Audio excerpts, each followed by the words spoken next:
Hello, hello, hello. Welcome, welcome. I need to put in the right, uh, no, not that one.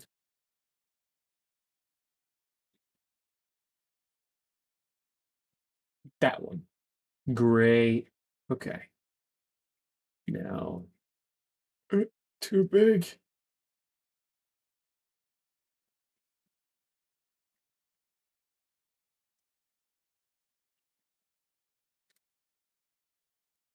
Maybe if I F11. Oh, yeah. Huge. Actually, it still doesn't really work in my favor. Hold. I don't remember how I used to do this, so I'm just going to put go time above the window capture.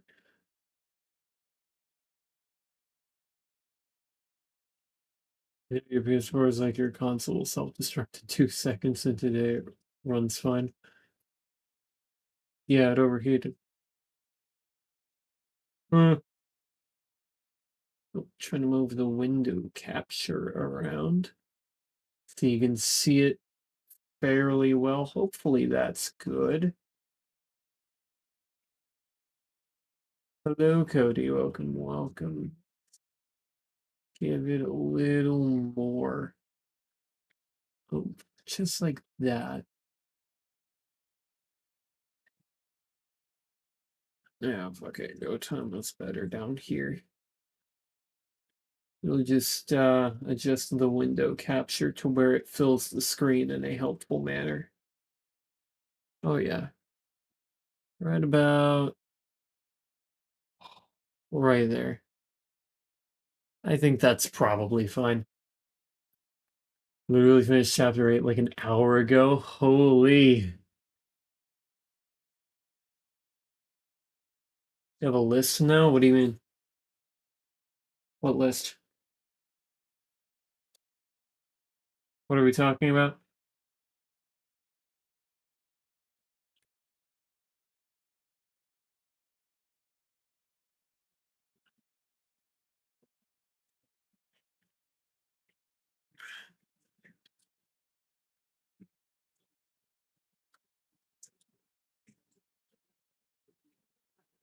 Close Spotify. I don't need that open.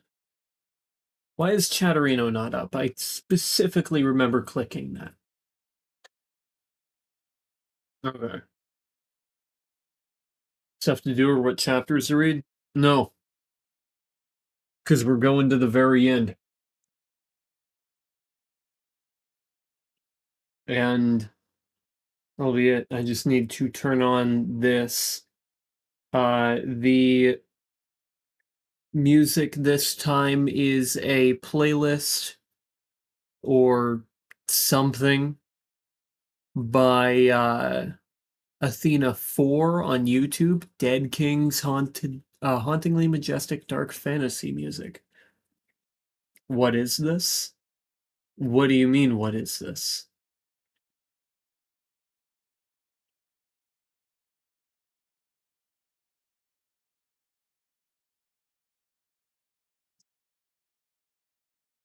Let's turn on the music.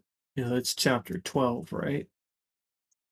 The from 9 to 12 and the epilogue. The book?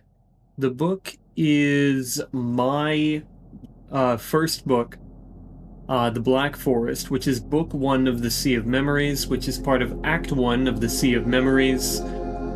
The story is completed, though I may add a few things here and there before truly finalizing it.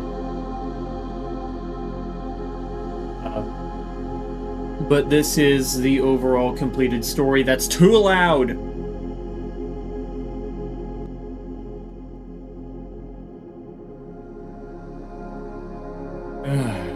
Better. You're still too loud. Much better.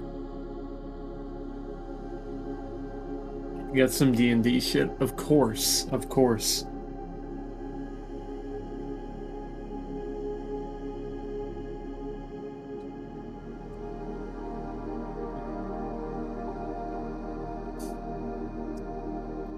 too loud.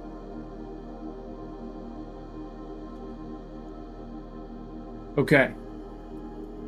I've cracked open a monster, as it is time to celebrate, though I am definitely going to need some water later.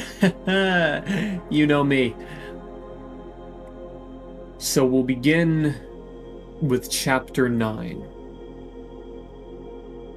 In the last chapter, we had just gotten out of the Salzfeld Kriegsbunker. The choir starts blasting.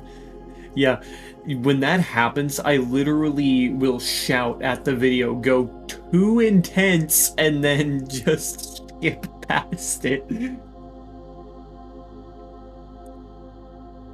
Hello, Fen. Welcome, welcome. This is some important stuff. It's a big chapter. There's a lot that's going on in these next few chapters. So we need to get into it. Just gonna try to do a little tiny recap. Chapter 8, we were in Salzfeld and we got out. And we start here just as soon after we got out of that hell.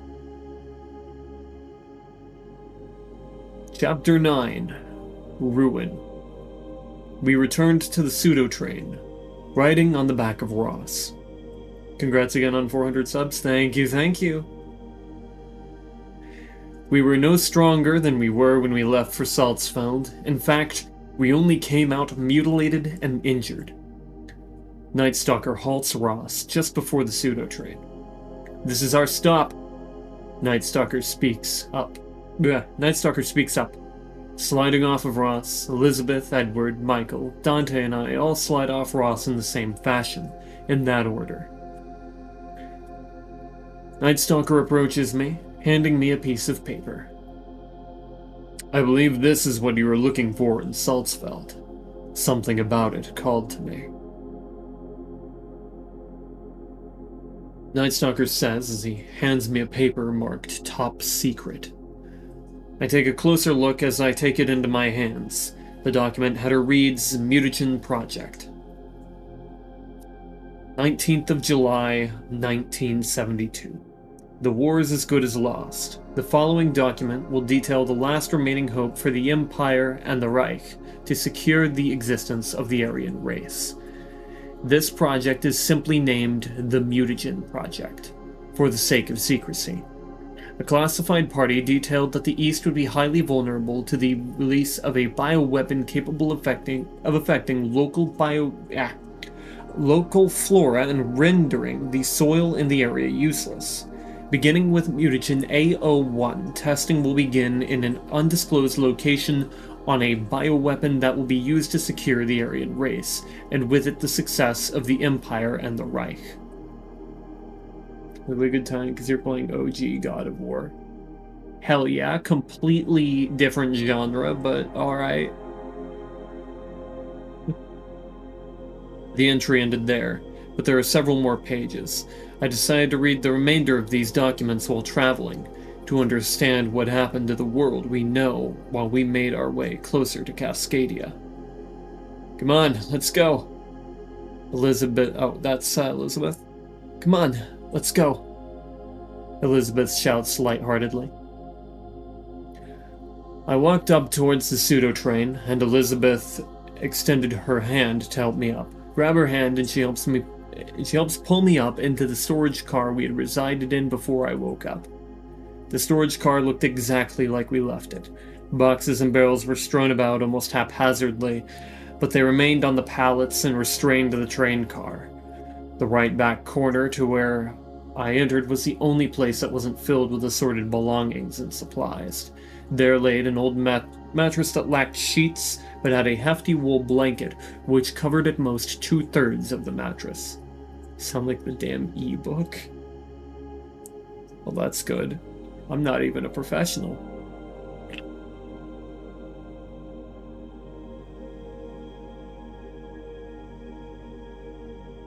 I decided to sit down on the mattress. You know, Elizabeth, sometimes I wonder. Elizabeth lets out an inquisitive hum. What would it have been like if it were just zombies? Just zombies? Elizabeth lets out a surprised laugh, placing her right hand on her abdomen. Well, I could imagine it'd be a lot better out here. We'd at least be able to see them coming, you know? Yeah, maybe we could relax more often instead of being constantly on edge. You ever wonder if... Elizabeth sits down next to me, her head pointed towards the ceiling. If maybe it's a good thing we can't see all that's out there. Maybe it is, maybe it isn't. Guess I could see it going both ways.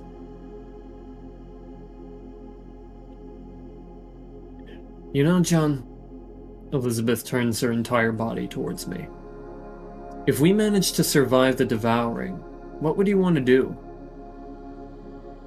You don't know how much I miss my old life. It's a funny coincidence, but I was a lumberjack before the devouring. Elizabeth lets out a small laugh. It doesn't entirely come as a surprise, but it is still sort of amusing, ironic. As you already know, I was a soldier. Can't say I really missed the life I had before this, being stressed all the time.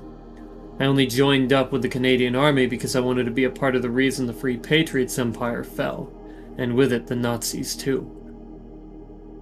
What would you do if you managed to survive? I'd want to start over. Start a new family, make a new home, fall in love all over again. I know, it's really girly, it doesn't suit me much, does it? I don't see anything wrong with that, Liz. I do sometimes wonder if I'll ever be afforded such an opportunity again. I guess you can never know, huh? Fate's fickle like that. Honestly, if I'm gonna start a family again, I might have to start looking ahead of time. But I don't think I'll be able to find time for that. And the anxiety that the person you'd want to do that with could die at any moment. Could you imagine? I wouldn't want to imagine such a thing. Elizabeth takes a cigar out of her jacket and lights it. You're pretty strong, John. Can't say for certain I'll make it out of this, but you've got a fighting chance. Could you promise me something? Of course. What is it? If you make it out of this, could you carry with you my dream too? What do you mean? My son's name was Oscar. I think if you start a family, could you name your son Oscar, or your daughter Elizabeth? I know, it might be a lot to ask, but I don't think I can count on anyone else to do this. I think I can do that. After all, we've been through hell together. I do wonder, what makes you so certain you're going to die? It's a gut feeling, really. I can usually tell when something bad is about to happen, but I can never tell what will happen or who it'll affect. You think something bad is going to happen soon? Yeah, that feeling is back. I'm trying to calm my nerves with this cigar here, but it ain't doing much. Could try taking your mind off things. Got some stuff to read if you'd like to read along. Classified Nazi documents. Maybe not the most relaxing thing to read, but hell, can't be worse than that anxiety. Why not? Don't got much better to do. Elizabeth slides closer to me as I pull out the documents Night Stalker handed me. My, some of these look old. This first one's from 72. It says they were researching a bioweapon that infects plants and drains the soil. Sounds like the mutagen for sure. Certainly is. It says they started with mutagen A01. Well, let's take a look, Elizabeth says as I take the top paper and place it at the bottom. Mutagen Series Anton. 27 August 1974. The first series of mutagen bioweapons have been tested, not one being a successful version. It is by Dr. Evans' orders that the mutagen be almost 100% effective, for if we wish to defeat the Warsaw Pact, we will need something that leaves no room for error. It seems that the first set of mutagen are unable to appropriately affect flora, and they also affect fauna, which is not allowed within our parameters, as it leaves liability for a scientist to get infected and bring the bioweapon upon ourselves.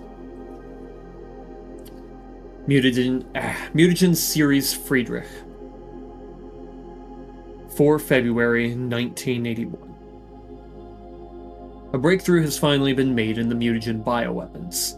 The bioweapons not only are no longer infecting fauna, but the testing subjects are also siphoning nutrients from the soil, causing the soil to become useless. As of mutagen F96, all future mutagens will be significantly closer to the product necessary to win the war. However, one concern. The Warsaw Pact appears to be lining up an offensive across our northeastern border with Canada. It will be a race against the clock to defeat the Warsaw Pact before enough soldiers to invade are stationed in Canada. Otherwise, this will all be for naught. Mutagen Series Conrad, 12th October 1989. The last set of the 3 mutagen have rolled around, and it seems we have finally been able to move the project to the deployment stage. Mutagen K13 appears to create glowing red mushrooms, and is, for the most part, a failure. It does not appear to exhibit any of the characteristics of the mutagen we require, and through testing we have thoroughly concluded that fungus K13 can only be used as a strong hallucinogen, and in most cases will cause vomiting, diarrhea, severe stomach pain, burning sensations across the integumentary system, convulsions, hypersalivation, mania, psychosis, seizures, cardiovascular arrest, and in most cases, death upon consumption. Mutagen K15 seems to be exactly what we are looking for, except that it melds with everything it touches, integrating the biology of all afflicted flora into one single species, which may cause significant issues when it comes to reclaiming the Eastern Hemisphere.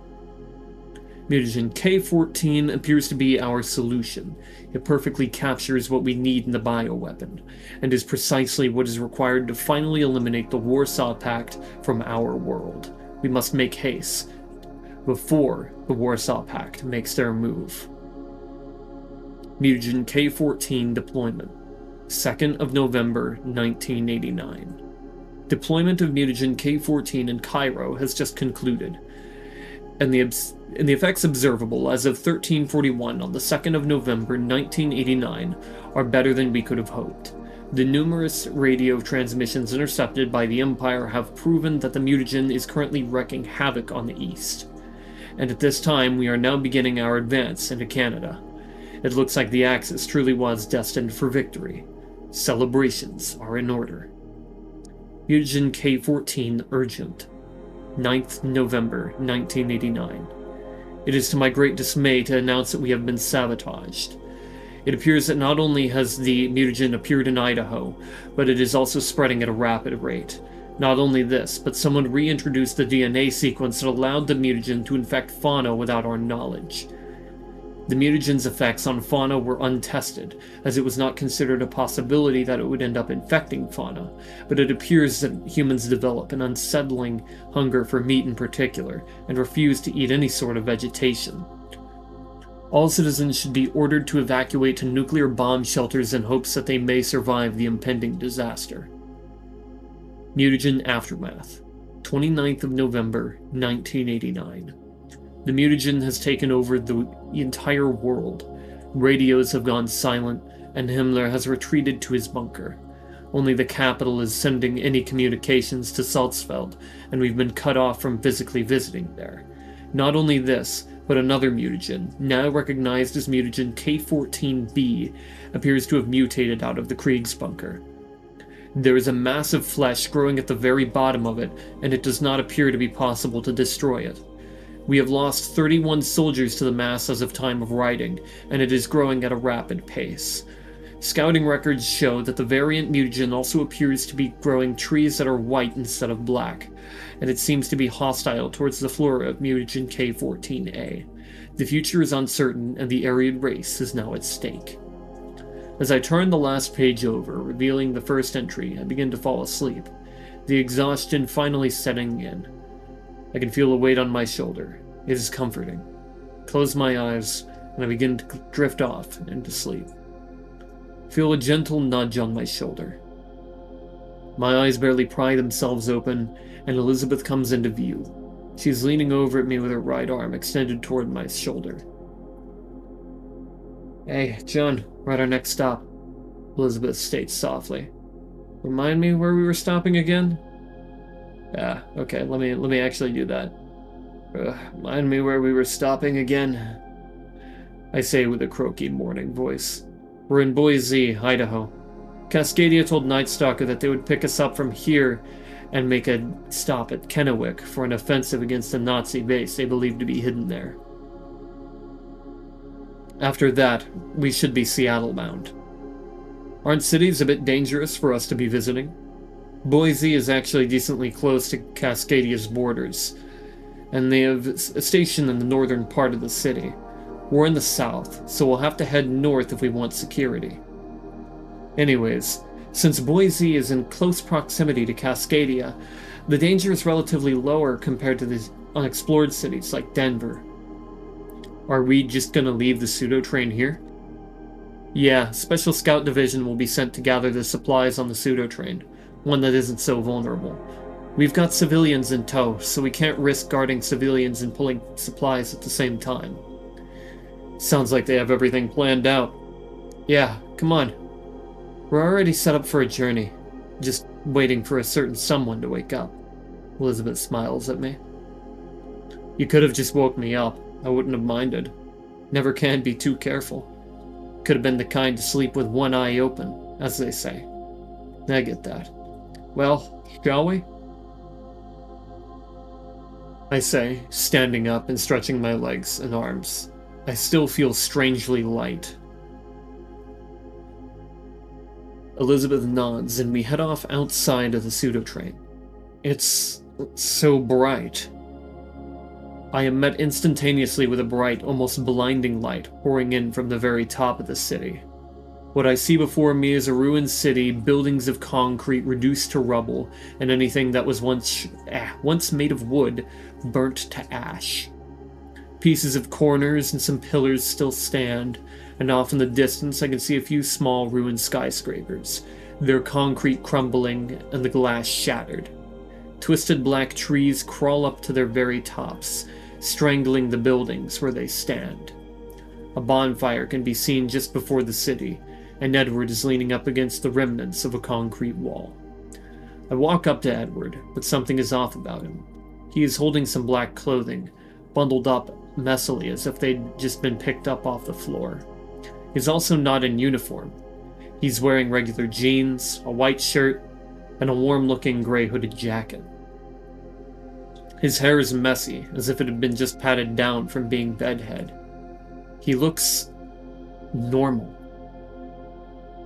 Hey, John. You remember how I said I'd prove my loyalties later back at Salzfeld? Edward asks me calmly. Yeah, what did you mean by that? I ask. This was my uniform. They grilled me for it being dirty back at Salzfeld, then they forced me to clean it. I was wondering what it was you were holding in your arms. Yeah, it's the uniform. Edward approaches the bonfire, pulls his arms back, and throws the uniform onto the bonfire, watching it slowly catch fire and burn. He turns back towards me. I'm really, really sorry, John. I was wrong. About you, about Elizabeth, about Michael, about everything. I feel like such an idiot. I was led astray, and the answer was staring me in the face the whole time. Edward begins to sob. Hey, Edward. This was really brave of you to do. I'm proud of you. I place my hand on Edward's shoulder. You mean it? Do I really deserve forgiveness? I mean, after all I said and did. Of course I mean it. You changed, Edward. You aren't the same guy I met back at Riding Mountain. I was raised in the Reich, and then the Empire.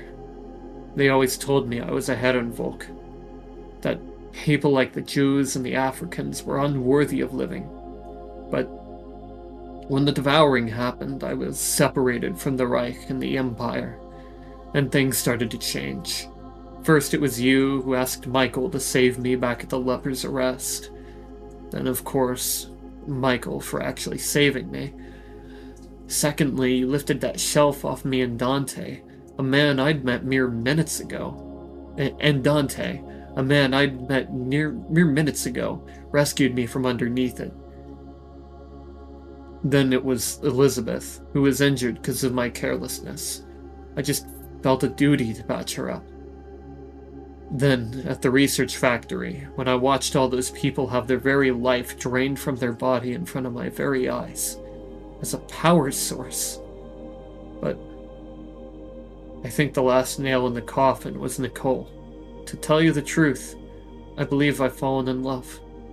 I want to care for her until we grow old together and die peacefully in our homes. I wanted to become better. For you, for the team, for Riding Mountain, and for her. I'm going to tell her how I feel when we make it to Seattle. I hope the best for you, Edward. You're a good man at heart. You always were. I'm so grateful. You don't know how much I feared you would not accept my apology, that you'd still believe me to be a monster. It's just not human nature. Monsters are created, not born. And just as a monster can be created, they can also be cured. But it's much harder to cure a monster than create one. I'll take that quote with me to my grave, John. I stepped away from Edward, as it was clear most people were already beginning the journey north. Many were armed, albeit with makeshift weapons, but those who were left were mostly certainly not short of strength. What remained from the surviving group of 31 were hardened fighters, determined to survive and make it to safety. As we delved deeply into the city limits, I observed the ruins.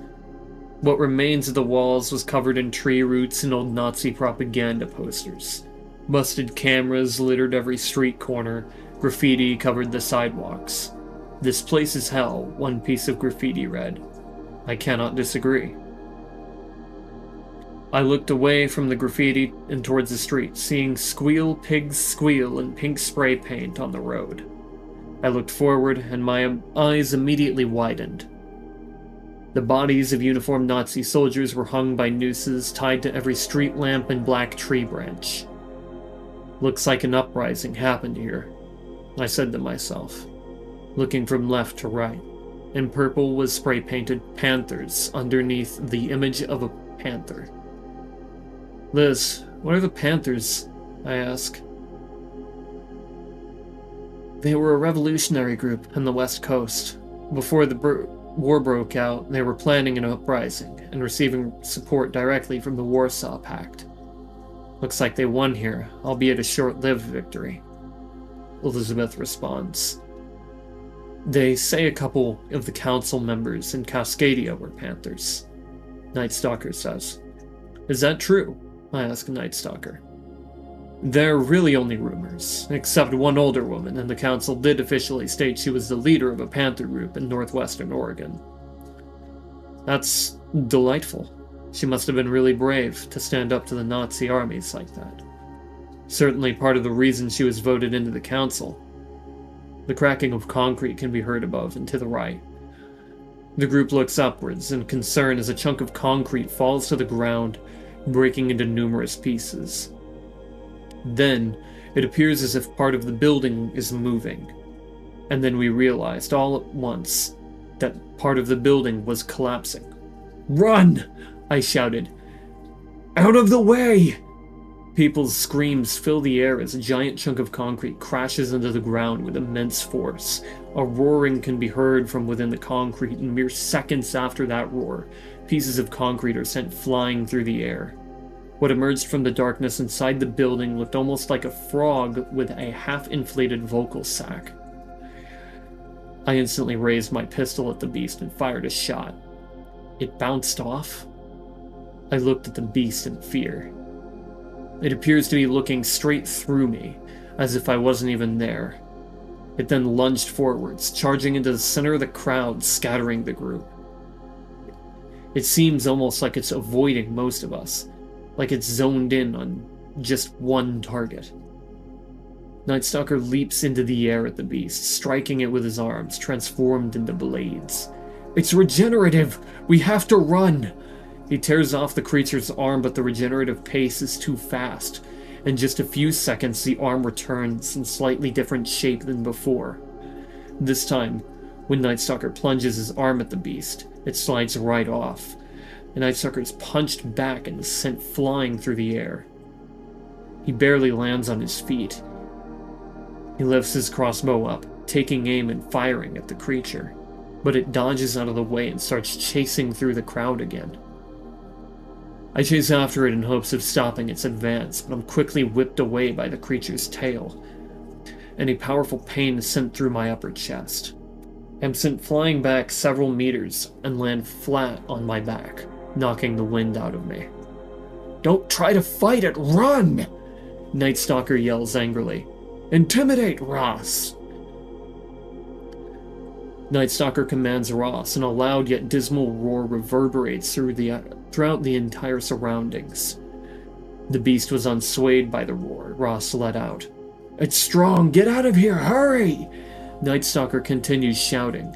I stand up and bolt off into a sprint, trying to find some way to block this beast off, until finally another building starts to move, slowly tilting and cracking, ultimately completely tumbling.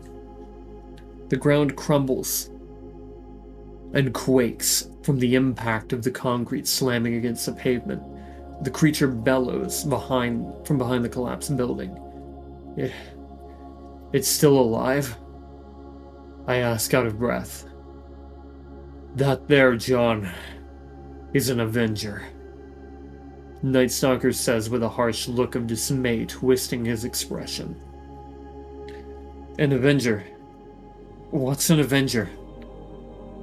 "Avengers are devoured whose entire lifespan is dedicated to slaying one who wronged them in the past. This one has probably been stalking one of us practically since the devouring began. They developed specifically to kill the person who wronged them, which means it's probably evolved to be able to take on all of us at once so it can kill its prey." "But who could that be?" I ask. "We'll find out if we don't get a move on."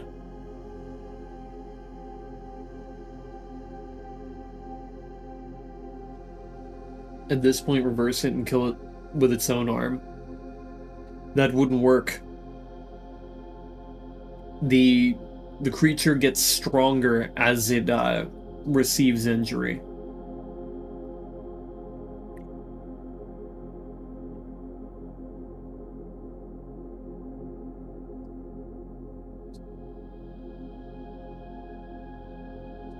As seen by Night Stalker's attack getting deflected the second time he struck.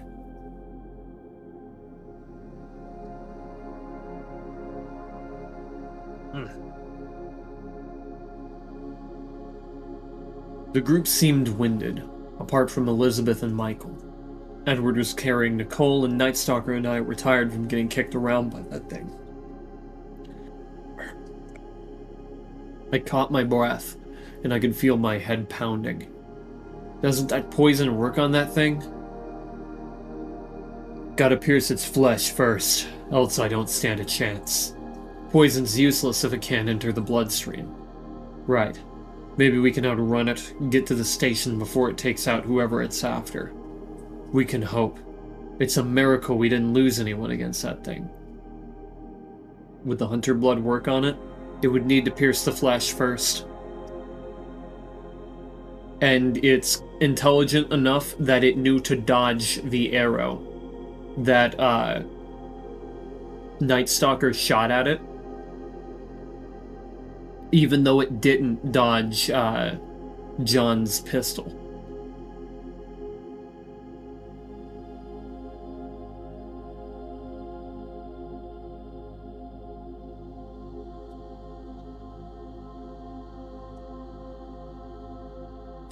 We ran for a while, until we'd believed we'd lost the Avenger, then walked for several kilometers, making it to another set of large buildings.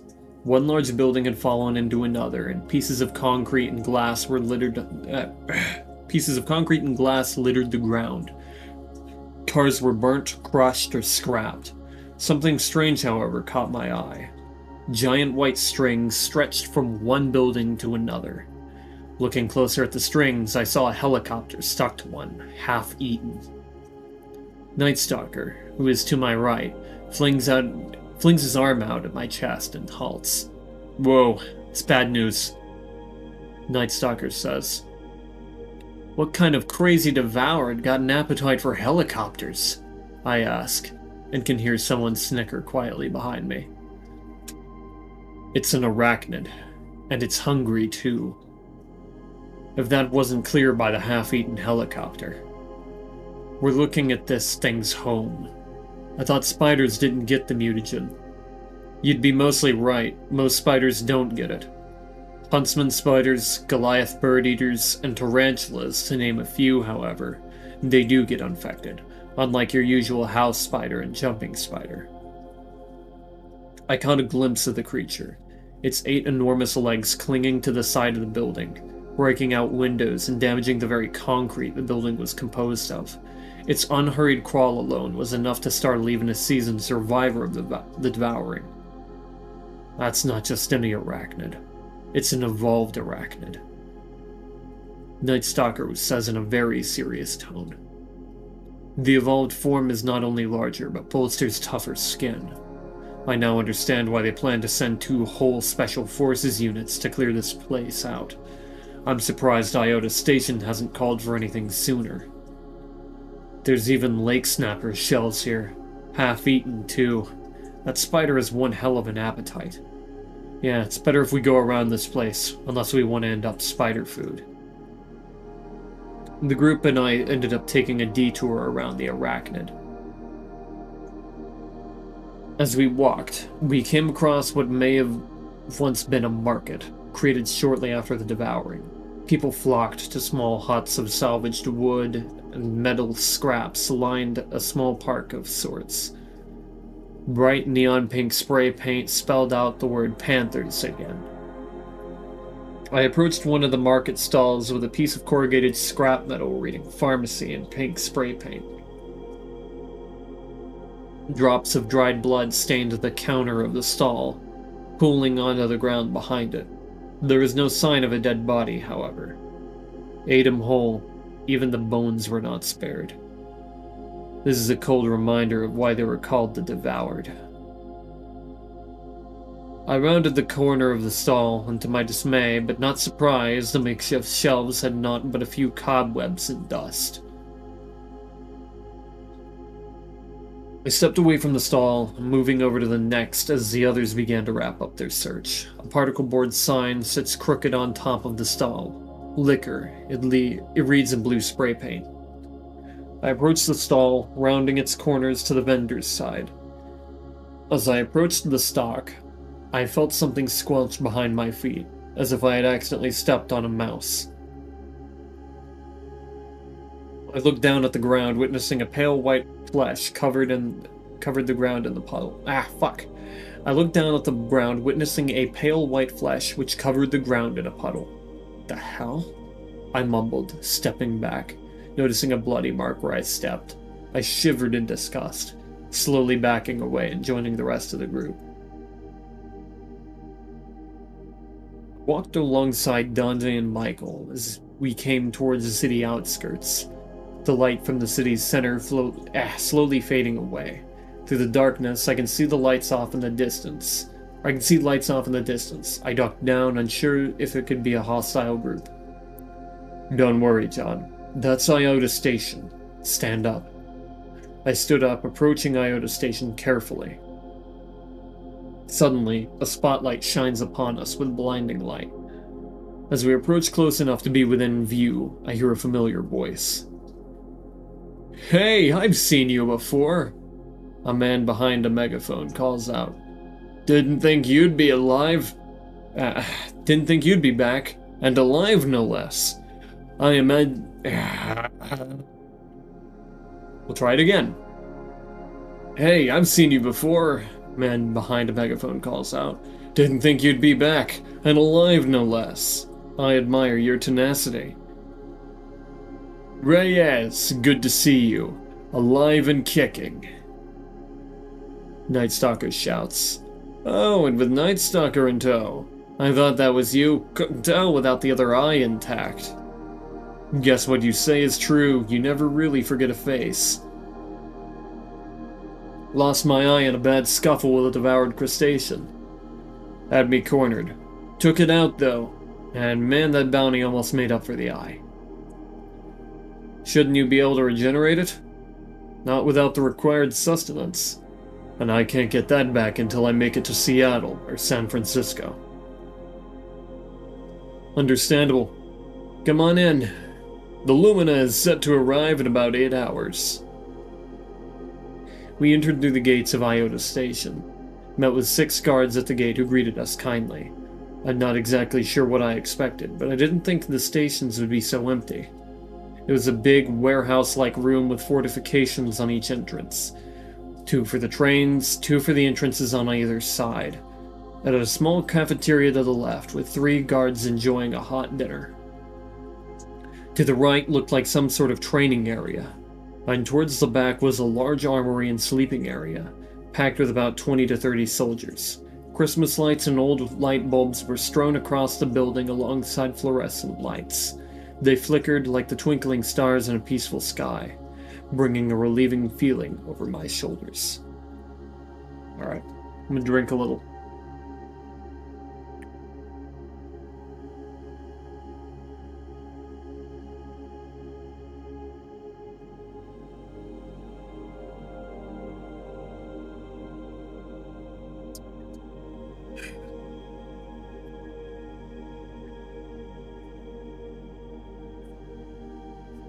Several hours passed. The civilians chatted with the soldiers, a small group who was sent to fetch the supplies on the pseudo-train, and to shoot down any devoured they found along the way. According to Reyes, they were not to fight the arachnid until reinforcements arrived and the rest of the city was cleared out. I watched as Edward talked to Michael and Dante, who stood with bright smiles, glad to hear Edward had come to his senses. I ended up falling asleep for a moment, but was awoken by a harsh alarm bell. The Lumina is on its way and we're under attack! 4 squads to the eastern entrance, 5 to the front! Just as I managed to get on my feet, a loud crash burst through the chaos. Through the wall came a barreling the frog-like beast from before. The Avenger. The beast let out a dismal, bellow-like croak. The thunderous roar of machine gun fire filled the eardrums as bright flashing light filled the room. This is the Lumina 2! You are instructed to duck and cover immediately! A loud, repetitive chug-chug of a train grows louder and louder, quickly approaching, followed by the screeching of train brakes. With a sudden bout of silence and an ominous shift, the Lumina 2 stops right behind where I had taken cover.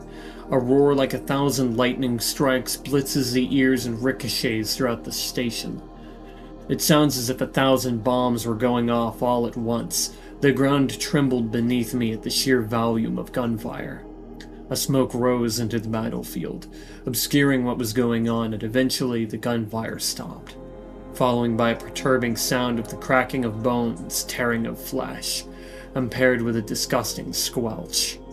The smoke began to clear, unveiling the Avengers, still standing but covered in dark blood. Bullet holes speckled the surface of the beast's flesh, and hanging from its mouth was a bloodied human arm, but with a torn gray jacket wrapped around it. No! I screamed, barreling towards the creature. Jonathan, stop! Don't go any closer! Reyes shouts. I ignored him, leaping into the jaw of the Avenger and prying its mouth apart with all my might, revealing the face of Edward, twisted in horror and in pain. His left eye hangs from its socket and his right meets mine. No. Is scared. Edward can barely speak. His jaw's been knocked out of its place and is hanging grotesquely from the rest of his head. You can just barely make out tears in the bloody mess. "I'm not going to leave you here!" I felt my right arm strengthen from pure rage and adrenaline mixing into one, and with all my might I punched straight through the roof of the Avenger's mouth. The beast lets out a sound like it choked on something, and stumbles. I dragged Edward's mutilated body out from its maw with my left arm. I leaped from the creature's mouth, stumbling backward and falling with Edward's body in my arms.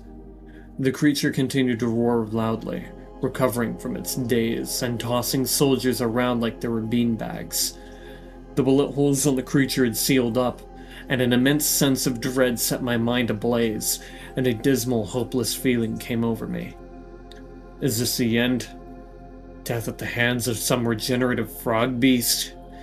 At least if it all ends, I'll fall giving my life for the people I care most about. I gently set Edward's mangled body on the ground. Edward groans inhumanly in pain. My fists tighten in anger. I bolted at the Avenger, and I felt immense bloodlust come over me. Die! Die! Die! I thought to myself, something that I never believed would cross my mind in such a barbaric manner. Kill. Kill. Kill, yes, kill! An inner voice calls out to me, leaving only that to mind. I let out a horrific, dismal howl like any sound I had ever made as I charged relentlessly at the Avenger. What was I doing? Left hook, right hook, jab. Was I even punching anymore? Was I grabbing, tearing, biting? I could tell no longer, for all I could see was red. All I could feel was rage, and the self-control I once had was completely lost to this world. Relax now, direwolf. The manifestation speaks into my mind through a thick, red haze. My eyes open to the world again, and the fog in my head clears. I'm completely soaked in blood. Blood that is almost light-absorbing black. My hands are trembling like never before, and my entire body aches. I picked myself up the ground weakly, barely slumping up to my feet. I limped over to Edward, whose body lay twisted and bloodied on the pavement. His right leg was missing from the knee down, his left was bent backwards, and his right arm was twisted, the flesh ripping in strips, revealing his bone.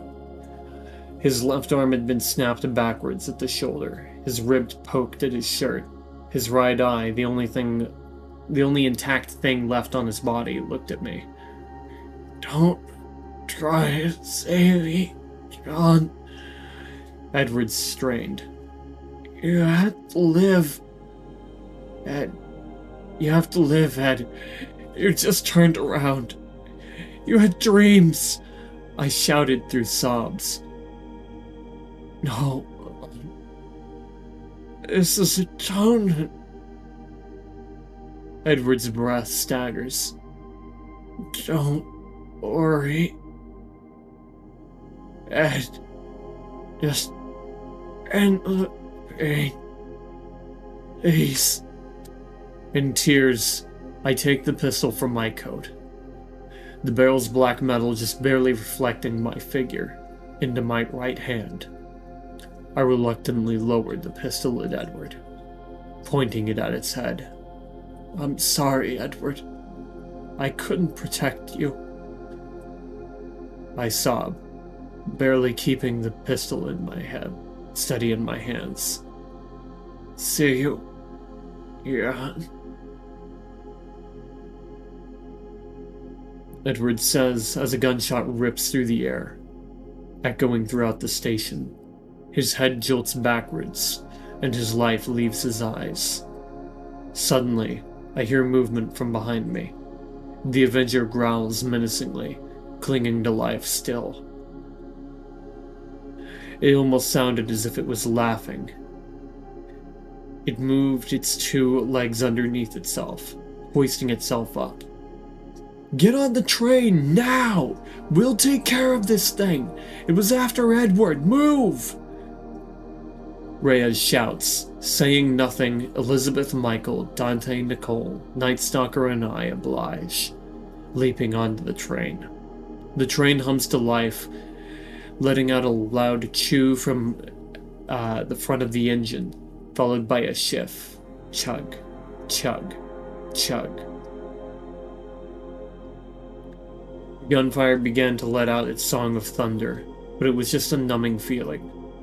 I looked at the Cascadian soldiers, and it felt like everything was in slow motion.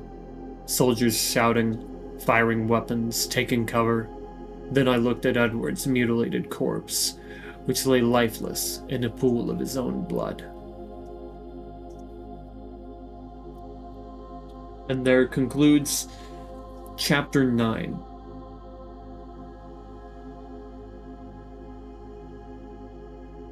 My hands are losing circulation. I don't know why, but sometimes this just happens. I'm gonna need to go grab a water, and I'm probably gonna need to chug it. So if you'll excuse me, I will be right back, and I will let you take in what just transpired.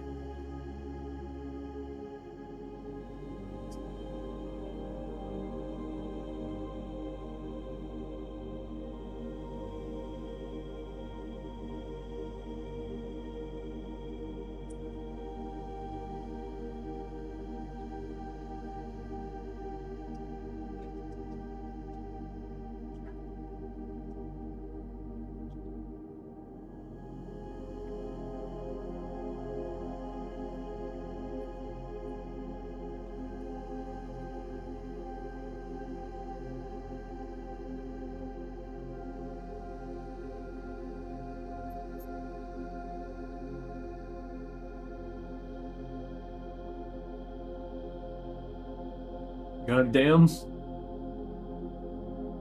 Yep. We've lost one.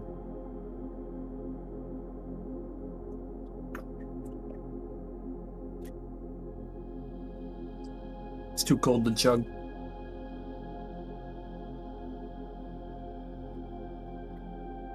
Chapter 9 is a very important chapter.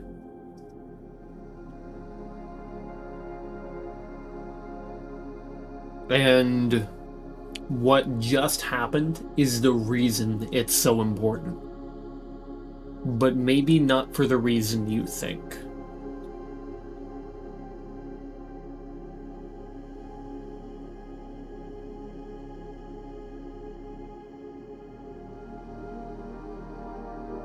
But it is a moment.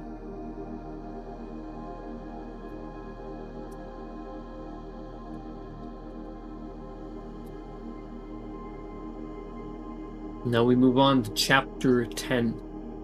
Real question is who the Avenger is. Could have been anyone. The Avenger hunts people who have been wronged by their target, right? And Edward was a Nazi before the Devouring, and still was a Nazi throughout a good part of it. But through his journey, he had become a better person. But that past probably still sat with someone that he'd met along that road. And because of that past, because of what he had done before the Devouring, it is very, very probable that it could have just been someone. Just almost a completely random person. But In a lot of cases, it would be one of those conditions where, you know, it's like a "you killed my family" situation.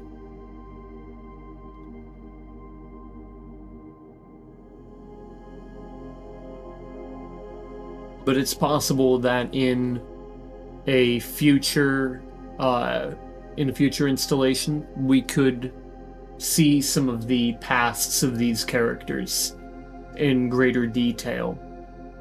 Things that happened that may have led up to events like this.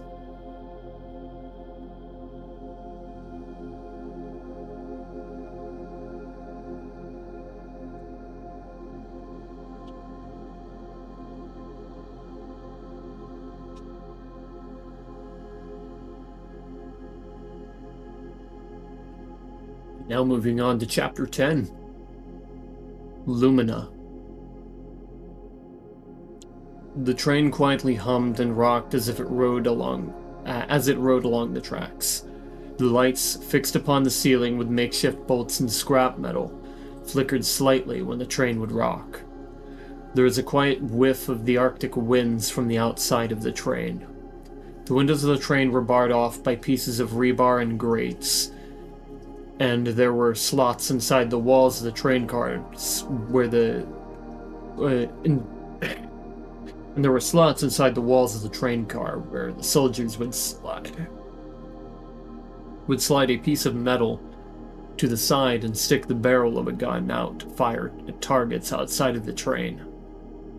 The Cascadians didn't seem to think much of decoration. Plain red carpet on the ground on every train, dull gray on darker shades of dull gray lined the walls and ceilings, the monotonous tone occasionally broken by the Cascadian flag. One of the men on this train told me what the colors and symbols on the flags represent. Green represents renewal, both of the Earth and the people of North America. White represents peace, the goal of allowing people to return to their lives before the 3 great wars. Blue represents freedom from governance, that not one should be required to act against one's will at the will of another. The fir tree represents the preservation of nature against the mutagen, and the 8 stars represents each of the 8 cardinal rights granted to the Cascadian people: sustenance, shelter, life, security, healthcare, expression, fulfillment, and freedom. The Cascadians seem to be very people-first in their approach to the organization of their nation. I suppose it doesn't exactly bode well for them should they not supply their people with everything they need, considering circumstances. Every man, woman, and child matters. They did back before the devouring, but now they matter.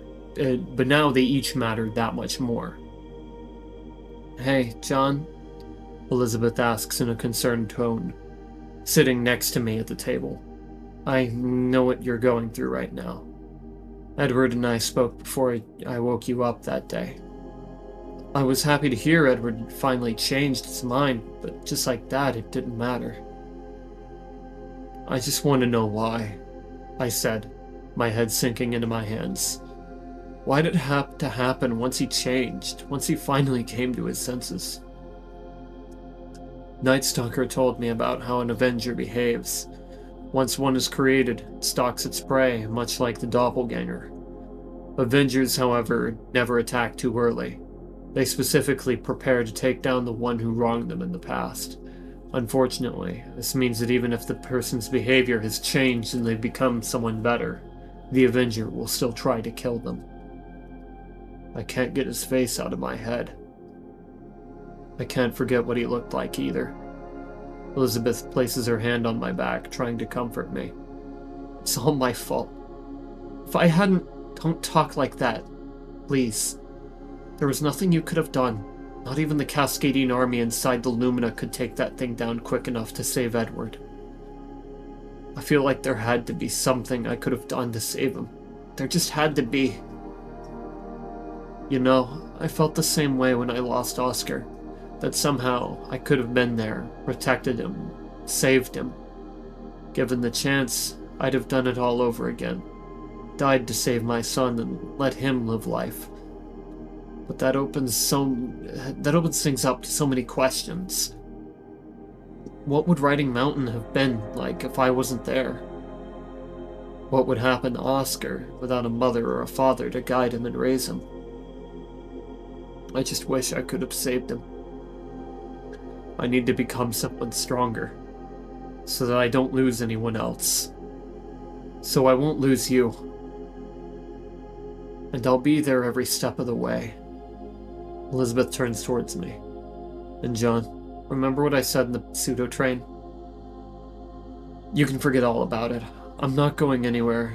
Not if it's going to make you suffer even more. I'm with you to the end. Oculi is still on the move, it seems.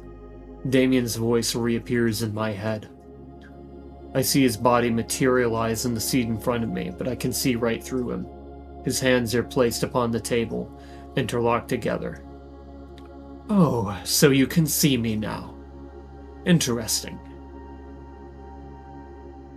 I would still advise you to stop looking for oculi. Keeping on this path is going to get you, and possibly everyone you know, killed. I'm not sure why they're keeping Salazar here, with all the necessary research samples having been gathered. As for that hunter, Night Stalker was it? Being around him for too long may also not be a great idea. If oculi has marked him for death, for whatever reason, your death will be simply collateral. A man in army fatigues enters the train car, sitting right where Damien was, causing him to disappear. He places a clipboard on the table, flipping through the pages. Pardon my intrusion. The man sits back and relaxes his shoulders. You two must be Jonathan Price and Elizabeth Walker. Elizabeth and I nod in response. So, you two came from Riding Mountain Apartments. You're a long way from home. According to my intel, you two are figureheads of the group, yes?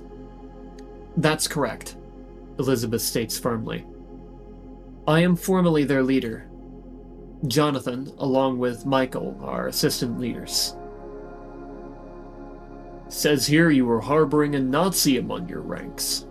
Got anything to remark about that? Former Nazi, I respond, and he was killed defending Iota Station. An Avenger attacked. Avenger attack, The man pauses for a moment, writing something down with a pen. Not entirely uncommon for Nazis and former Nazis alike. Another thing, we heard you had the guts to stop inside the Crimson Woods. We went to Salzfeld. Night Stalker said he had a mission there. No such mission was to be taken on quite yet. Salzfeld is filled with Nazi scum, hundreds of them, all deeply entrenched in that bunker where the bloater is. Sounds like Night Stalker jumped the gun on attacking Salzfeld, but the whole issue with this story is that you stopped in the most dangerous part of the Crimson Woods and lived. The man pauses. That's quite the feat.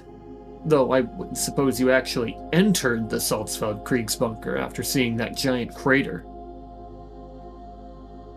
Well, we didn't have much of a choice. We were ambushed by Nazis at the crater and taken prisoner. And you escaped? How exactly? He asks. Wait, I can't tell him the truth here. I escaped using brute strength, but that brute strength is not even remotely human. He wouldn't believe me.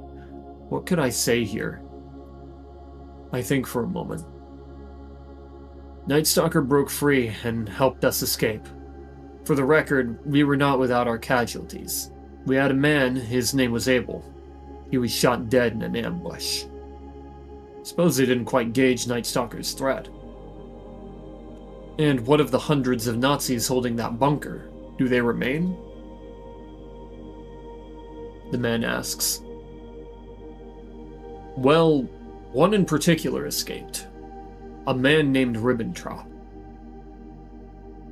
I responded. Ribbentrop. High-ranking Nazi. Shame he couldn't be captured. He could offer great intel with enough interrogation. The man's face turns to one of frustration. And what of the remaining Nazis? I couldn't possibly fathom you managed to take on hundreds alone. Many of them were already dead. Something else blew through there and wiped out most of them. I responded, gesturing with my hands meaninglessly. Must have been one of those nightmare rhinos. He says this nonchalantly, but I recoil at the statement as if slapped in the face. The what? My eyes widened and I grimaced. The nightmare rhino is a very rare devoured, which we only have small reports on. Reports that were scavenged off cameras whose owners have been slain by the beast. Damn near invisible in the Black Forest, smart as a whip and appears to be able to run at least 140 miles per hour. That's about 220 some odd kilometers per hour for you two Canadians. One piece of footage showed it breaking straight through a titanium hydraulic door, and another watched it take handheld artillery to the head and walk out unscathed. The scene would definitely support such a beast's presence. I leaned onto the table in front of me. No blood, completely eviscerated soldiers. However, there's one detail that proves that all wrong. A single unspent round, presumably from a hostile. A big one at that. If I had to guess, that bullet had to be about 3 centimeters in diameter. 3 centimeters? They only use that kind of caliber for handheld artillery and autocannons. He seems confused. I saw the man. He had an unwieldy revolver. It looked like it could fire those rounds. His right arm is made of mechanical parts and is painted a dark red. Abel said that he moved much faster than what a person should be able to and ran through the Nazis' defenses without effort. This is disturbing information. I'm just glad he's not working alongside the Nazis. If anything, it sounds like he had a vendetta, or perhaps something he needed from them. I'll have to report this to the council. This is quite important. Thank you for your time. The man gets up and walks away, leaving the train car. Damien reappears in the seat in front of me. Trying to sign a man's death warrant so soon after coming face to face with the gravedigger himself? You're a strange one, Johnny boy. Damien says, placing his translucent arms on the table. Is that a revelation? I replied with an annoyed sigh. After all I've said, and all you've seen about Oculi, to think you would so willingly drag someone else into the fray is a peculiar choice. It's no revelation, but for as long as my consciousness has been floating through the treetops, that isn't the brightest move you've made. So do you just follow me around and watch everything I do? I ask. Not precisely. I wander this forest like a shade would, and I will until the very last part of me vanishes. As you may be able to tell already, I haven't much time left. Damien lifts his arm up in front of me. He's almost completely transparent at his wrist, and his hands are entirely invisible apart from a faint outline. The manifestation allowed my consciousness to wander the woods for a short period after death. Who else do you watch? I watch over Night Stalker and a couple of other hunters. They prove very interesting. Night Stalker is one of the oldest hunters, perhaps the first. But for whatever reason, he either doesn't use the full extent of his shape-shifting capacity, or his mutations did not afford him power in that area. Night Stalker is also a very strange name for a hunter. Most follow archetypes of real or mythical beasts. As you've heard, Arachnid, a man capable of growing up to 8 limbs from his back, and Direwolf, which we have yet to see. You do exhibit superhuman strength and resilience, and it seems as of yet your shape-shifting capacity is quite limited. You've unconsciously transformed your hands to have claws before, but in a fit of rage. You haven't yet the knowledge to allow yourself to do that at will. There was one hunter that was at Saltzfeld named Ravenwing, but he went missing shortly after your team showed up. Missing just like what happened to Arachnid. What happened to Arachnid? I'm not entirely sure. I wasn't there when we went dark. Though, I couldn't imagine he got decommed by Devoured, with how strong he was. Damien's body begins to fade and flicker. I should be on my way. See you again sometime, Jonathan. It's finally safe to catch some shut-eye. Let's take advantage of this while it lasts, Elizabeth says, perking up and tapping my shoulder. She hastens over to the opposite end of the table, where the man was, and lays across the bench. Suppose there may never be another time like this till Seattle, so might as well. I say, laying down. Sleep well, John. You too, Liz. My consciousness quickly fades.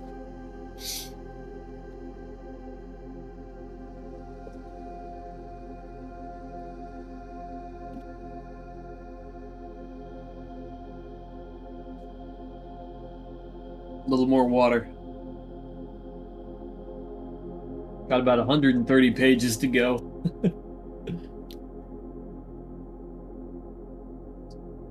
I woke up in a bed inside my cabin. My body felt heavy, my muscles were weak, and my head felt like it was being squeezed from all sides. I pulled off the old blanket from my body, its loose fibers scraping away from the surface of my skin. I looked at my abdomen as if it were instinct. It is wrapped in a bloody cloth, underneath a sensation like alcohol to an open wound. Underneath, a sensation like alcohol to an open wound, and 1,000 mosquito bites, stretches from one side to another. I slid myself to the side of the bed, barely managing to push myself upright. I stood up, barely maintaining my balance, feeling like I was spinning like a top. I looked around in the darkness. The way around the house, barely lit by small Christmas lights powered by a small generator. Next to the headboard, I found a crude walking stick made from pine wood. On top of the stick was an engraving. Gerald Price. This walking stick belonged to my father.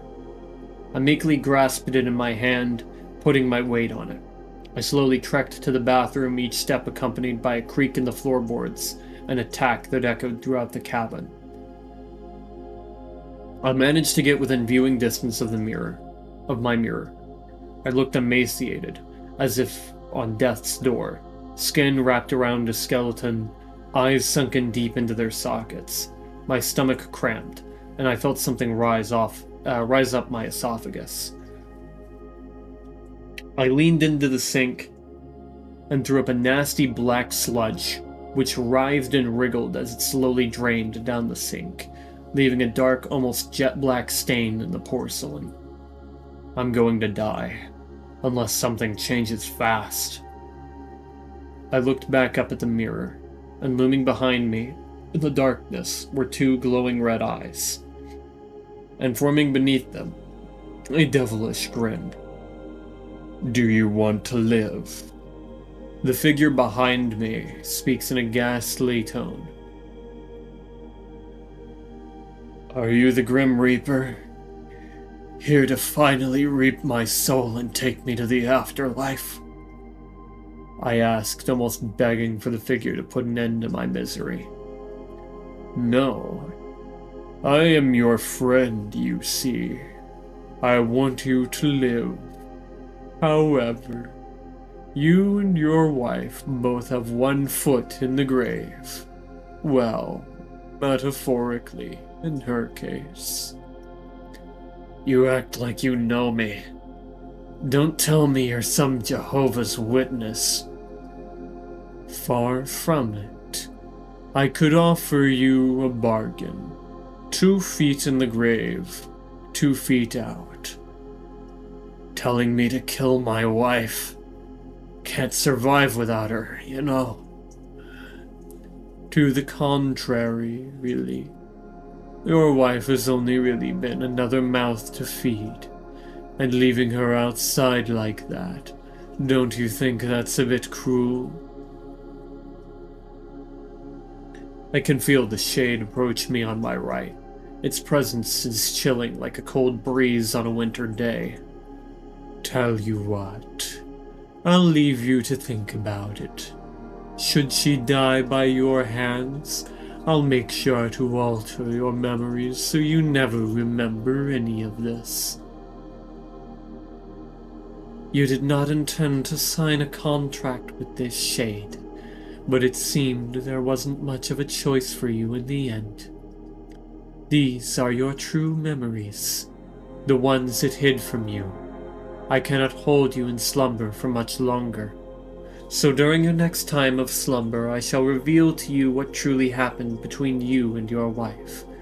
But let me make one thing clear. She was not diseased. You were the one who was ill. The manifestation's voice reverberates throughout the cabin as if said over an intercom system.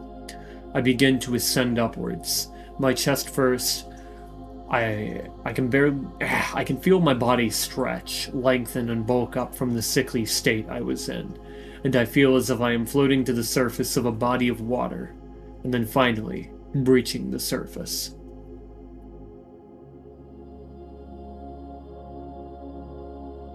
Woke up in a dimly lit train car, on a somewhat comfortable bench, though I was quite cold. I placed my hand upon the bench's back and pulled myself up into a seated position. I looked to my left at Elizabeth, who was fast asleep. I rubbed my eyes, feeling a sense of melancholy mixed with exhaustion. I looked around, as if to gauge my surroundings. A soldier is on break to my right. He stood leaning against the wall with his arms crossed. A cigarette hangs from his mouth, a small orange ember at the end with a small trail of smoke rising from it.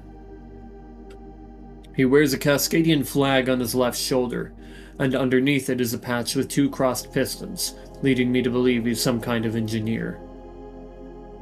The 2 of us make eye contact. "Need something?" the soldier asks. "Yeah, I was wondering, how do these rails not get overgrown?" I ask. "Trains' wheels eat up the roots. One of the head engineers back in Seattle made the design for the special rails and wheels to prevent railroad overgrowth. Frequent travel of the Lumina and other war trains stops anything from progressing too far." Huh. Interesting. How's this thing powered? Seems like you'd need a lot of fuel to power to haul an armored train around. You'd be right about that. Train runs on thorium and steam. Thanks to that breakthrough, we won't need to refuel much. He turns toward me, leaning against the wall. Thorium? I tilt my head in curiosity. Thorium is a fairly common fertile material.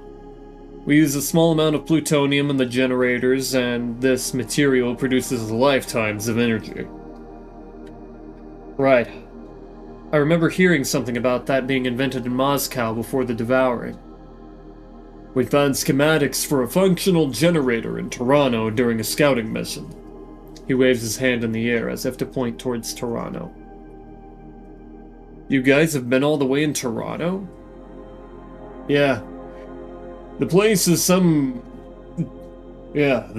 territory of some kingdom of York that propped up after the devouring. Was that any trouble? I asked, stretching out my arms. Nah, wasn't anyone there, just a territorial claim.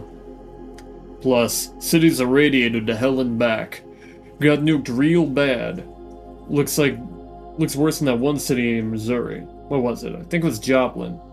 Pauses. Wait, no. Joplin was the city crawling with howlers. It was Springfield that got nuked to hell. They did hit Joplin, but not like they did Springfield. What have been the worst hit cities? I really only been to the Midwest so far. Since it's next to the frontier for Cascadia. Or since it's the next frontier for Cascadia. But I can tell you some things. Seattle, Portland, San Francisco, and Los Angeles would have been completely leveled had it not been for Nazi missile defense networks in the area. Cities in the Midwest, and as I've heard, the South, those ones didn't have as much protection. Worst ones I've seen are Springfield, Toronto, St. Louis, Chicago, Detroit, and Cincinnati. All those cities are radiated to hell and barely a thing still stands. That and the devoured there are more often megafauna, stuff we can't even approach fighting yet. Makes me wonder what's all happening with Washington, D.C., and other capitals that also likely took a hit. The man takes a cigarette from his mouth, puts it out against the wall, and tosses it into a nearby canister. Those other cities you mentioned, the ones protected by the missile defense networks, they couldn't have got out unscathed. You'd be right about that too. There are entire neighborhoods in Seattle that have been hit and are walled off. No one in, no one out. Radiation still too dangerous. We just have to wait out the radiation. Can't do anything about it with our technology. The man checks his wrist screen. Well, that's the end of my break. Thanks for the talk. Helped me get over my nerves. Of course, and thank you for telling me about the train and your travels. Yeah, no problem. The Cascadian man walks off into the train car in front of us. The door squeaking behind him, then closing. Ready! Move positions! I can hear shouting in the distance. Sounds like it's coming from a train car far in the lead. A door burst open in the back of the train, pouring from it what looked to be over a dozen soldiers.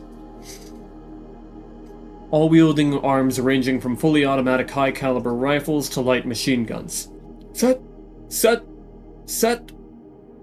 I hear different voices approaching quickly. Set! A man to my left shouts, looking out the grates on the windows. Set! Set! Set!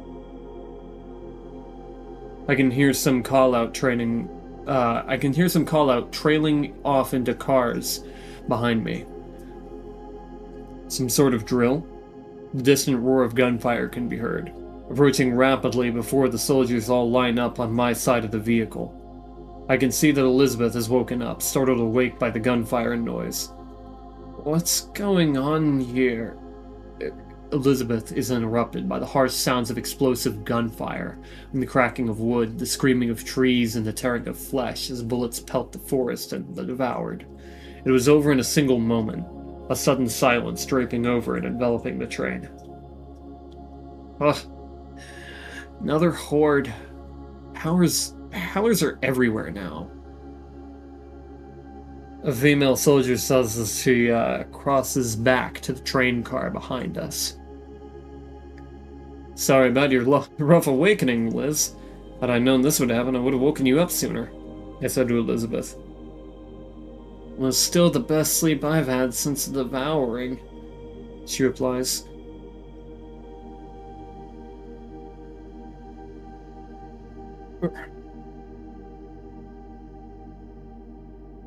How long do you think we have until the next stop? Night Stalker enters the train car from behind where Elizabeth is sitting. He places his hand on his chin, pushing his neck from side to side, then stretching with his hands interlocked behind his head. Next stop is Kennewick, Night Stalker says, having overheard our conversation.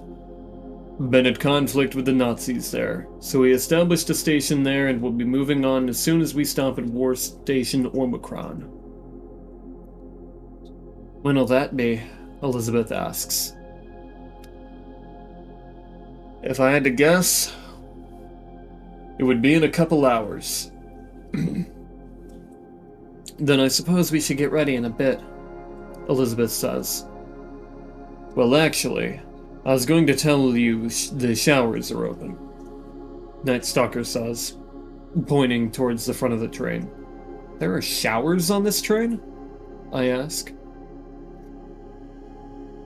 Yeah, we've got enough showers in front of the train. We've got showers in front of the train. In the front of the train. Jesus. Yeah, we've got showers in front of the train. Enough for 12 people to go at once, Night Stalker says, walking back behind where I was sitting. And while you're at it, you might as well put your clothes through a wash cycle. Would feel good to wear clean clothes for once. Sounds like a plan, I replied. Some time had passed. I had just left the shower about 20 minutes ago. I've been sitting on a bench in front of a cleaner, watching the clothes in the cleaner's drum tumble around. Finally, I hear a click, followed by 2 high-pitched beeps. I threw my clothes on quickly, comforted greatly by their warmth. Atop the cleaner rested my belongings, which I hurriedly stuffed into the many pockets on my coat. I placed a makeshift axe at my hip and the pistol on the inside of my coat. The last thing I picked up was a picture of me standing next to my wife, Ellie, in a wedding gown. Turning away, I placed the picture in a small pocket inside my coat. I crossed the train car and to the door heading back to where Elizabeth and I slept. Coincidentally, as I crossed the divider in the middle of the train, I bumped into Elizabeth, who was dressed more lightly than usual. She was wearing a black sweater with a leather chest rig wrapping over one shoulder and across her waist.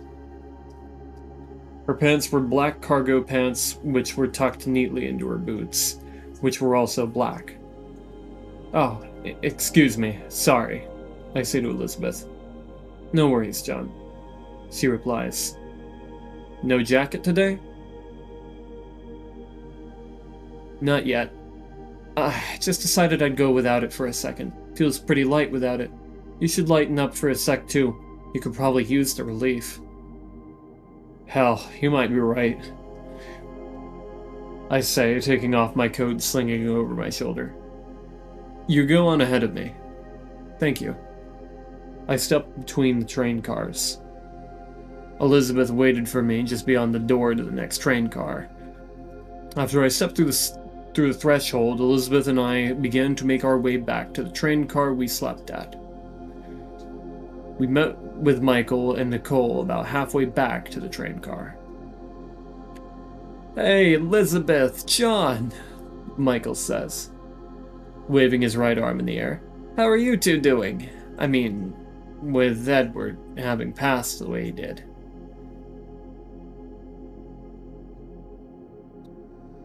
I can still see his face, twisted in horror and misery, covered in blood and tears. I don't think I'll be able to get that image out of my head for a while, and the same goes for mourning. It's always a sorrowful moment when you lose a comrade, and especially one who was once your greatest enemy. I'm terribly distraught at his untimely demise. Elizabeth states, almost as if making an official statement, she really is a natural-born leader. Now that I've had time to think about it, I am quite saddened that he went down the way he did. Yeah, he used to be a horrible person, but he changed after Salzfeld, even apologizing me for everything he said I was, everything he called me. After Salzfeld, he showed me who he truly was, and he was no monster. I'm glad the two of you feel the same way I do. Michael says with a subtle melancholic tone. I didn't know him very long. His choice in clothing scared me, but the way he behaved with me was oddly kind. He never seemed to hold malice towards me, even though I'm not Aryan. He even went as far as to serve me and make sure I was doing all right at all times. He made me feel valuable. I miss him. I miss him a lot, Nicole chimes in. It's good to hear we're all on the same page about Edward, Elizabeth says. John and I are going to idle down that way a bit. Care to join us? Sure, Michael says. Not much better to do, Nicole says. The four of us continued back to the train car Elizabeth and I slept in. Night Stalker sat in the place I was sitting before I had gone to shower. He looked over to his left out the grated window into the dark abyss of the Black Forest. Something on your mind, Night Stalker? I asked, sitting down across from him and laying my coat on the table. No, just coming to terms with a few things. Night Stalker responds, still staring out the window. What things? I asked. The fact that at some point, could be within weeks, or perhaps it'll be a year down the line. But I'm going to die. Damien told me so. You can also see Damien? I thought it was only me. My voice progresses to a whisper, and Elizabeth and the others seem to have engaged in their own conversations. Only people who have agreed to the accord can see his fading spirit. Upon his death, his consciousness was uploaded, so to speak, to the forest. He will probably live on for, at most, a few more weeks before finally fading away. Seems he's been trying to atone for something in his remaining time. What makes you think you're going to die? Damien told me that as the first survivor of the mutagen infection, that oculi would be after me. And now that he's gone, and now that he's gone, it leaves one unit to capture me. And that is the mysterious Agent Salazar. Someone who pulls so much weight at oculi that even high-ranking officials would bend to his will, and that people above him downright fear him. While it may be conjecture, I don't think I can fight him, especially after he slaughtered almost the entire standing army at Salzfeld, which was in the hundreds, and abducted or killed Ravenwing, their ace in the hole super soldier. If this is true, then I fear the status of other powerful hunters such as Arachnid looks pretty grim. And if he's gonna come after me, then even using everything I have, I'm afraid I will not be able to defeat him. So that's what you're trying to come to terms with? That, and I want to tie off some loose ends. Bring closure to things before I die. That's understandable. Should I leave you to solemnly ponder? I would appreciate that. It'll help me think of everything that still needs doing. For now, take this.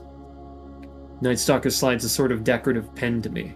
It is a dark purple orchid flower atop a shield. Keep this with you, so that if I ever do pass, you won't forget me. I will, Night Stalker. Thank you. I took the pen into my hands and placed it into my pocket. It's best if you relax for now. We've still got a while before War Station Omicron. Oh, and Dante's over there by the corner, in case you wanted to chat. Night Stalker gestures behind him with his head. Right, I might as well see how he's doing, I stated, getting up from the table and crossing the room to a sturdy-looking metal table where Dante sat. His eyes are sunk deep into their sockets, a cold, almost lifeless expression across his face. Are you doing alright, Dante? I asked him, sitting down opposite him. It hurts pretty damn bad, I can't lie, Dante says, glancing at his right arm. I don't think I'm long for this world, I'm afraid. I struggle to find words to reassure him. Hope for the best, I suppose. As I say this, I can smell the mutagen decomposing his flesh. I can hear it wriggle and writhe as it slowly breaks down his muscles and makes its way to the bone. I've been to the medics. All they gave me was some CL9 and pain medication. Said there's not much they can do. Suppose we have to just hold out, wait for a cure. Cure used to be to just cut the limb off, but, you know. Dante leans back, making a sawing motion with his left arm. It's a bit hard to take care of when you're on your own. It's probably even too late when you found me. So, I said, pausing to think, what's your next move? What are your plans before you end up comatose? The cure now is death. Dante looks out the window. You're not seriously considering suicide, right? I ask suddenly, instinctively. It's not the most unreasonable way out. A lot of people did it that way. Don't you think that's... Please, let me finish. I wasn't done. Dante asks coldly. I can't take my own life. I have to set a good example for Mikey. I don't think he'd ever recover if I killed myself. So, then what? As much as it hurts me, I'm just gonna have to wait it out. I already asked Night Stalker to take me out if I go comatose. So all I want to ask of you is to make sure Mikey doesn't gotta see me go. I can do that. Thank you, Jonathan. It means a lot. It's the least I can do to fulfill a man's dying wish, I said, standing up and wandering to the opposite corner of the train.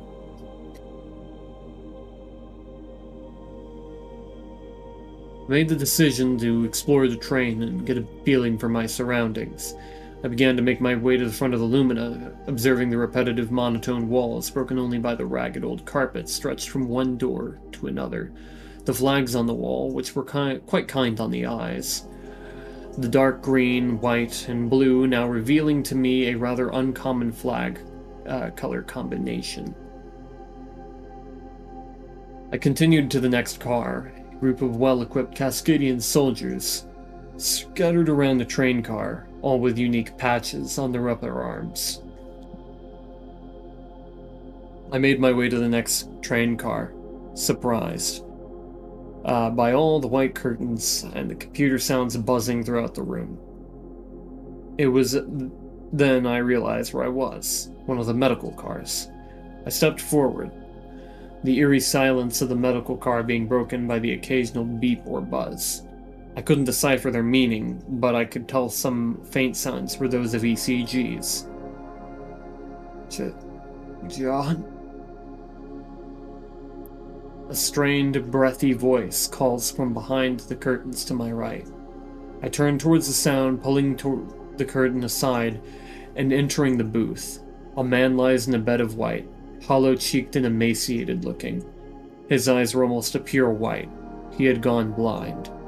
No matter how hard I looked, I could not tell who it was, but he knew me, somehow. John, it's me. Chris.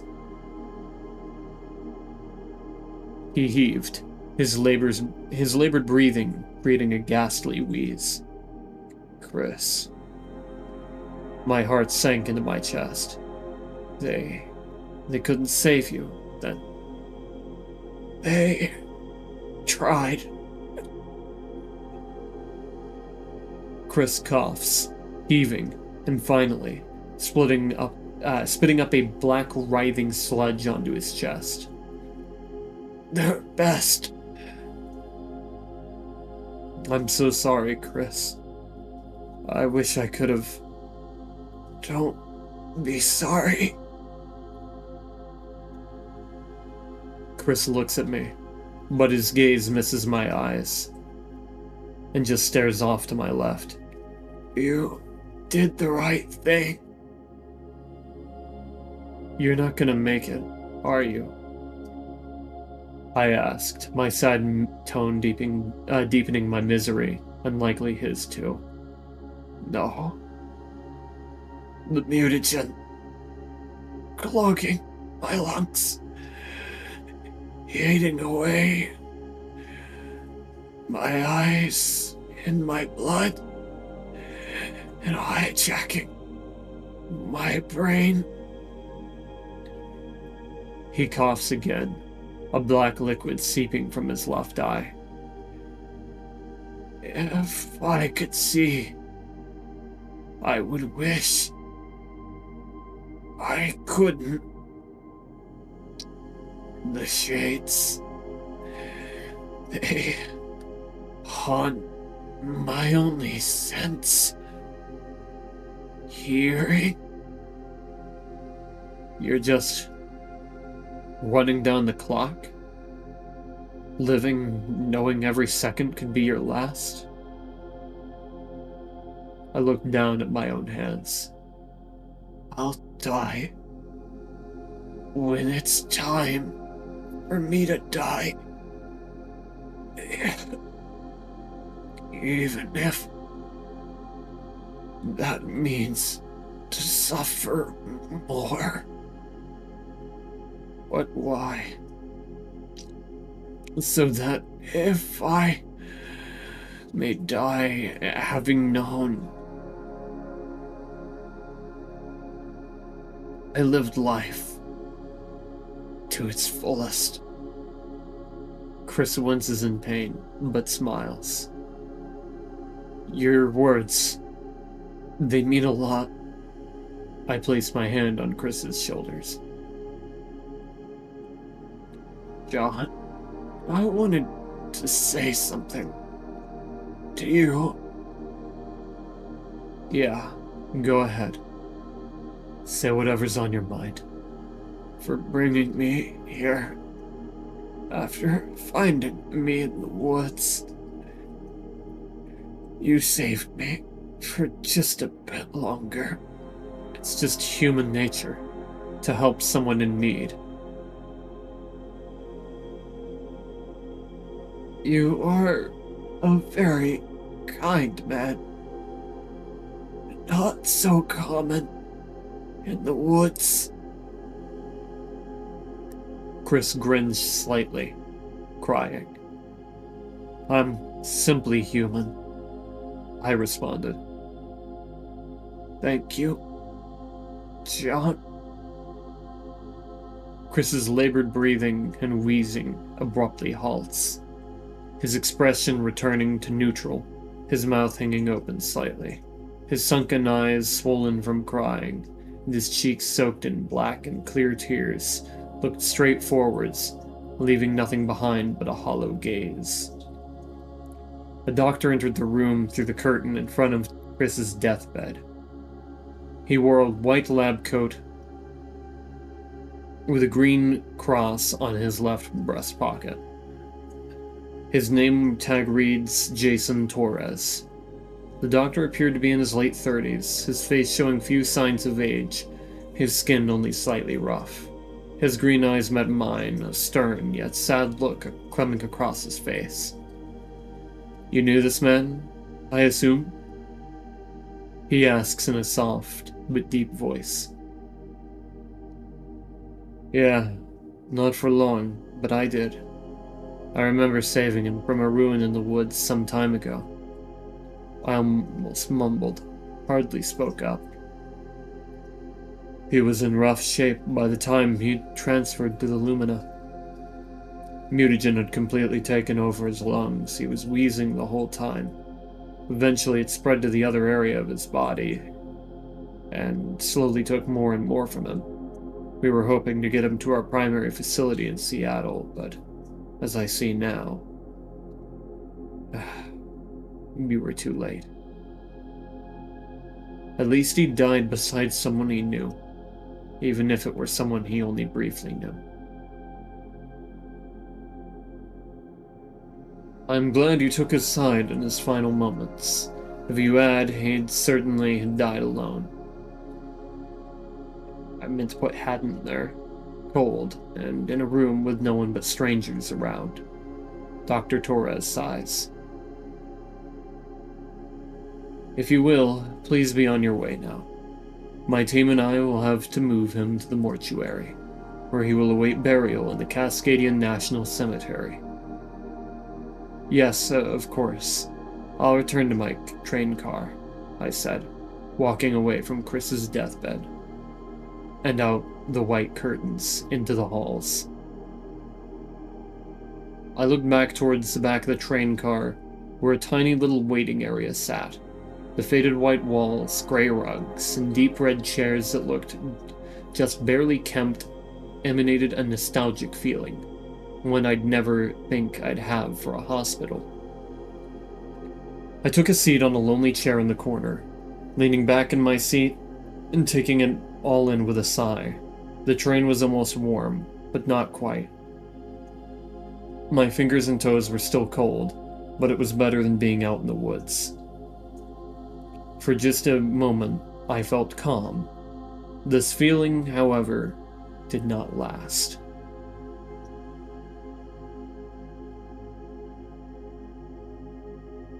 And if that character felt a little unfamiliar, he has not really been seen since chapter 5.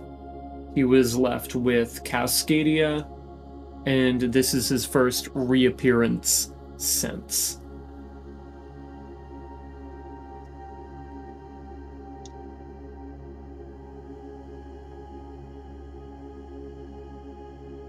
And he was left with Cascadia because he was very, very sickly.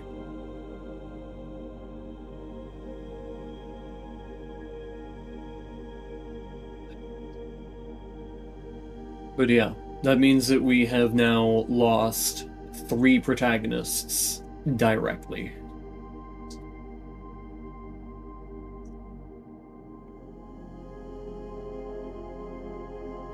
We now have about 110 pages left. And this one is a fucking big one. So, get ready. Because I don't think this one stops until, like, page 470. This one goes on for a really fucking long time.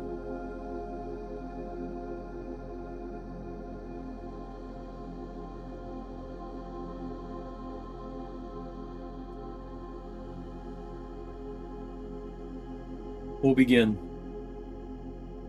at chapter 11, The Complex. The silence was broken by a deafening boom, followed by a high-pitched whistle and a distant explosion, and again, a deafening boom, high-pitched whistle, and a distant explosion. Elizabeth is sitting next to me, and her ears almost look like they twitch at the sounds. She perks up. Artillery fire, she mumbles, looking side to side. There's artillery cannons on this train?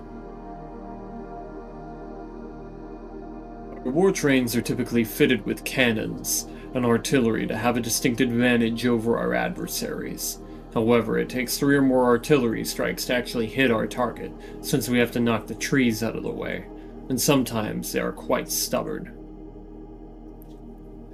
Night Stalker says, as another deafening boom, high-pitched whistle, and distant explosion occur. The train's brakes can be heard engaging, as the loud roar of the train horn echoes through the woods. The abyssal darkness from outside soon turns to a gray and brown metal, illuminated from above. The train stops. Hello, Haven 2. Welcome, welcome. It's my 400 subscriber special for YouTube. And we are currently... Did you write this? Yes, I did. This is book 1 of the Sea of Memories series, which is my own character lore. At least a very, very small part of it. It's the very first book. You're kind of quite late into this. And it is kind of spoilery, which is why the title has, like, spoiler warning and stuff in it. Because, this is part of my lore, and it is a reasonably important piece. If you don't mind coming in at nearly the end of the book, you can stay, but I totally understand if you want to back out and read the first 10 chapters yourself.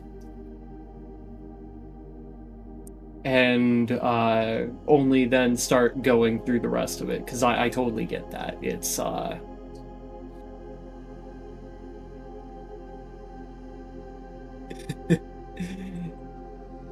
I don't know who you are, but chapter 11 on page 390 is wild, dude. Decent work. Thank you. The book is 500 pages long and 106,000 words. Yeah, this is chapter 11, so we are quite deep into the story, so I totally understand if you want to dip out and read the first 10 chapters before getting to this point.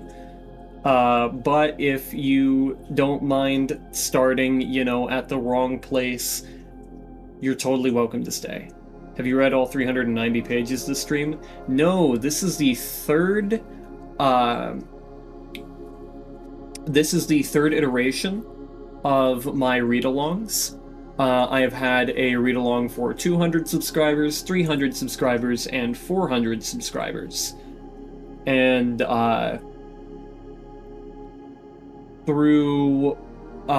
in the first one, I read chapters 1 through 4. In the second one, I read chapters 5 through 8, and this time I'm completing it. I'm reading the last chapters, and we're gonna get the story done. And that way, on YouTube, I will basically have an audiobook for people to listen to. A scuffed one, because later on I have to start pausing a lot because my vocal cords hurt. But, you know. Goddamn. Since it's only been 2 hours, it would be wicked if I read all 390 pages this stream. So I'm not a sci-fi fan, so I'm gonna hop off now. But good luck to you and God bless you, Caliburn. Well, I appreciate the well wishes. But I will see you in another time, should fate deem it so.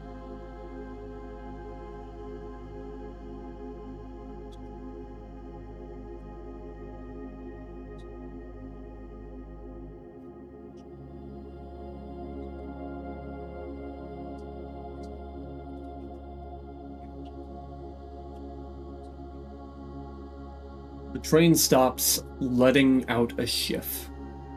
The intercom buzzes. Exiting at War Station Omicron. Should upload each chapter individually. That would really require me going through the VODs and then reposting the VODs, which kind of feels a little pointless.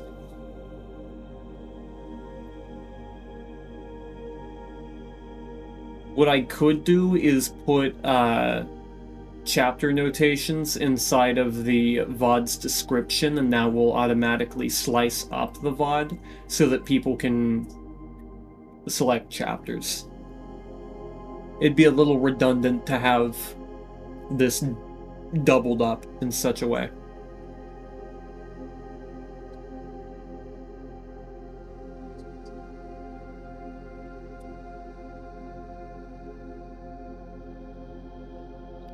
A quiet, cheerful tune rings out and echoes into the station.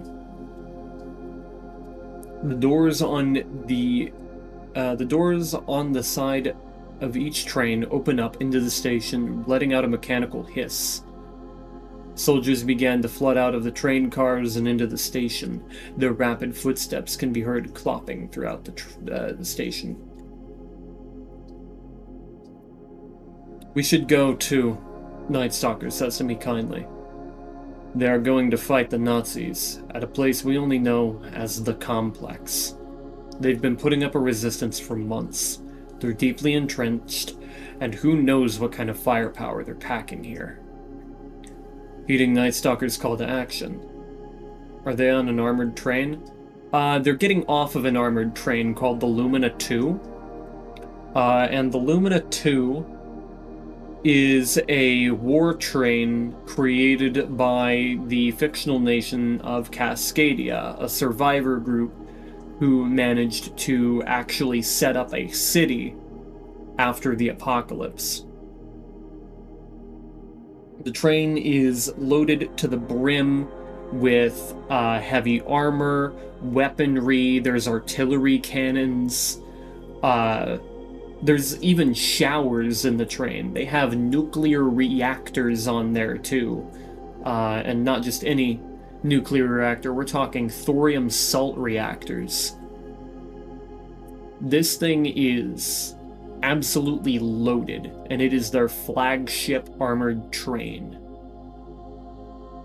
And they use it to cleave paths through the woods and be able to establish a sort of infrastructure through these woods. So, to kind of catch you up, November 1989, it's an alternate universe from our own. The world comes to a very quick and abrupt end. In a matter of weeks,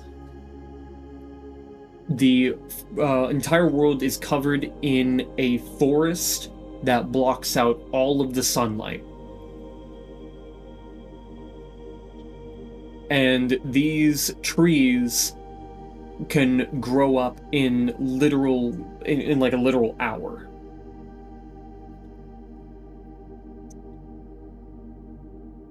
And they grow very rapidly. With the entire world covered in this forest, there are very, very few survivors. And the ones that exist are very disconnected. Cascadia forms a city on the west coast in Seattle, where they begin to organize and slowly try to find ways to combat the forest and its growth. And they invent a train that has specialized wheels and tracks that will eat up the roots as it goes along. And the train with its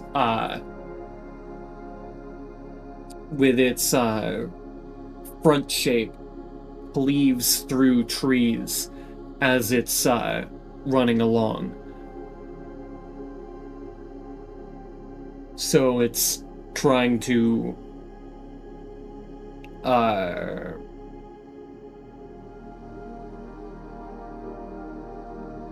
so they're just trying to like establish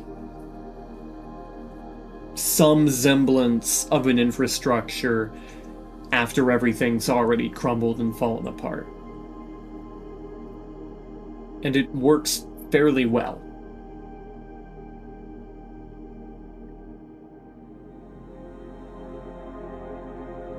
So where was I? Soldiers fly out. Heeding Night Stalker's call to action, I nodded, taking Elizabeth, Michael, and Dante with me and leaving the train, trailing behind the soldiers. The place looked as if hastily built and fortified, but was leagues ahead of anything us at Riding Mountain were capable of. It was very clear that even at weak levels of supply, that the Cascadians were far superior in their organization and capabilities in every single way. The soldiers began jogging in step with one another outside the station, taking absolutely zero time to rest. Without delay, Elizabeth, Michael, Dante, and I followed suit. Michael gripped onto his left arm, holding the welder so that it wouldn't weigh him down as much.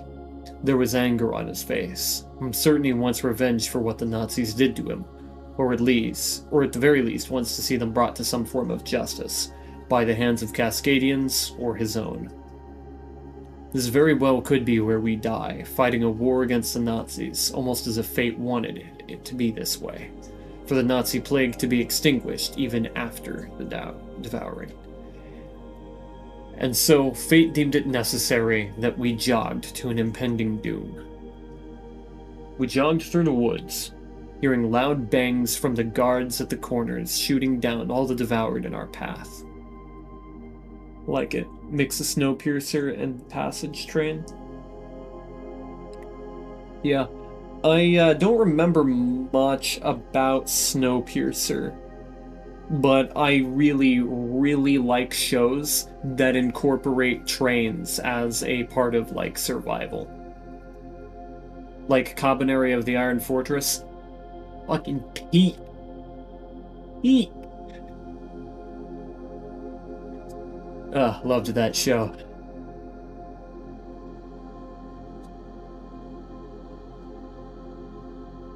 We'll definitely be seeing more of the Lumina in the sequel.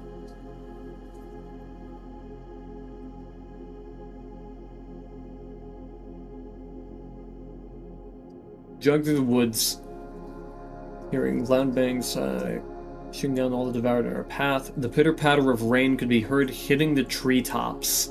A group ahead of us, dodging out of the way of a giant water droplet dumped from atop the trees. A crack of thunder can be heard overhead, but doesn't illuminate through the trees, instead simply rumbling the ground beneath our feet. The air turned humid and heavy, and it smelled of a rainy day, giving a hint of nostalgia. A loud repeated bang spelled the end of two people standing ahead of me, the tearing of flesh and the thumping of bullets ripping through men who would fall into mud soon after could be heard amidst the chaotic chorus. "Contact!" a commander shouts. "Automated turret!" Soldiers spread out, hiding behind the cover of trees, and I followed suit. The complex had come into view, carved into a sudden rise in the terrain. Perhaps a large hill or mountainside, was a massive concrete structure reinforced with titanium. Lining the top of the facility were automated turrets, and across the ground were other automated defense systems. A bright flash of lightning, followed by the crack of thunder, illuminates the leaves hovering above the facility in an ominous, foreboding manner. "The turrets are down! Move ahead!" a commander shouted. We all charged forth. It looked as if we were an army charging into the mouth of a massive beast. And as we ventured into its maw, we bore witness to a complete bloodbath. The room was almost pitch black despite the few lights that hang from the ceiling and the roaming cones of the flashlights from the numerous soldiers. The walls were a dark gray, and the ceiling too. The floor, however, was a nasty shade of crimson. Mangled, twisted, and ripped apart bodies littered the ground, drowning and drenched in their own blood. Could this have been? The image of Agent Salazar flashes in my mind. On the walls were torn and tattered Nazi banners, spattered with blood. "There's almost nothing here," says Night Stalker, his eye glowing. "The energy signals are also really odd. We'll investigate, but we should stay cautious. Whatever blew through here is at least as strong as an evolved devoured serpent." A massive titanium door stood at the opposite end of the room. The bottom of it had a dent as wide as an elephant on it, as if it had been dropped on something like a large vehicle or trailer. The dent was too small to crawl under the door. I tried to lift it up, but as expected, it was far too heavy, didn't even budge. I looked around for another way in. And crossing the room to its left side, I found a smaller titanium door that led to a sort of maintenance tunnel. "Looks like we could head this way," I called out, my voice echoing into the room. Taking a few steps back, I threw my leg out at the door and kicked it down. The door slamming against the ground with a bang. "Strong guy," female soldier says quietly. I stepped into the corridor. The walls made of concrete bricks and industrial caged lights lined the walls. The entire hall smelled of soot and decay. It seemed to stretch on and on. Elizabeth, a group of soldiers, and I walked down the hall until we found a door on the right, which hung open. Outside of the door rests a similar silence to the room before, another bloodbath, but what wasn't relieving was the nature of the injuries. Whereas with Salazar, all of the dead seemed to have been shot, these people were ripped apart. Whatever lurks within, or outside of this place, not only isn't human, but very well could be as strong as the nightmare rhino that Night Stalker mentioned. A red light blares in the far left corner of the room. A screen sits to its right, and red text scrolls across it, reading, "Warning. Mutagen K13, K14, K15, containment breach detected. Evacuate immediately. Elizabeth and I walked into the room, followed by some 30 soldiers from Cascadia, and Night Stalker in the back with Michael and Dante.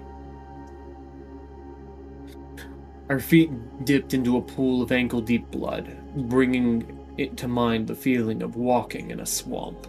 With each step we took, the stench of rotting corpses grew stronger and stronger, to the point where it was unbearable. We stood still, silently in the room, drenched in blood and surrounded by mangled corpses. When suddenly we heard a clicking sound, and the blood on the corpses began to bubble rapidly, the bodies contorting and lifting from the ground. This shouldn't be possible. I tried to back away, but I couldn't move my feet. I looked down and saw the blood had congealed around my ankles, trapping me in place. I looked around in a panic, other soldiers having noticed the same. Night Stalker leaped through the air and stuck to the wall like some sort of insect. A tail protruded from Night Stalker's lower back and anchored him to the wall. In the blink of an eye, he wielded a massive dark purple bow. Interesting. I've never seen Night Stalker get this serious. Damien appears for just a moment, then blinking away. What on earth is going on here? I exclaimed. I'm not sure, but shoot those corpses. That must be the mutagen. Night Stalker exclaims in response, drawing his bow back and firing at the bodies. The arrow whizzes right through one of the bodies, but it doesn't seem to die.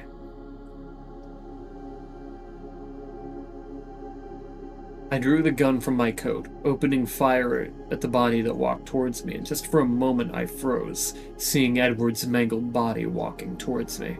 My head pounds as I begin to sweat bullets. No. Not again. I can't. I won't. I began to shout. John, what's going on? John! Elizabeth screams. I begin to fade in and out of consciousness. I know you're stressing over the war, honey, but it will be fine. The Warsaw Pact has it all under control, Ellie says to me in a concerned tone. My brothers, my sister, they're still down there. They're going to be killed. I responded, sobbing. They won't be killed, not yet. I'm sure the Nazis will be overthrown before they can hurt your family. But what if they invade us? They'll come for me next. They'll kill us both. They'll torture us both. They aren't going to win this war, Johnny. They're going to be okay. Ellie wraps her arms around me tightly, patting my back. And even if they do invade us, we'll be here, together, until the very end, okay? Gunshots roared through the air, the blurred lines between reality making it hard to distinguish my surroundings. But all I could hear was the loud banging, the cracking of concrete as bullets pelted the walls, and flesh being ripped apart by bullets and blades alike. I could feel two arms wrapped around my lower abdomen in a feeble attempt to restrain me. John, please get a hold of yourself! Elizabeth is shouting, and it slowly morphs into Ellie's voice. I hate to see you like this. Please, just let it go. Ellie grabs my shoulder in an attempt to calm me. Let it go! He threatened to kill you! I shout furiously. Please, calm down, Johnny. He can't hurt me. I don't care. I'm going to make sure he regrets what he said. You're better than this, Johnny. Ellie's voice morphs back into Elizabeth's. You can fight this. You're going to be all right. Elizabeth shouts, still grasping me. I'm seeing red again, as if all that matters is the death of what stands before me. I can feel the red-hot rage boiling my blood and settling my face, and setting my face alight. The mangled body before me, scratching at my chest but not breaking skin. My fists feel like I'm swinging enormous weights around. I'm exhausted, but it feels as if it didn't matter at all. For some reason, however, I felt tremendous guilt. What are we going to do? There's no food left. No expeditions have even come close to this region, and yet I muttered, defeated. We'll find a way, Johnny. We always have. We always will. Till death do us part, remember? Ellie says optimistically. Till death do us part. I do remember. It's just so hard to have any hope like this. I believe you, Johnny. I believe in you, Johnny. I'm sure you'll find a way around those raiders at Riding Mountain National Park. I'll make something happen.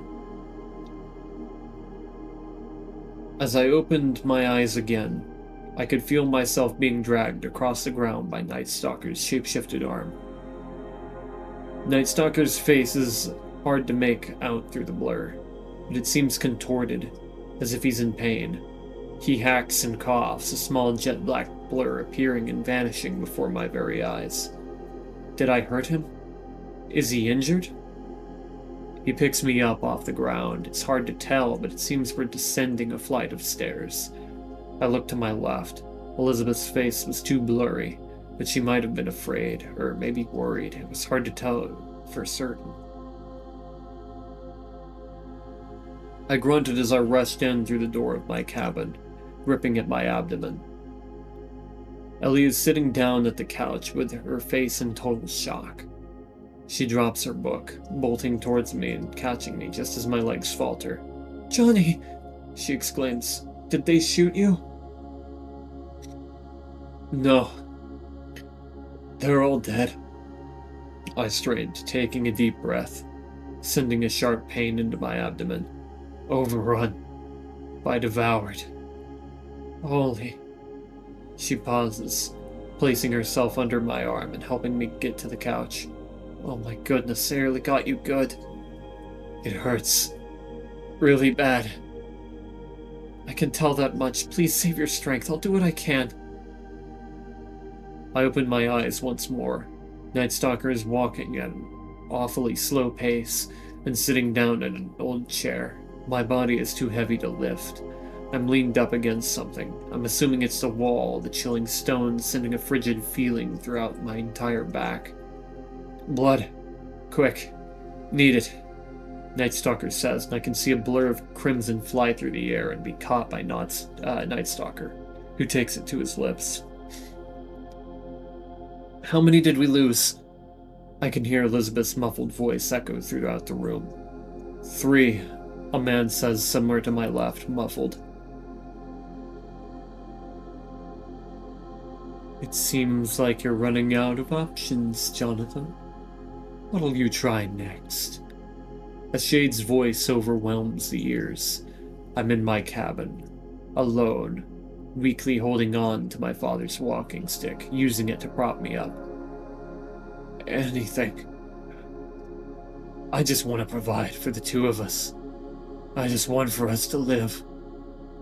"I'm afraid I cannot offer salvation for the both of you." The shade's chilling mass swirls to my left, enveloping the entire left side of my body. It feels as if my soul were rotting away atop an Arctic glacier. I'm dying. You know I'm dying. I weakly placed my hand above my abdomen, which had now formed a nasty scar that looked like it was painted black and wriggling with black worms. Ellie's starving. She can't fight either. "Oh, but you can. There is one way for you to get out of this. On the other hand, she will not make it out alive." "No. Anything but that. I won't do it." "Look what I see, Jonathan." The shade pulls itself behind me, taking its ghastly hands to both sides of my face. It feels like as if I'm crying frozen tears facing an Arctic wind. There is one way out of this, and it's through her. Ellie would want you to live, even if it takes her life to do it. Damn. Looks like he's really going through it right now. Certainly an odd symptom, too much past trauma or something. He's having flashbacks, and he's just barely come to. Night Stalker is crouched by my side, holding my shoulder and looking into my eyes. He's no longer wearing an eye patch, and both of his eyes glow a bright red. What about what happened back upstairs? Do you know what that was? Michael's muffled voice asks. It sounds shaky. Afraid not. But what I do know is the mutagen doesn't regenerate corpses, and most certainly isn't capable of moving blood around like that. Something else is down here. Something much worse than K-14. Before I knew it, a bitter, numbing cold surrounded my entire body. The shade's haunting and frigid mass swirled around me like a hurricane of despair. My vision was foggy, but steadily clearing. My hearing muffled, but slowly clearing. Ellie's face comes into view, tears pouring down her face, and her expression one of twisted fear and betrayal. She sits shackled against the exterior wall of a cabin, missing her left leg from the knee down and in a pool of blood. Slowly coming to consciousness, I screamed in horror, my entire body feeling shockwaves of fear and guilt as I let out a horrific scream. "No!" I wailed. My axe fell from my right hand, and I fell backwards into a sitting position. A severed leg falling onto my abdomen, spilling blood all over my wound, sinking into the wound. "We have to stabilize him. Is there anything any of you have? Clozapine, CL9, Zoloft, ZL7, anything. Damn it, if even blood will do." Night Stalker is shouting, but the words he's saying doesn't make a lot of sense. "Someone, find something quick! If something happens in whatever state he's in, he could lose control and at least half of us will die. Hurry! Blood here!" A man shouts, another red blur soaring from the air. "No, I won't!" I shouted. "Not again! Never again!" "You have to, John. Drink." Night Stalker shouted. "No, I refuse!" I smacked away the blood. "I'm sorry, Ellie," I say, feeling empty. My soul feels like it departed from my body centuries ago, leaving nothing but an empty abyss behind. "It's okay, Johnny. I love you. I always will. If..." Ellie strains her face in anguish. "I wish I didn't have to suffer at your hands. But maybe that was just fate. I hate myself. I'm ashamed. I'm horrible. Dirty." Tears streamed down my face, and I felt a tremendous weight on my shoulders. On my spirit, a tremendous weight of self-loathing. "Don't say that, Johnny." She grunts after shouting, tears streaming down her face. "You did what you had to survive." "I'm a monster, Ellie. I'm a monster." "You're not a monster. No one's a monster. You... me... we have monsters on the inside, but none of us are monsters. I hope you're right about that. You remember what I said a few weeks ago, right?" "I do, but this is not the way I imagined this going. This way, I'll always be a part of you, and that way we can still truly say, 'Till death do us part,'" I said as I swung my axe into Ellie's head, cleaving it in two. The life remaining in her eyes drained away in an instant. She may suffer no longer. "John, please snap out of it, John!" Elizabeth shouts. "Go on, Johnny. Make our dreams come true."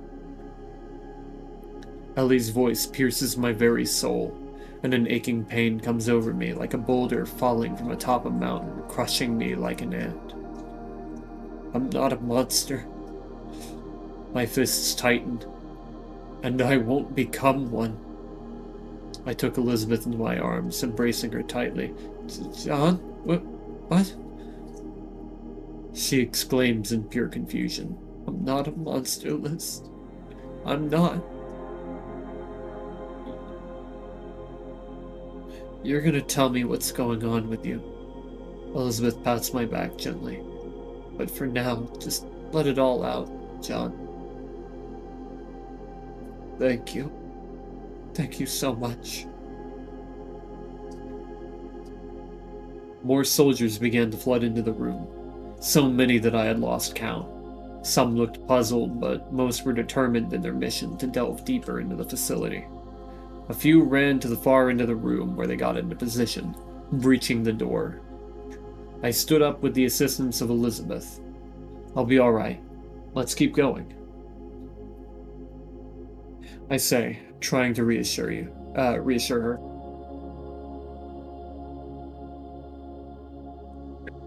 I crossed the room and entered through the breached door. Inside, the groups of soldiers stood with their weapons raised, on guard, but the entire place seemed empty, devoid of life. 3 hallways extended from where we stood. 2 equal-length hallways to the left and right, and they were relatively short, only a few doors in either direction. The last hallway extended straight forward and went on twice.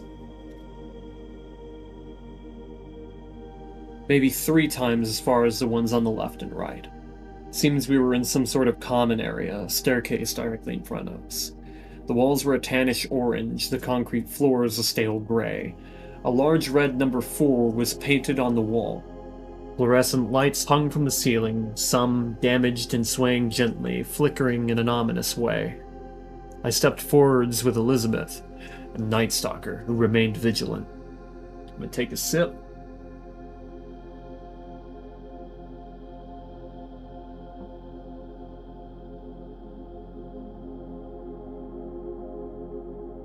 I'm most certainly gonna need a bathroom break after this.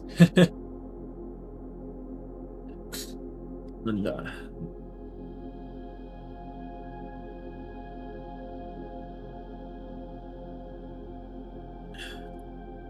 ooh, I can't let that water sit too much longer.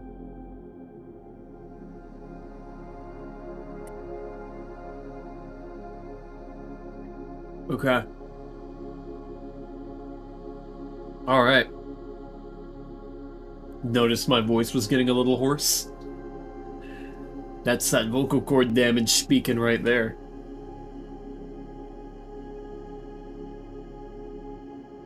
I began to walk down the hall in front of me with Elizabeth, Night Stalker, Michael, and Dante, who had just caught up.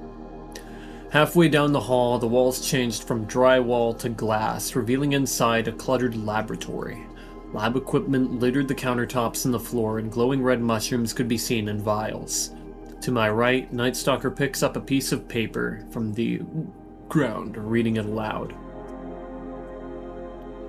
Dear Darla, it's been over 15 years since they sealed us inside the MUTAGEN research facility. I really hope that we can find something that satisfies command soon so that I can finally see you again. We recently started work on Series Conrad.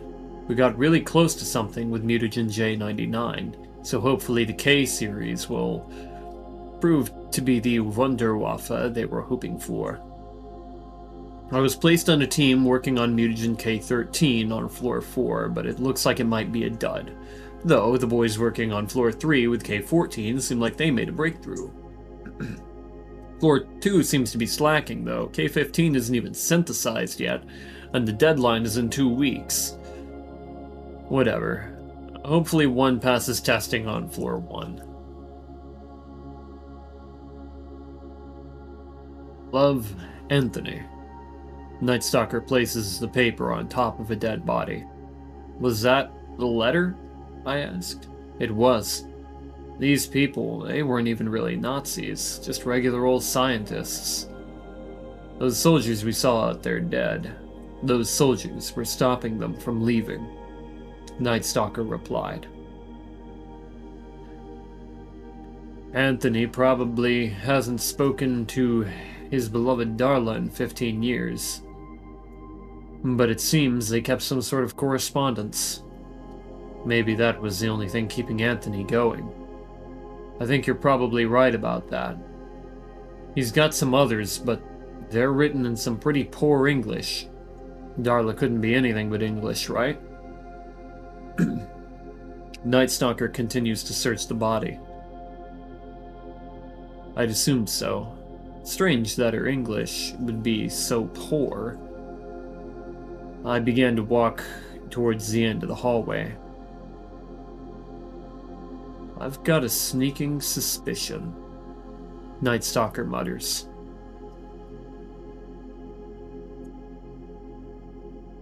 We came to the end of the hallway, a single room standing in front of us, and on our right side stood a staircase that trailed down to floor 3. It seemed to have been damaged. I pushed the door in front of us open, and it creaked slowly, a streak of light growing as the door opened, revealing a rotting corpse slumped over a chair, and a desk with many monitors on it.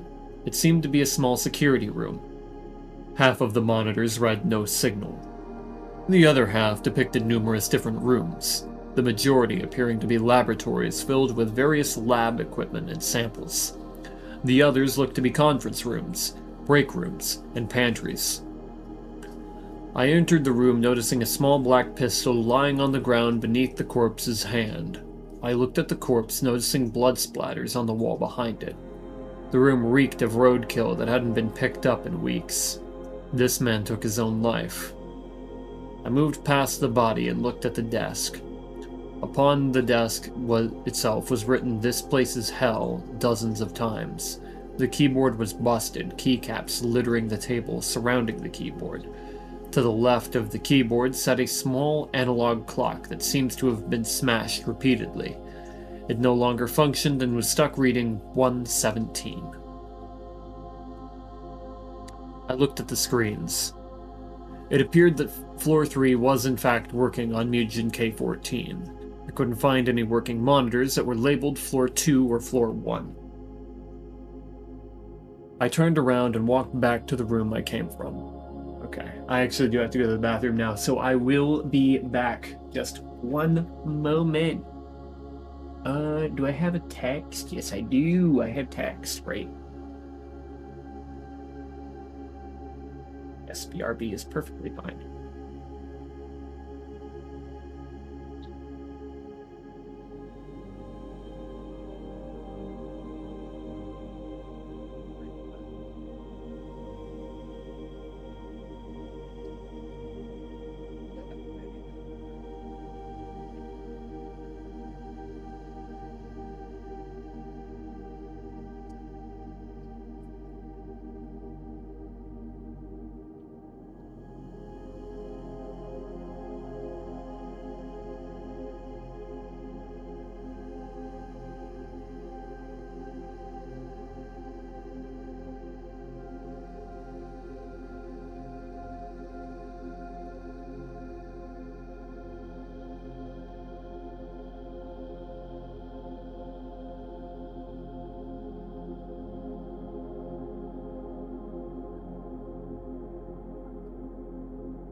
Have a good Waz is a very strange thing to say to somebody.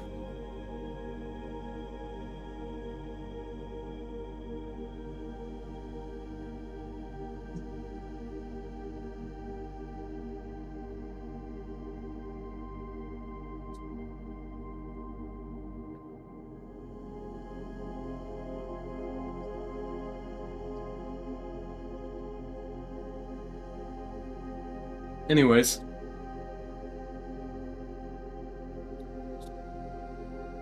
Where was I?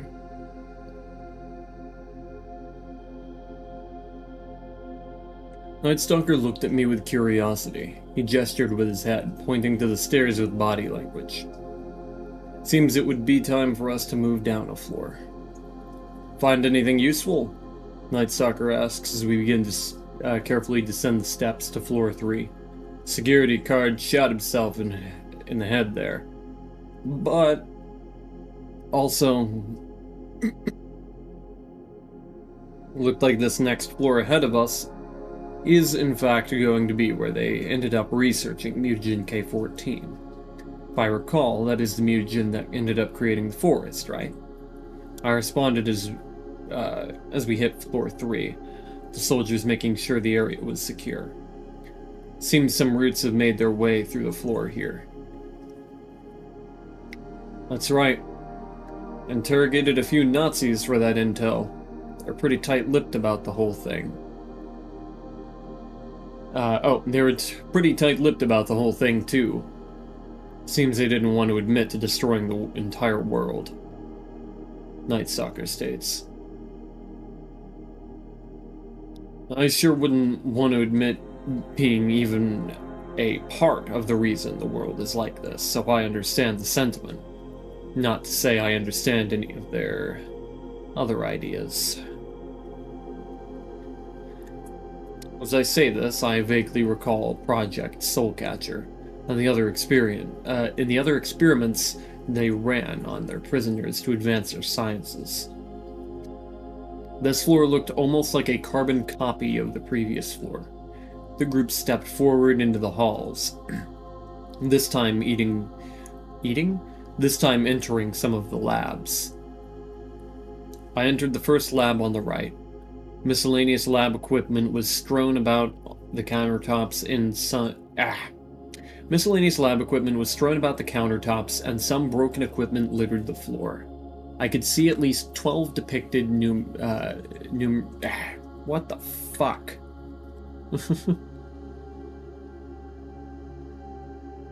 Hello?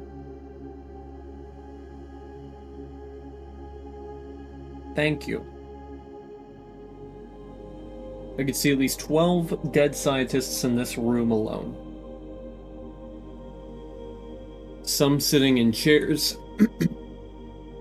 some lying down on the ground, their white coats stained with a crimson red. A piece of paper lay flat on one of the lab stations. A large blood stain obscured some of the lettering. I took the paper into my hands and held it closely to my face. It appeared to be a sort of research paper pertaining to the mutagen. What could it mean? Mycorrhizal fungi and the mutagen. Neural network research. 11th of September, 1988. Dr. Theodore Schwann, Ph.D. It would seem that the potential hazard brought about by the nature of the mutagen when its development is complete is the possibility of such a bioweapon to form a neural network and gain sentience. Should this occur, there will be no chance at reclaiming the East from the Warsaw Pact, as High Command intends. Due to mutagen series Conrad and its nature as a highly modified mycorrhizal fungi, the successful version may not carry out the precise intentions of High Command. Based on most recent testing, it would seem that mutagen K07 would be a potential suitor for the intended purposes. The main concern, of course, being the aforementioned possibility of the mutagen gaining some form of sentience after it forms a large enough neural network. Only time will tell. I set the paper down on the ground, rather disturbed by the passage. I handed the paper to Night Stalker, who gripped it tightly in his left hand. His eyes darted around the paper as if trying to search for something. His expression turns to intrigue, then to surprise. The trees of the forest, they're not actually trees, Night Stalker mumbles. Hold on, what do you mean? Elizabeth asks, turning around sharply. According to this paper here, the mutagen is actually a fungus, and the trees that we have witnessed, they are not actually trees, but mushrooms. Night Stalker responds, neatly folding the paper and promptly placing it into the inside pocket of his jacket. Does this mean they're edible? A male soldier asks. No, Crayon, the trees are not edible, Night Stalker exclaims in the direction of the male soldier. Come on, man. It was one time. Crayon interjects. It was 3 times, Crayon. In fact, it was every time we actually found a pack of crayons. I was hungry, man. You can't blame me for that. I think I can, actually. The rest of us recognize we can't eat those. They're no good. Crayon pouts and turns away from Night Stalker. It would seem they go back pretty far. I couldn't imagine his name is actually Crayon. We began to move towards the hall again.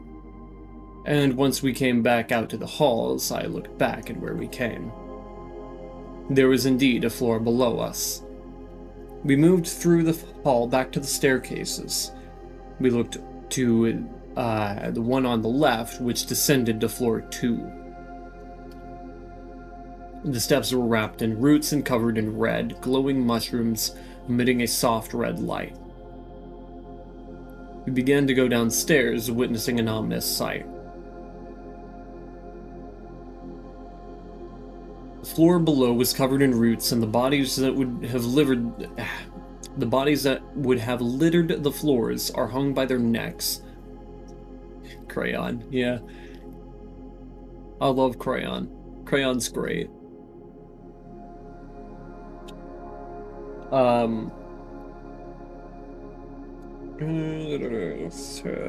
Floor covered in roots, and bodies that would have littered the floors are hung by their necks on tree roots. The red mushrooms, which I have concluded in my mind are fungus K13, grow all over their corpses, illuminating their twisted faces in a horrific red light. As we flooded into floor 2, one of the bodies moved, lifting a rifle weakly. A loud bang can be heard, followed by a rock cracking behind us. The dead body began to open fire at us. A male soldier stepped to the side, and a clicking sound could be heard echoing through the room and down the hall. The body turned, and a loud bang could be heard, followed by the tearing of flesh as the bullet ripped straight through his skull. The man fell to the ground, deceased. I carefully took the pistol from my coat pocket and aimed it at the body, right at the neck. I pulled the trigger, a loud bang followed by the cracking of wood could be heard, as the body hit the ground with a thud. A roar of gunfire and the sounds of wood cracking and rocks breaking can be heard echoing through the halls as the body's rifle begins misfiring until finally the mag runs empty. What the hell was that? Crayon asks. And you also said not to eat the red mushrooms before we came here. Why? I'm not sure, but the bodies up at the entrance made that same sound. Tread carefully. Whatever is infesting the lower levels of this place is a lot stronger than we might give it credit for. Night Stalker replies, then sighs in disappointment. You will die a very painful death. Oh, I see. Crayon looks down, dejected.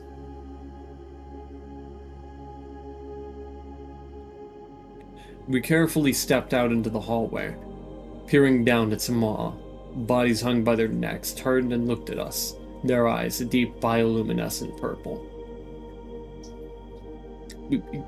We began slowly, quietly crossing into the glass hallways, entering the first door on the left to investigate the laboratory.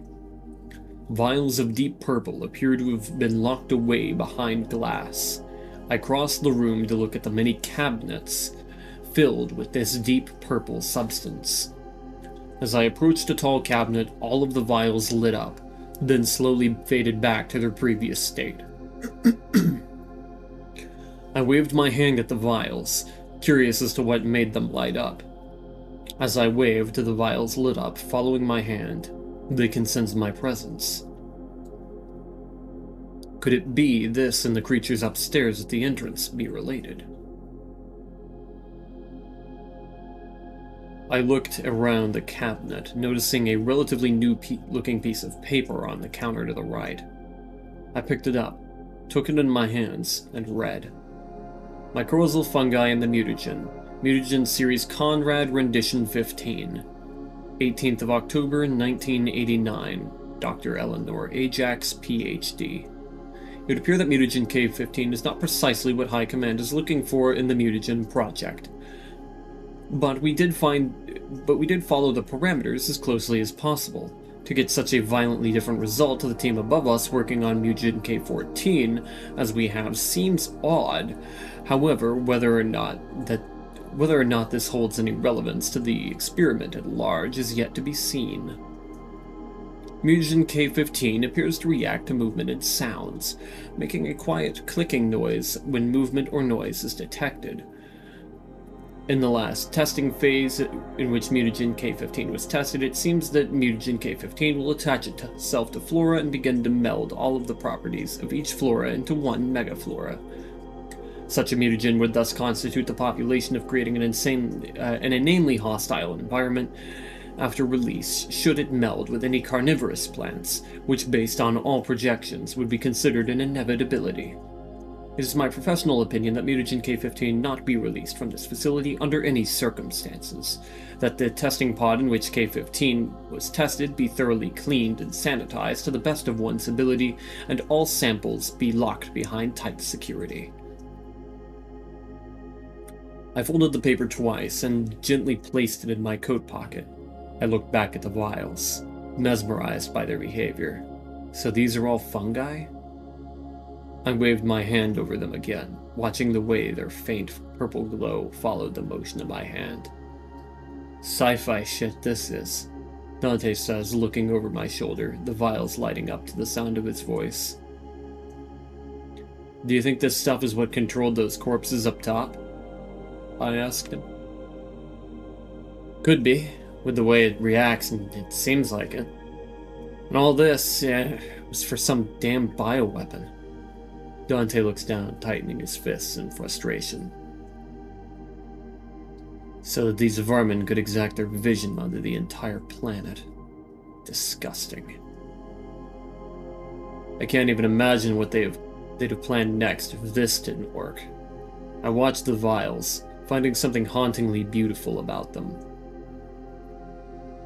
God only knows what cruelties it have in store for the world. If all else failed, even resorting to nuclear war wasn't too far off from them. Too far off for them. Makes you wonder, though. Wonder what, John? Why this method? No anti-personnel neutralizer, no bioweapon to infect people, no. They went for the plants, the soil, I said, turning towards Dante. Strikes me as strange as well. Oh wait.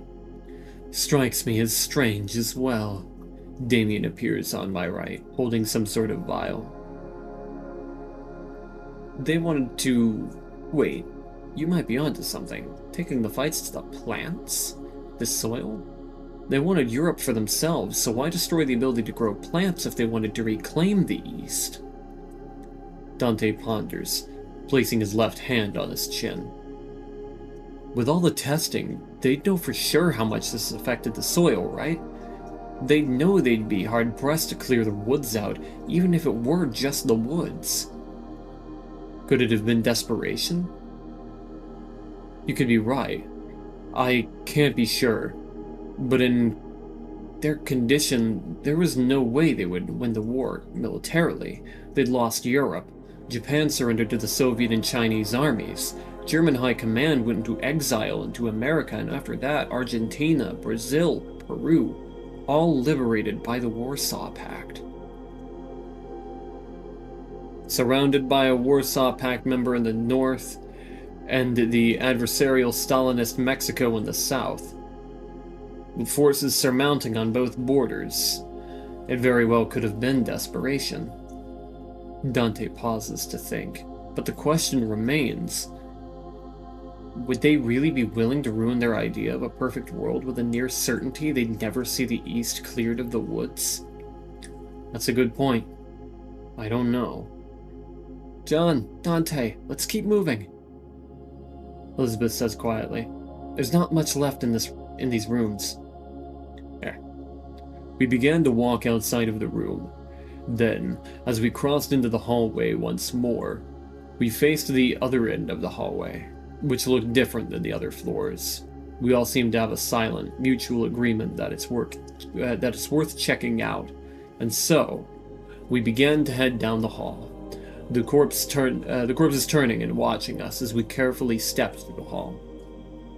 Suddenly, a man screaming and struggling and grunting could be heard from behind us. Drawing my pistol, I whipped around like a whirlwind, started by the sound. The sound had come from Michael, who was now being strangled in a headlock by one of the corpses. His legs kicked back and forth in a desperate effort to free himself. I carefully aimed my gun at the corpse, my arms shaky from the nerves. I took a deep breath, letting out a long exhale as I assured my aim at the corpse's neck. A loud bang rings out, feeling like it's rupturing my eardrums. As I heard the sound, I saw Edward's mutilated face appear where Michael's was for just a split second. My heart jumped and a chill shot down my spine. The sound of wood being split in half fills the room, followed by the thud of Michael and the corpse, as well as the gun hitting the ground. Michael gasps for air as he crawls away from the corpse, knocking the corpse off of him. A deep red smear stains the ground from where he moved. "Michael, you're bleeding!" I exclaimed, hurrying over to him and looking him all over where he was bleeding from. A deep gash cut through from his left shoulder to just above the right side of his abdomen. "Medic!" Night Stalker shouts. A man rushes over to Michael, analyzing the wound. "Okay, I'll tend to his wounds to the best of my ability. Keep 2 to guard me and make sure this place is secure." The medic calls out with an urgent, commanding tone. "I'll stay with this soldier here. You all go ahead." Dante shouts. "Mikey," Dante says softly, his worry and pain audible from the tone of his voice. "Come on, John, let's get moving," Night Stalker shouts. I nodded to Michael and Dante with a pained smile. He nodded back in a way that told me, "I'll be alright. Don't worry." I quickly crossed with Night Stalker and the rest of the group into the long hallway's end. The hall split in 2 directions, just like the floor above us. Looking both left and right, the 2 halls were identical.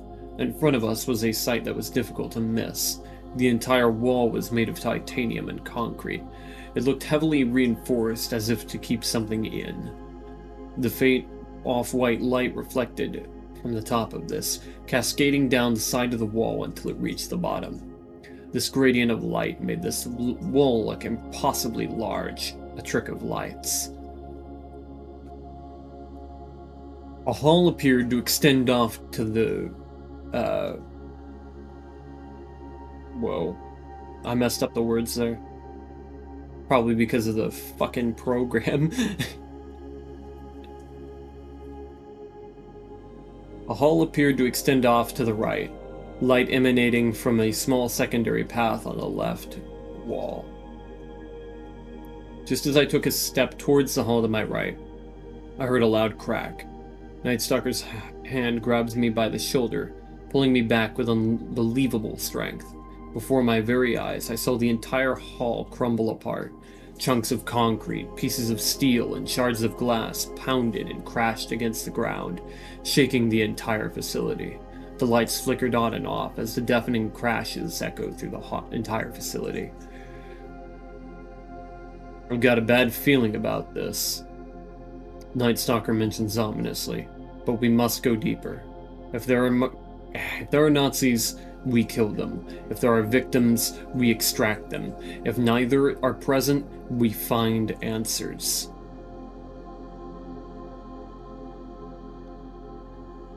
We rushed over to where Michael was being treated by the medic. The medic appears to have dressed the wound. Michael stands up, wincing in pain. "What on earth was that sound?" Michael asks. "Entire part of the facility caved in. We have to get to the bottom of this place and make sure it's cleared before we leave." I responded. "All right, let's move." We began to hurry across the hall and down the stairs to floor 1. Floor 1 had a completely different look to the rest of the floors. Not only was it taller, but the entire space was more open. The glass hallways were now what looked like 4 large terrariums. The silence of the group was broken by a shift. We looked around to figure out where it came from, but we were uncertain. That was until a figure appeared from around the corner. A grotesque image appeared under the warm, flickering light. It looked like some sort of mech, a man stuffed into the center of it all. The man was covered in metal, his skin looking to almost be melted onto its surface, and where the skin had no contact with metal, severe burn scars remained. Targeting. A strange, robotic voice fills the ears. Repeated loud booms pummeled the eardrums as what looked like bowling balls crashed through all about. My right and left slinging large pieces of concrete and rock everywhere. All of the soldiers and I immediately ducked to the right. I looked around at the soldiers who nodded at me. One even threw a rifle to me that I fumbled with before finally catching. It appeared to be a Soviet automatic rifle. It had a wooden stock, grip, and heat shields. Cascadian flag was painted on the receiver. The man then threw me a few banana-shaped magazines, which I couldn't catch. I picked up the magazines and put them into my left pocket. "Now," Night Stalker says, "hunt." I ran out to the other side of the room, ducking and blind firing to my right. Sounds of bullets ricocheting indicating that I was at least hitting something.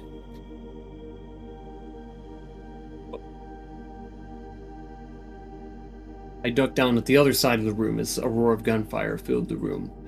I reload my rifle and watch as 5 soldiers drop to the ground, their limbs flying off behind them with a trail of blood. I turned the corner, looking at the mech in fear and anger. My hands trembled, and so too did the rifle I lifted towards the mech, noticing the metal was all red hot, even orange in some places. Then suddenly the mech stopped moving, and the only sound filling the halls were agonized screams. "Help! It burns! It burns!" The man inside the mech shouted and grunted. A flash of blue jolted out from behind his neck, and the man slumped over in the mech, dead. All the soldiers slowly lowered their weapons, one by one, except for Crayon, who put it on his shoulder. I entered the room and approached the mech, cautious. I couldn't exactly tell how this machine worked, but the man inside appeared to be the only reason it operated. Wires tethered were strung to his back along his neck and spine, like the tentacles of a squid gripping onto his spinal cord. Swastikas, the Balkenkreuz, and the Parteiadler were painted all across the mech's metallic surfaces, and the man inside had a barely legible barcode tattooed on his right forearm. He wasn't even willing. In a sense, we just killed an innocent man. I looked to my left, through the glass into a large terrarium. It looked like a simulation of a regular ecosystem. Small green trees and shrubbery lined the ground alongside a simulated river. It was serene. It was a serene sight to behold, one which had become so regrettably foreign that it looked alien to me, as if I'd never seen regular greenery before in my entire life. Breaking the serene appearance, however, were small red glowing mushrooms which covered every dead tree, climbed up the trunk of every living tree, and littered the grass. All the animals in the terrarium were dead and rotting, red bulbs forming from their innards. I noticed a piece of paper on a lectern. It read, "Mutagen K13 notes. Appears to grow better on dead surfaces. Exhibits only minimal signs of network development. Does not appear to damage soil. Anything that attempts to eat it displays irrational and erratic behavior and dies shortly thereafter." I looked to my right at the next terrarium and approached it.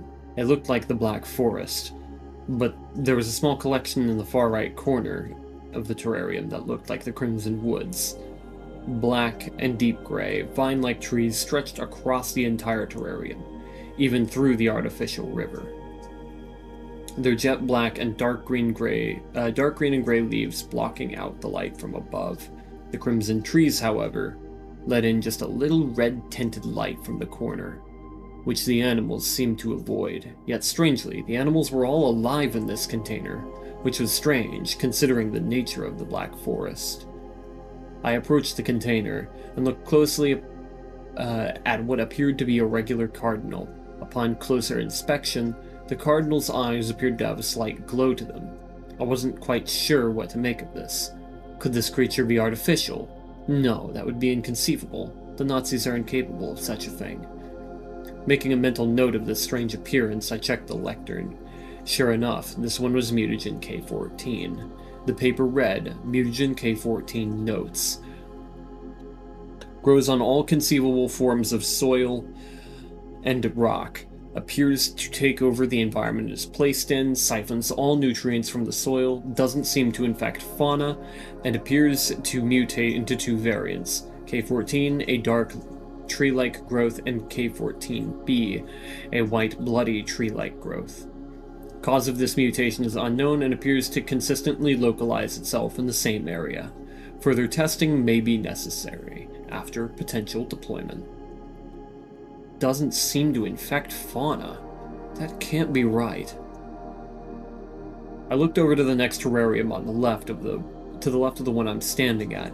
It appears to be normal with greenery, the same type from the one where Mutagen K13 was being tested. This terrarium appeared to be a control group. Some of the animals had died of starvation, but some insects and smaller mammals like mice still ran around in there. I turned around at the final stage of the 4 terrariums, witnessing a very strange, disturbing sight. A tree stretched all along the terrarium, winding almost mystically up to the very top. The wood glistened a deep shade of glittering purple. If I didn't know any better, I'd even go as far as to say it was beautiful, but truly it was deceptively beautiful.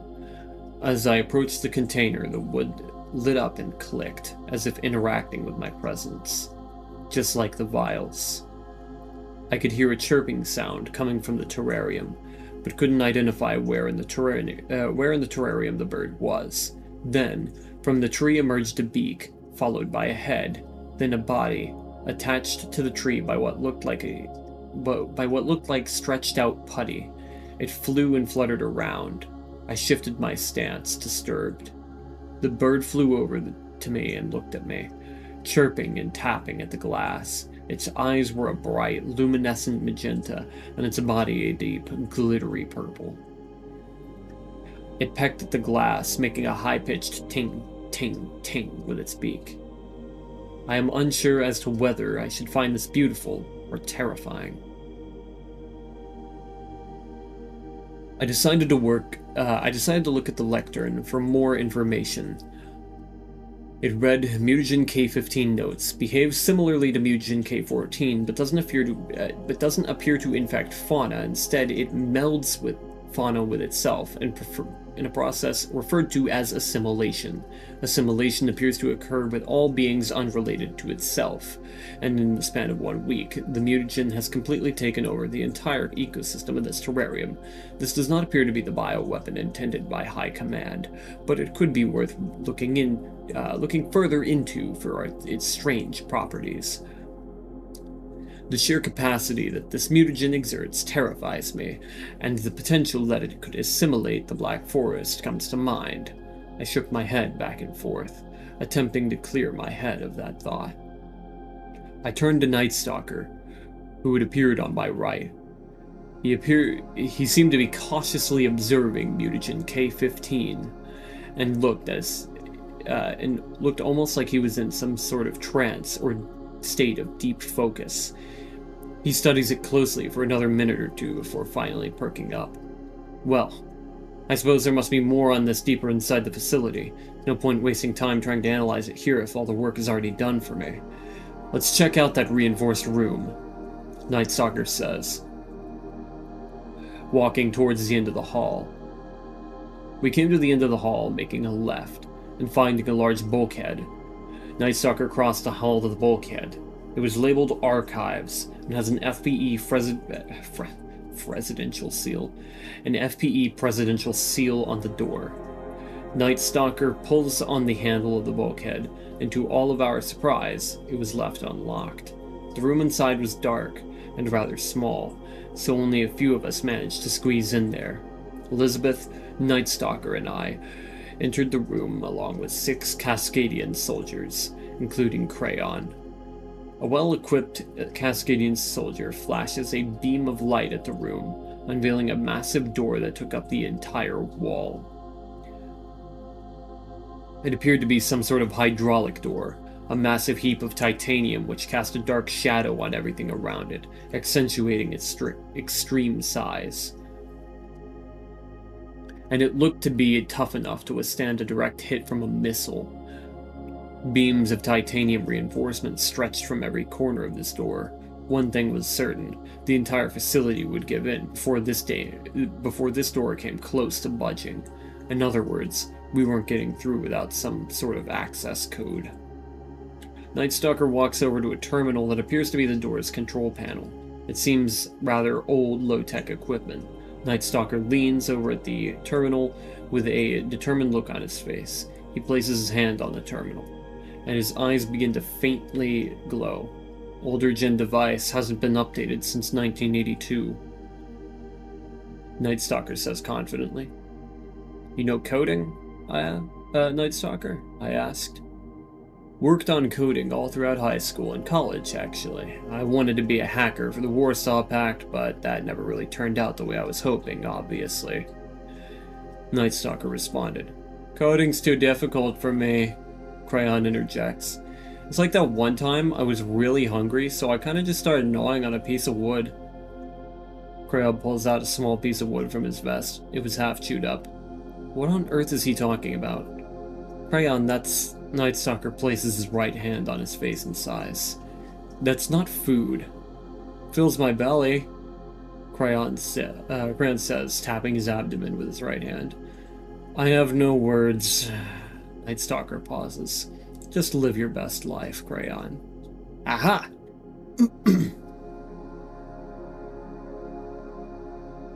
Night Stalker appears to jolt backwards and jump in a victorious fashion. I was hoping that would work. Funny they kept that one specific year where the software had a massive security flaw.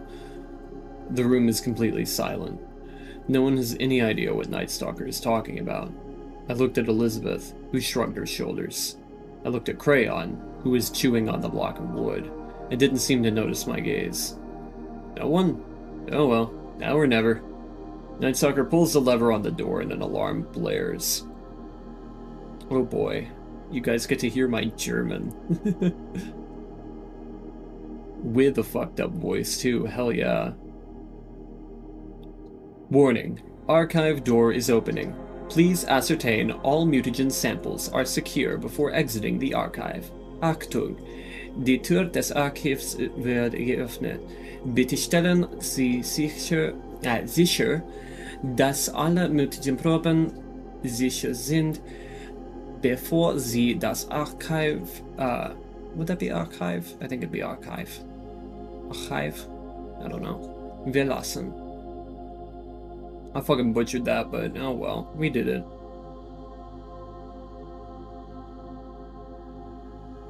The door began to open with a shift, followed by mechanical whirring. Light began to pour through the crack where the door split in the middle. A crack of thunder burst through the crack in the door, followed by several more. A stabbing pain pierces my chest, and I fall backwards to the ground. Night Stalker and a male soldier gets hit as well, and the male soldier falls to the ground, gripping his chest, bleeding profusely and shouting in pain. Night Stalker stands his ground, unfazed. "Ice Cream Man! Kill all Ice Cream Men!" Crayon shouts as he charges recklessly through the door. The crack of a gunshot echoes through the metal walls as Crayon hits the ground, bleeding from his head. 4 more gunshots rang out, followed by the sound of metal against metal, like a wrench sliding off the hood of a car, hitting the ground with a ding. A loud bang ruptures the eardrums and a ringing follows. My head feels like it's going to explode. I can hardly see right. A strange, muffled voice appears from deeper in the room. "You're all lucky. You're lucky you weren't all that monster. But quite unlucky you're here now." My eyes clear and the man comes into view. Ribbentrop? I can barely talk. Whatever hit me disoriented me badly. "Surprising that even one of you can recognize me after that concussion grenade. You're an impressive one." Ribbentrop grunts suddenly, as if he'd had a sudden heart attack. He takes a syringe into his right hand, trembling, and stabs it into his left arm. "Just a few more doses and I'll be immortal," Ribbentrop states in a shaky, disturbed voice, and unleashes a hideous cackle. "Immortal?" A menacing, unforgettable voice echoes from behind Ribbentrop. "Don't make me laugh." Who are you?" Ribbentrop shouts, pointing his gun at a figure which appeared from deep within the room. He fires several shots at the figure, but they ricochet off the figure, as if he had just shot a tank. Sun Tzu said, "If you know the enemy and know yourself, you need not fear the result of 100 battles." The figure steps forward, his metallic footsteps echoing throughout the room behind Ribbentrop, accompanying the dreadful silence. "If you know yourself, but not the enemy, for every victory gained you will also suffer a defeat." Through my stunted and blurry vision, I managed to make out the burgundy jacket of a man I could never forget. "If you know neither the enemy nor yourself, you will succumb in every battle." My vision slowly clearing, I can make out the same distorted air which I had seen before enshrouding Salazar's face. "You know neither the enemy nor yourself.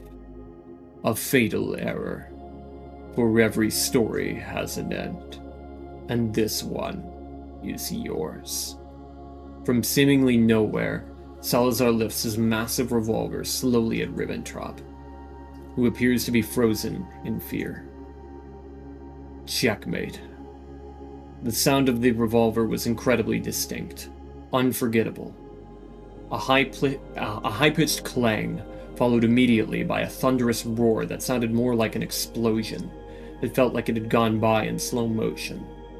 Ribbentrop's head was turned into a fine mist, and a massive chunk of brass seemingly vanished from the revolver's cylinder with a hiss. Salazar then began to slowly approach us in the room, and with each step I could feel my heart beat faster and harder, feeling like it would explode, and my nerves began to stutter, my sixth sense triggering and halting, like someone tearing the pages from a book inside my head. My hands trembled, followed by my arms, and soon my whole body was captured by fear. The very fibers of my being wanted to scream and run away from Salazar, but I could do nothing, just stand there, frozen in fear, just like Ribbentrop was. Salazar stood in the doorway, looking at Night Stalker. He pointed his gun at Night Stalker, who seemed to almost jump out of his skin. Salazar shook his head. "No, you're not ready yet, Hunter." Salazar states as he lowers his gun. He steps toward me, swinging his arms fluidly. My eyes widen as he crouches down in front of me. "And you, other Hunter." He came close enough to me that his unreal shroud dissipated before my eyes. I could make out every little detail. His eyes were a mystical silver, but artificial, an impossibility in our world. But in his, it was clearly otherwise. His pupils were that of four-pointed stars, accentuating his alien presence. Upon closer inspection, it looked like he had an analog clock ticking in his eyes. His burgundy jacket was lined with unusual patches, but most curiously, he wore a pin of a seven-petaled, dark purple flower on his collar. My eyes were drawn to the revolver, the same one from before. It's a deep burgundy red and silver. Something appeared to be written on the side of what I could only imagine was a massive hammer. Kingslayer. Further down on the barrel, along the casing above the barrel, it read Caliburn Arms HC-30 30mm Kingslayer.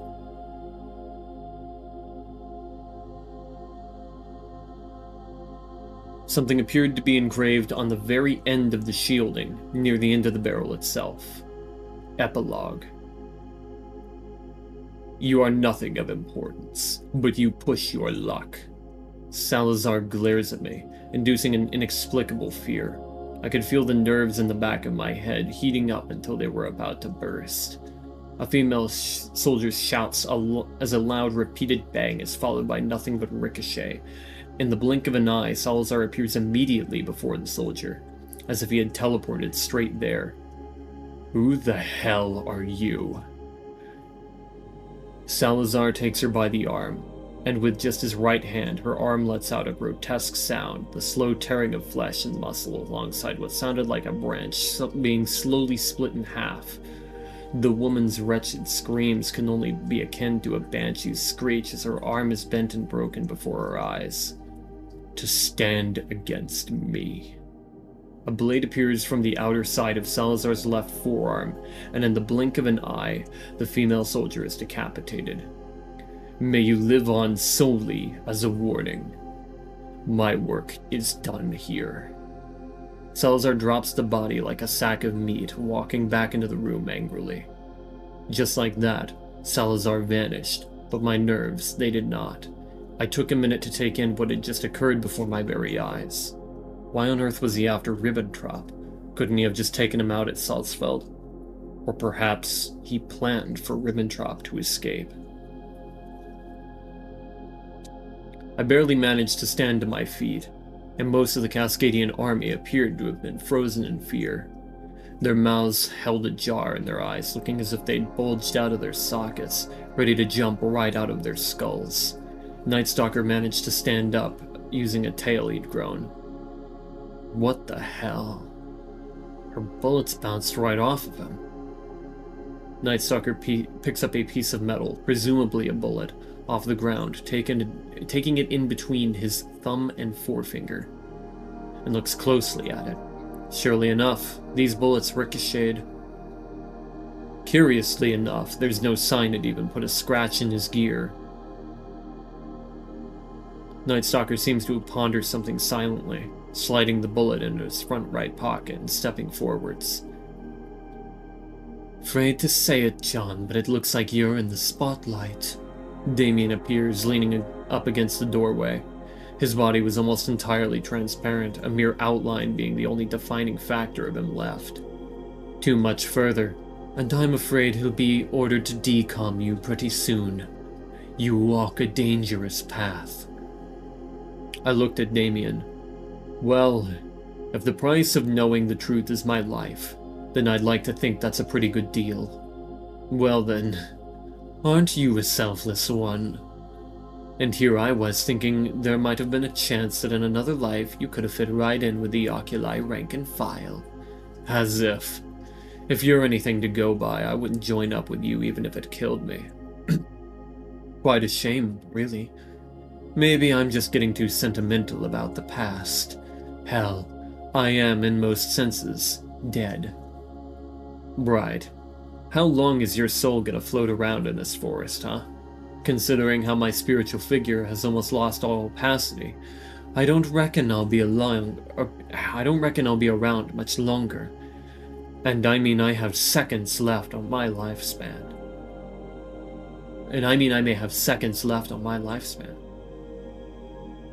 Well then, I guess you came to say goodbye. That, and I'm sorry for what I put you through. There was no necessity behind it in hindsight. But what was that about dead men and telling tales? That they tell none? It seems that sometimes they do. In hoc signo vinces. And goodbye, John. Loyal like a dog. Until the very end. You could say that, yeah. Damien's spiritual body seems to break apart and almost whisk away as if caught by the wind. Strangely, it felt almost sad, like saying goodbye to someone you worked alongside in a dead-end job.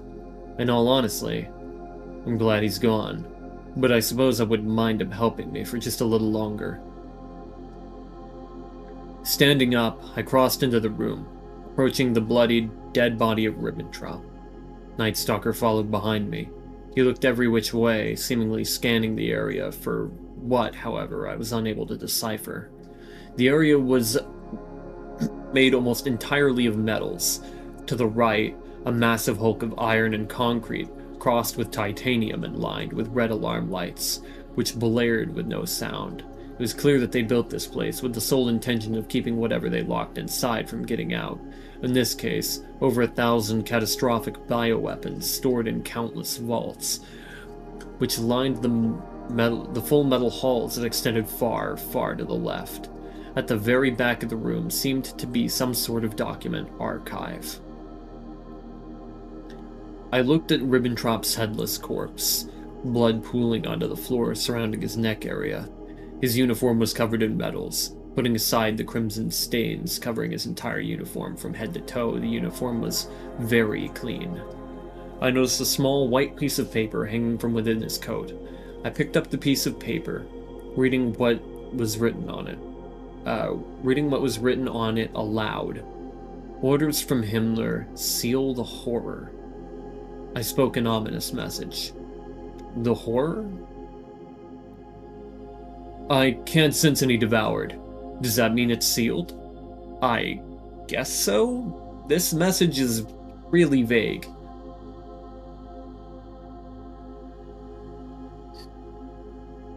I walked towards the back of the room in the hopes that I could find answers. There were countless file cabinets, but they seemed to be outlined with a certain pattern. I looked at the furthest left part of the file cabinets. It starts here from the top. The Third Great War. Immediately underneath read Fungal Research Facility. It seemed as if it was placed in chronological order, which means Mutagen Group K was probably further towards the middle of the files, accounting for the possibility that they would need to go all the way to Z. I stepped further to the right, and surely enough, Mutagen J80 to 89. I wasn't far off. Looking just a little further down the line, I found the file group I was looking for, Mutagen K10 through 19. Two file cabinets followed immediately afterwards, Mutagen K14 and Mutagen K15. I opened the drawer labeled Mutagen K14 and began to sift through the documents, searching for something of interest. Perhaps an answer to the manifestation. Just as this thought crossed my mind, I found a certain document that appeared to stick out. K14, Flora and Sentience. I immediately took this paper into my hands, reading it intently. K14, Flora and Sentience. 1 January 1990. Dr. Elliot Carlson, Ph.D. After close field observations of the sabotaged mutagen K14, it appears to exhibit some level of self-awareness, noticing the behavior of infected flora. It is my personal duty to understand the relationship between not only the mutagen and the flora it infects, but also the ways in which the flora interacts with the infected fauna. The document will delve into the nature of the Black Forest and its potential sentience. After observing the odd connection between the flora and the fauna, it would seem that the flora cannot directly communicate with the fauna, but instead appears to assist the fauna in hunting. After placing several recording devices in regions which have seen large numbers of devoured wandering, I have observed a strange behavior exhibited by the trees infected with mutagen K14. The trees seem to echo sounds for much further distances than they would otherwise be heard, allowing fauna to distinguish between creatures and sounds, improving their hunting capabilities. This behavior I believe to be caused by the nature of the mutagen itself, as a fungi, or more particular, a mycorrhizal fungi, which are known in nature for their intricate underground communication networks. It is known that at a small scale, mycorrhizal fungi can establish and utilize communication networks. The Black Forest, which would possess a potentially global network of fungal networks, seems to suggest that such a large network could form a sort of brain-like neural network, and with it, consciousness within the forest itself. After observing the instincts of the Black Forest itself, it would seem that it is capable of adapting to its environment and taking on different shapes to properly defend itself against certain circumstances. Developing loose roots which it can grip onto or strike objects within the parent tree's immediate vicinity. Such loose roots can be found attaching themselves to cars, and the tree using these vehicles as traps for luring in prey to kill and later decompose. After a recent escapade into the Black Forest, it was also observed that certain trees can remember those who damage them, and moreover, the Black Forest as a whole is capable of remembering those who harm it. One soldier was seen to be attacked more frequently than other soldiers, and while the other troops attributed it to poor luck, the research team was not so quick to dismiss this behavior. It is possible that the Black Forest can memorize those who venture through it, and potentially to target the aforementioned individuals discriminately. This contributes further to the hypothesis that the Black Forest is not simply a hostile biome, but rather a sentient megaflora. The previous section in mind, it is important to keep in mind that the possibility that testing on the Black Forest could result in being discriminately attacked should our testing interfere with or hurt the megaflora. Thus, our testing is limited in regards to the safety of our team.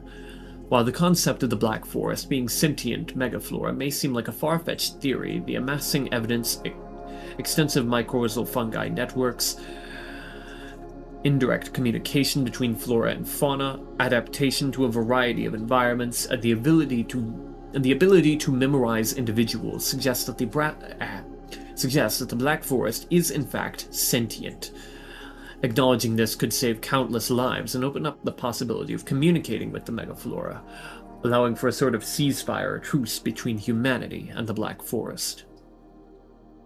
The paper confirmed a lot of what I believe to be at least partially the truth, but brought up other interesting factors. Perhaps the forest has some reason for every action it takes, weaving a path for each individual. Could it have been that this entire time, the forest was guiding me here, to this place, at this moment? It seemed far-fetched, but I couldn't be certain. I continued to thumb through the documents, in hopes of finding something else that might answer what the manifestation is, what the shades are, and what constitutes the accord. Finally, I came across one document with a familiar name attached, The Strange Case of Ravenwing. The document header read, "This was the super soldier both Damien and Nightstalker spoke of. Perhaps he has some connections to the manifestation as well." The Strange Case of Ravenwing, 6 February 1990, Dr. Miranda Winter, Ph.D. SS Hauptsturmführer Elliot Nash came under my care today, reporting concerns with his mutagen infection. While I did inform him that the mutagen, as seen so far, has a case fatality rate of 100%, he reported he no longer believed the mutagen could harm him. Based on the numerous symptoms of the mutagen, I wrote this off as a possible delusion induced by the mutagen.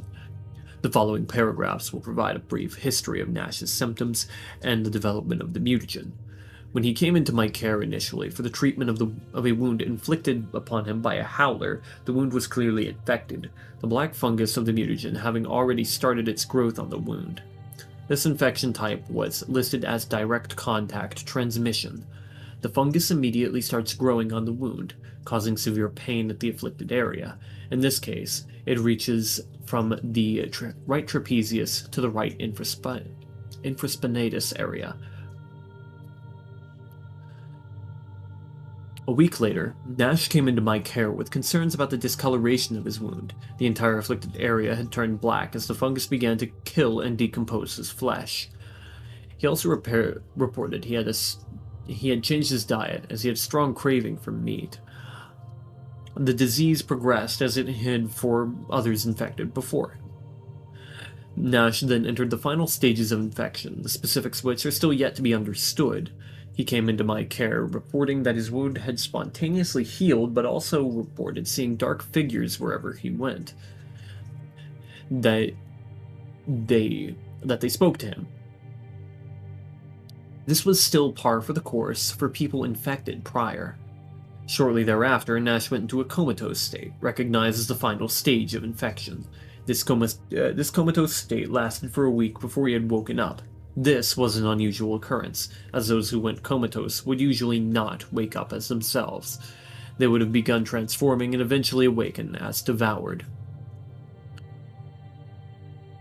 Nash then proceeded to share an alarming tale of what he saw while he was in his comatose state. He described a world with no visible ground, covered with trees that seemed to conduct lightning between one another and an amorphous white and red mass which hummed and vibrated gently. He described it as a floating liquid. He then went on to mention it named itself the Manifestation and seemed to speak in vague riddles. He also claims it mentioned that English was not its first language, and that it had to slowly identify the means with which to communicate with humans. This information could contribute to Dr. Carlson's theory that the forest has gained sentience, and that the forest is currently conscious of all actions and can even identify and memorize people. Nash also reported that it seemed to congratulate him on surviving the mutagen, which up until this point we believed was impossible. It went on to discuss that without the mutagen, however, Nash would cease to exist. So in order to proceed and have Nash's life spared, Nash would have to agree to allow the mutagen to continue to flow within his body. The Manifestation called this a covenant. The covenant seemed to be a term of agreement with which the mutagen and the host could both continue on in the same body. In order to do this, Nash was tasked with identifying what was attacking it from the Salt Lake City area, which was not far from where he was stationed. Before waking up, Nash reported the Manifestation had called him Ravenwing. In the following week, Nash would take strongly to the name, and unusual side effects of having survived the mutagen had begun to appear. He was capable of sprouting wings and flying, and he described it as feeling natural or instinctive. He agreed to us taking a small sample of one of his wings for testing, and at time of writing, results have yet to come back on testing.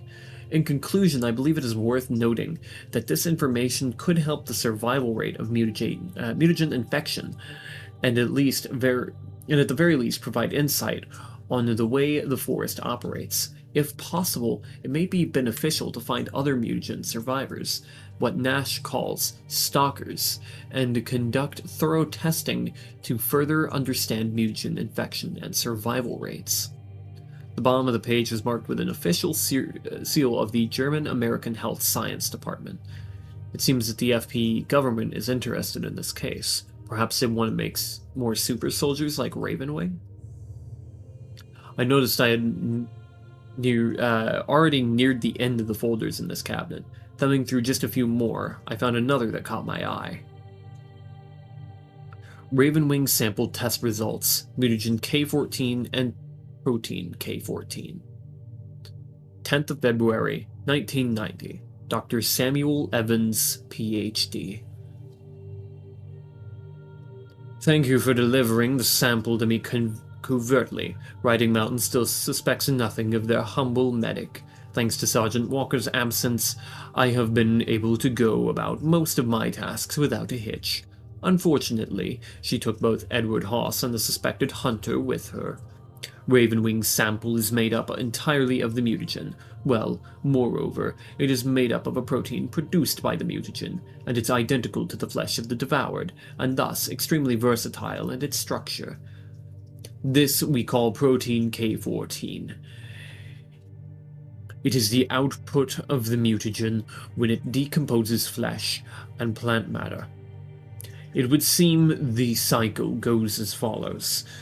The mutagen begins to grow on infected tissue, then the mutagen kills the infected tissue. After that, the mutagen will begin to decompose the tissue, growing in mass and producing protein K14. When the mutagen inevitably takes over the host, the proteins acquired will be used to heal the wounds of the infected creature, and additional proteins will be used to evolve the infected creature. The case of Ravenwing is extremely rare, for there are only 2 other known cases in which someone has survived the mutagen at this time, one from Cascadia and another whose affiliation is yet unknown.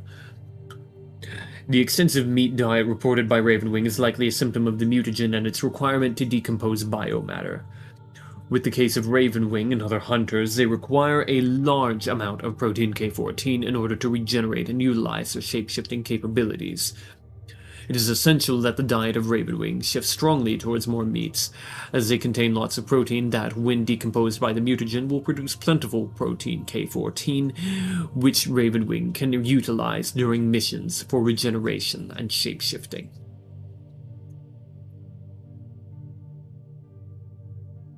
The document has a bloody fingerprint at the bottom of it. Some sort of signature? I looked over the document again. Reading the symptoms over, something else, however, grabbed my attention. The suspected hunter. Is it possible to know a hunter before they are created, or is it purely guesswork? I searched deeper, and the final document appeared to be a study on the mutagen and how it infects fauna. Mutagen K14 infection. The 12th of February, 1990, Dr. Abraham Klein, Ph.D. As the events of the devouring proceed, it is important that we understand the signs and symptoms of mutagen infection to the best of our ability. The following will be a timeline of the infection from start to finish, and this will not cover outlier cases such as the Ravenwing incident. The initial stages of infection can occur through a variety of methods, the most common of which being entry through the respiratory tract and infecting an open wound. From there, the mutagen will colonize the host's tissue. The first signs of this are visible on an open wound, as black fungi can be seen growing on the wound. Internal infections are harder to detect. In the case of a respiratory infection, the infected host will often experience coughing fits, sometimes coughing up pieces of the fungi as the infection continues. All kinds of infection will cause severe pain to the afflicted areas. After that, the infection will begin to invade the host's tissues. The mutagen will begin to break down tissues and begin its decomposition cycle. This stage can cause burning sensations, itchiness, and swelling to the infected areas. In the case of a respiratory infection, this swelling can be fatal. The mutagen will then begin to spread to other areas of the body, and at this stage the symptoms could vary depending on where the infection finds itself, but more commonly will be severe pain, itchiness, swelling, and if the infection reaches the exterior, black fungal growths. In most cases, the fungi will attempt to find the nervous system and infect the spinal cord and the brain. During this stage, the immune system will likely be severely damaged, white blood cell counts will drop dramatically, and during a short period of time, the host will be extremely susceptible to illness and plague. Once it establishes a multi-system structure, the mutagen will become impossible to remove from the body, as the host will die if the mutagen is expelled. After the mutagen establishes a multi-system structure, it will begin to replace organ structures with its own. Beginning with the immune system, the mutagen will eliminate immune cells and replace them with its own fungal immune cells. Once this is done, it can focus its resource on replacing the nervous system. During this time, the host will experience PTSD-like symptoms such as flashbacks and hallucinations, as well as several other psychological symptoms such as psychosis, mania, dissociative identity disorder, and sudden emotional outbursts. After it has replaced the nervous system with its own fungal structure, the mutagen will begin replacing all other systems one by one. Firstly, it will ensure the host survives by healing any wounds inflicted upon the host, with proteins created through the mutagen's decomposition cycle. After this, the host will become comatose for 7 to 10 days, and during the end of that state, any excess proteins created by the mutagen in prior stages will be used physically to form and evolve the host. This is the conclusion for most cases, disregarding outlier cases such as ravenwings and the cases in which the infected simply succumb to the illness. In the event which the mutagen kills the host, which, should Dr. Carlson's hypothesis be true, would bring into question the reason for such a choice on behalf of the forest, the mutagen will continue its spread to every last cell and begin to slowly eat away at the host. This process is extremely painful for the victim, and the humane act would be to euthanize the patient before their body is so decayed that it ceases to function, resulting in the death of the victim. The only possible treatment of the mutagen infection is the amputation of the infected area before it can spread to other parts of the body. In many cases, such as a respiratory infection, this is impossible and the illness is always fatal. If the infected area can be amputated and is not amputated in time, the illness is always fatal. In many cases, the infected area may also be numbed by the entrance of the mutagen to ensure the infection of its host. It is recommended that all parties travel in groups and keep a close eye on each other's physical condition so that one does not get infected without their knowledge. This one also had a stamp of the German American Health Science Department.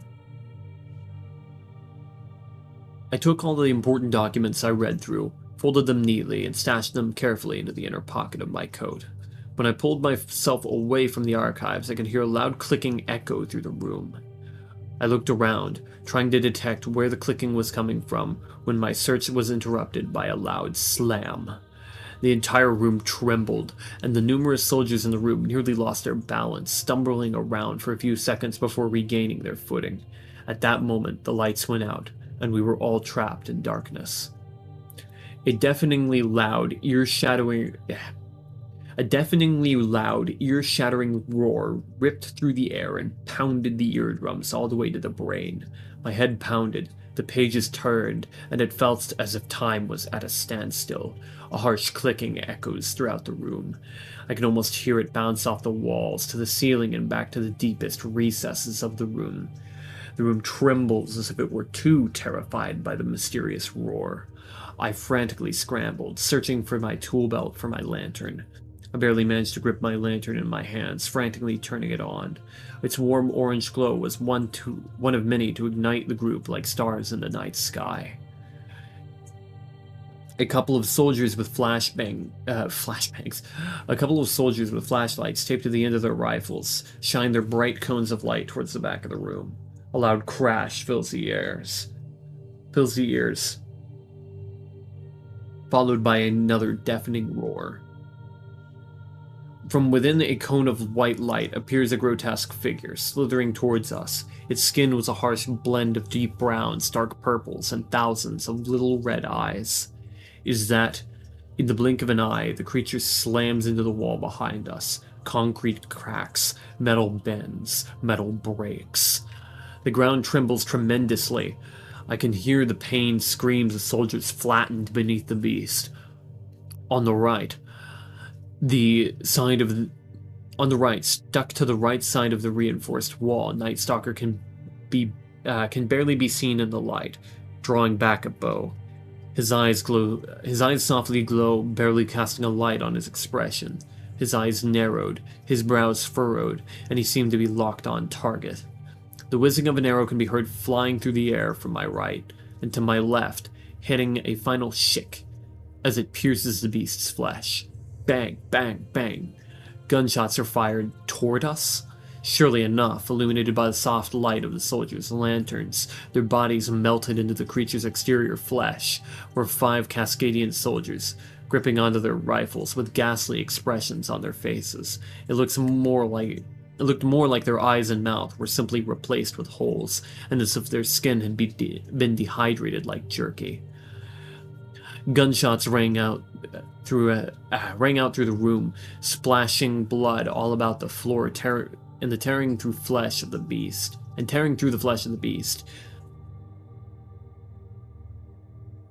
Its flesh cracked as if it were made entirely of bones. The beast let out a clicking sound, and I could feel my consciousness begin to fade as I began to see red. I screamed as I rushed towards the creature. I could sense my body begin to warp as I picked up speed. This is... My head pounds as I try to think. The horror. The horror turned towards me, opening its massive jaws. Barely illuminated by the light of the lantern, I could see Edward again, buried in the gnashing jaws of the horror, his body mutilated and disfigured, pouring blood from every orifice.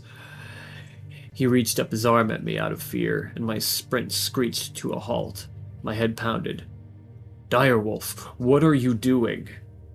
Night Stalker's voice pierces my brain, but I cannot shake the feeling of the air clawing at my skin, a strange sense of guilt overcoming me. It felt as if time had come to a standstill. Is this it? Am I a monster? Have I abandoned my humanity for strength? Have I shed my human nature for an ideal such as this?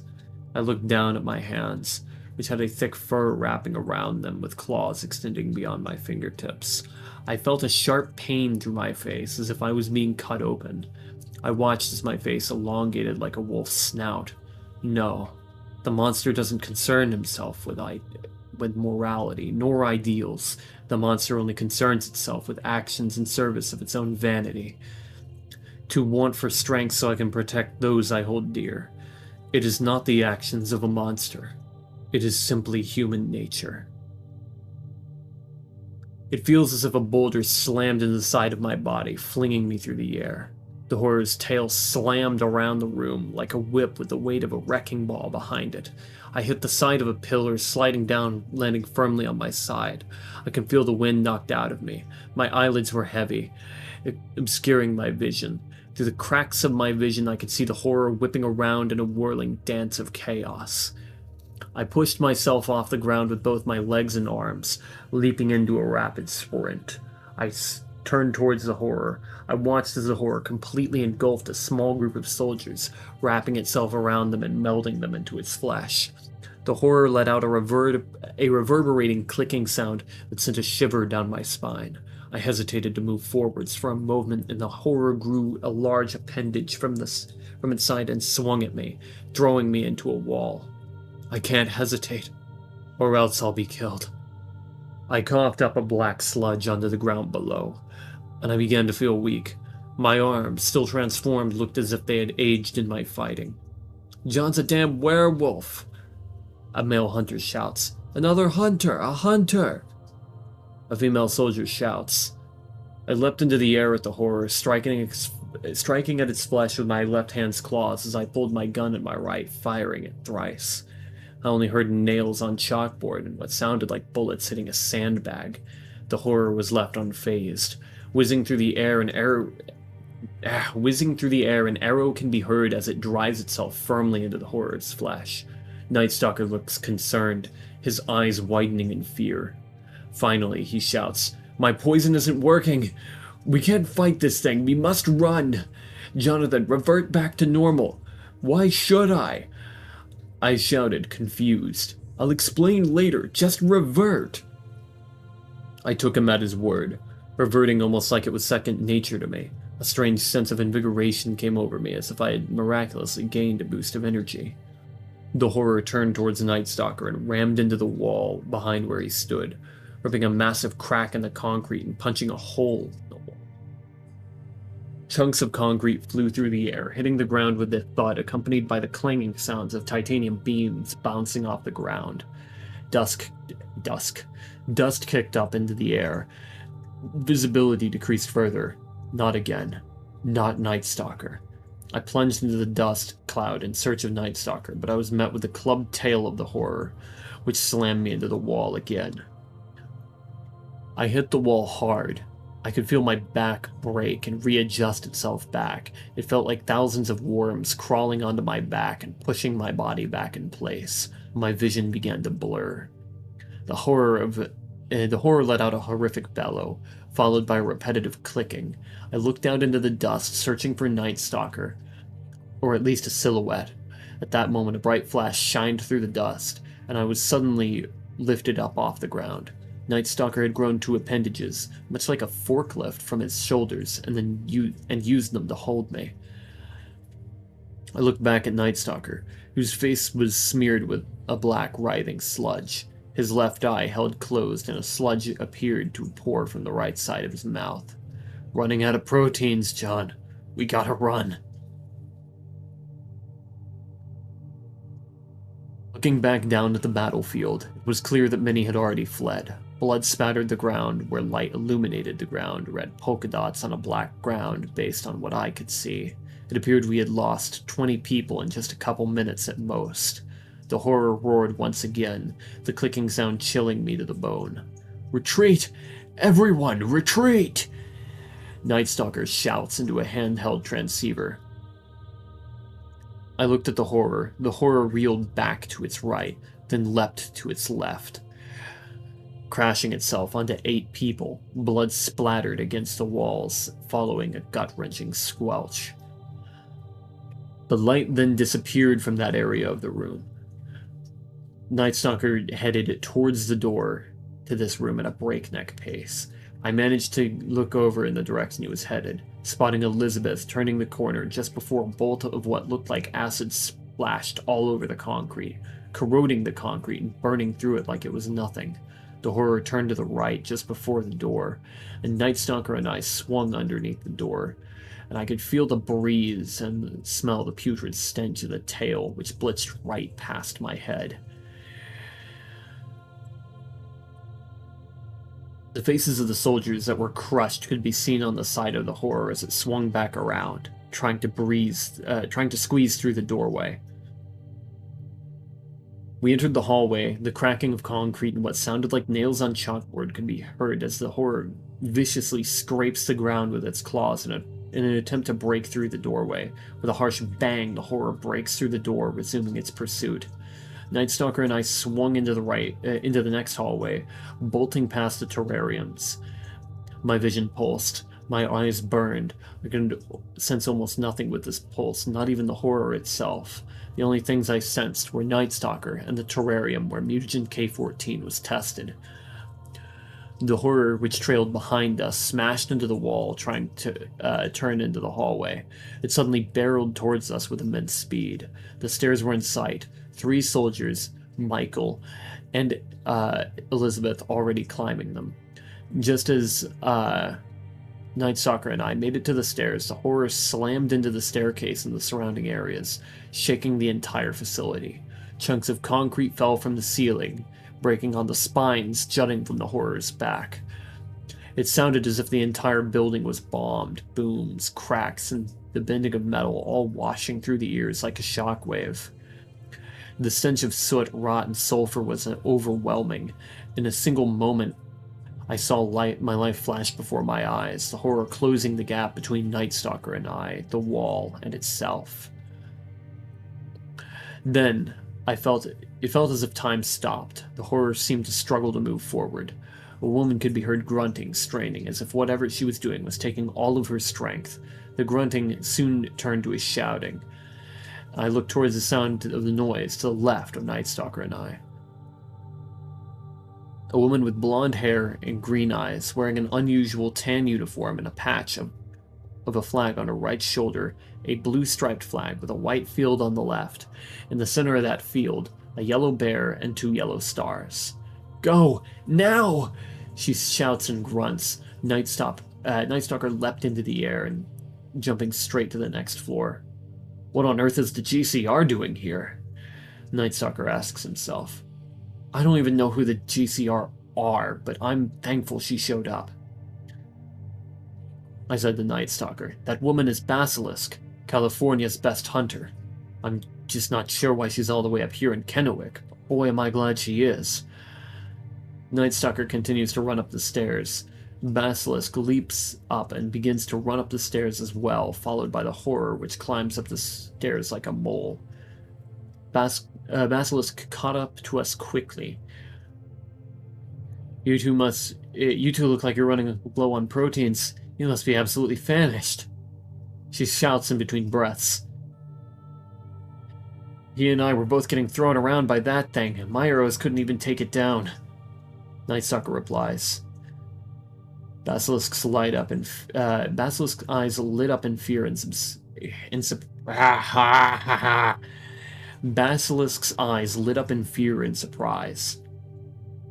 Not even you, Nightstalker, could take that thing down with Stella Obscura? She seems to be in great dismay. What manner of beast could possibly withstand that? I'm not sure. Whatever it isn't K-14. What do you mean? It's gotta be the mutagen. There's no other explanation. Use your sixth sense. You'll see. Basilisk looks down at the horror, then reels back in shock. What? That can't be. That's why we're on the run, Nightstalker states in a commanding tone. Why are you here, if I may ask? This is deep Cascadia territory. Wouldn't the GCR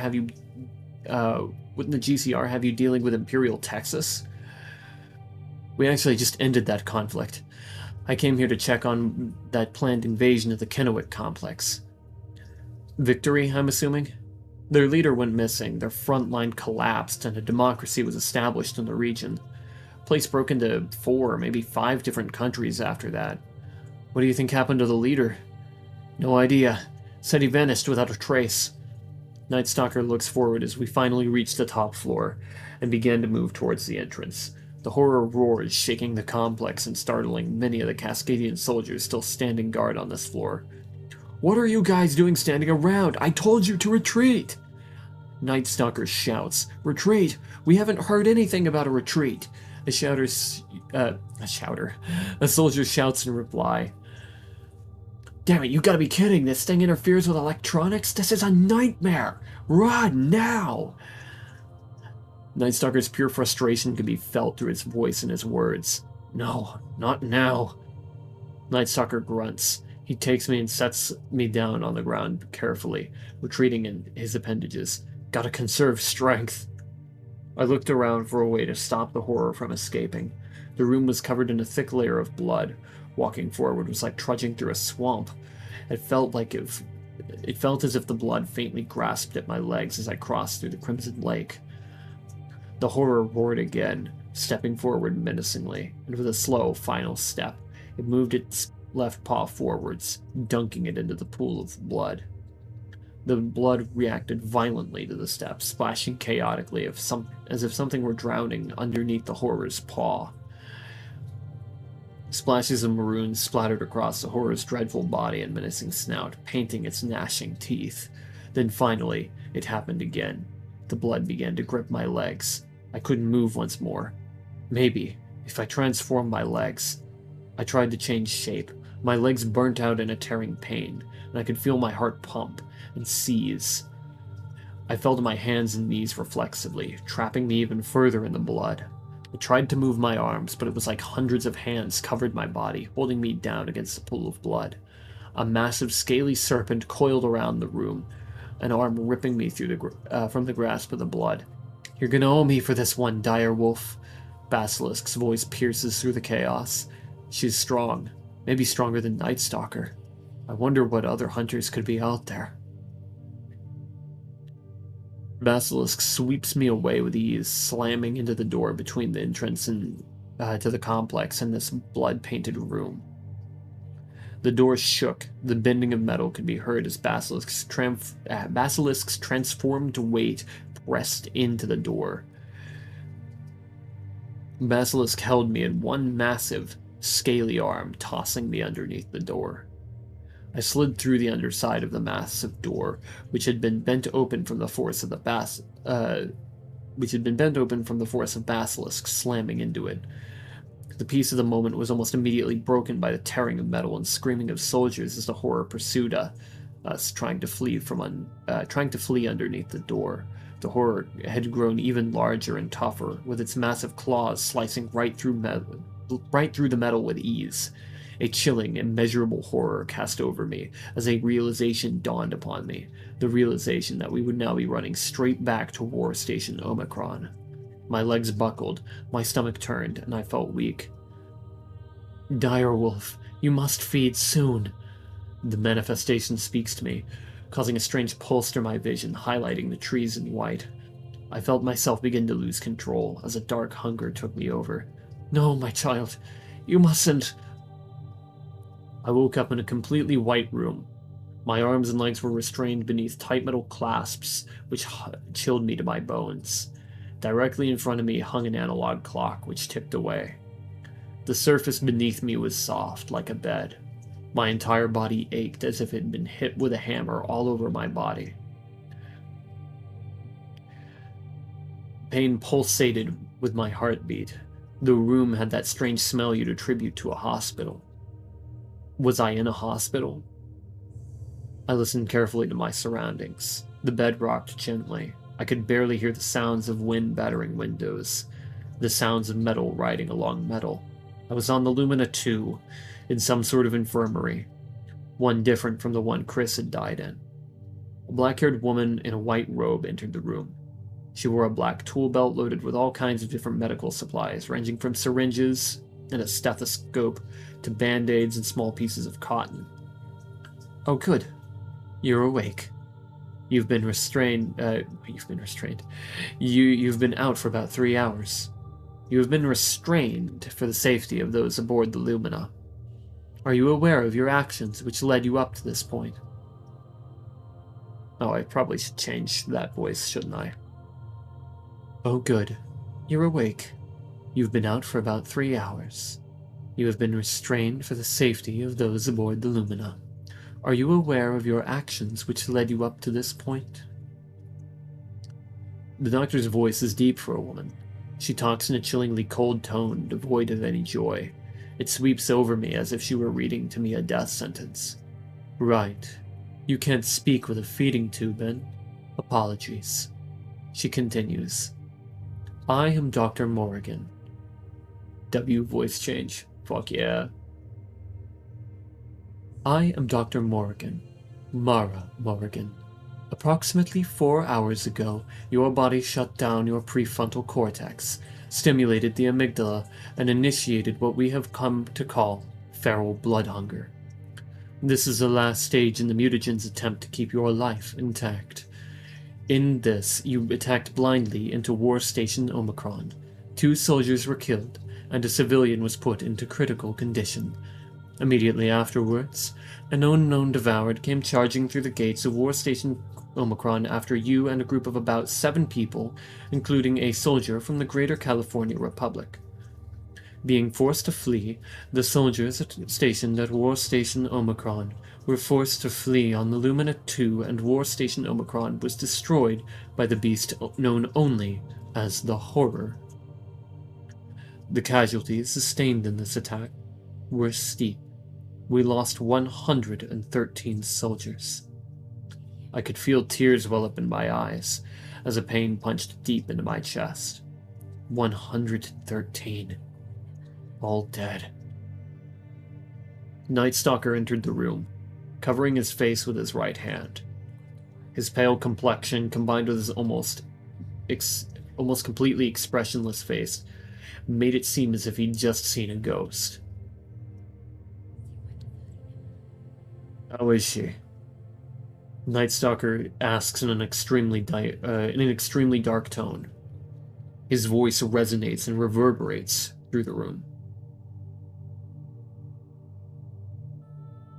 I couldn't do anything, just watch and listen. She's still in critical condition. If she survives, she'll be more disfigured than she already was. Dr. Morgan replies. What are her chances? With our onboard resources, I'd say she's looking at an 11% chance of survival at best. She couldn't even flee. My heart drops as Dr. Morgan expresses the situation at hand. What have I done? Poor girl. After everything she's been through, fate really had it out for her, didn't it? I'm afraid so. Right. Night Stalker. That's your name. Considering you're at the forefront of knowledge for the hunters, what do you suppose should be done about the direwolf incident? It was my fault. I should take full responsibility for what happened. Dr. Morgan's face turns to shock and confusion. She tilts her head to the side. What? Why is it your fault? I should have noticed it sooner. I should have told him to feed on the fallen. This would have never happened if I'd just led him the right way. I kept track of myself, made sure I didn't go over the edge. Night Stalker's face strains as it turns to anger. With a quick twist of his body, he suddenly storms toward the door he entered from. He punches the clock on his way out the door. The train trembles, and the clock hits the ground with a crack. Shit!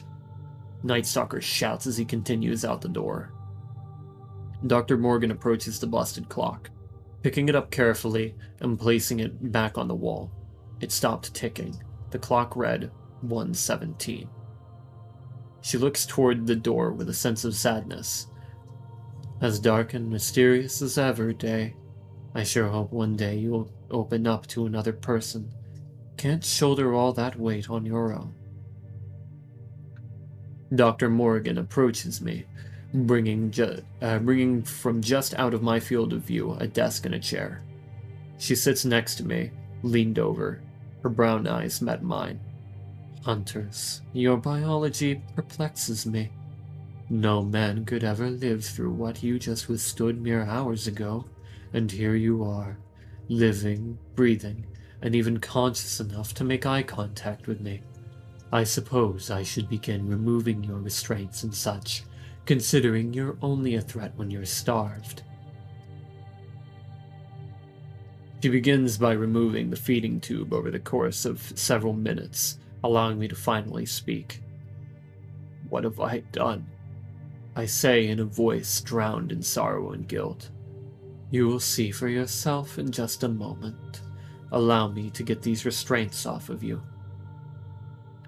I could feel the pressure on my wrists and ankles release one by one, each with a click. I slid over to my left, the sheets on the hospital bed tenderly sliding away from my body. I placed myself firmly on the floor. A heavy feeling of guilt weighs me down. What have I done? Right this way, direwolf. Dr. Morgan begins to walk to the right of where I laid. I followed her down to the train car. Surely enough, this was an infirmary car with multiple rooms lining the right side of the car. Mine was the first one. A light green line stretched across the white wall on the left. I looked to the right, curious about my surroundings, but in doing so, I caught a glimpse of something I simply couldn't ignore. I stopped in place as if hit by a brick wall. Inside the room next to me was a man with a massive laceration stretching across his chest. A disgusting, writhing mass grew from it. It almost looked gray and purple. I approached the door, getting a closer look. I noticed a strange contraption hanging from the ceiling, holding on to the man's left arm. His skin had turned from a dark tone to a stale gray, as if he were turning into stone. His eyes were sunk in, the shadows creating a ghastly appearance on his face, as if his eyes simply weren't there. His face was wrinkled as if heavily dehydrated. This man was barely recognizable, but I knew deep down. Michael? I asked quietly into the room. Dr. Morgan turned around, noticing I had stopped following her. Direwolf, let's go, Dr. Morgan said sternly. No, I responded as I placed my hand on her right shoulder. I know him. He can't speak in his condition. What happened to him? I'm not sure. It acts like the mutagen, but whatever this is seems much worse. You really shouldn't go in there. Michael! I shouted, trying to get his attention. He didn't even flinch. Michael. Let's go, Direwolf. You can't speak to him. I reluctantly followed her, looking back at Michael one last time. This cannot be. What have I done? Dr. Morgan turns the corner into a room. You knew her, I do believe.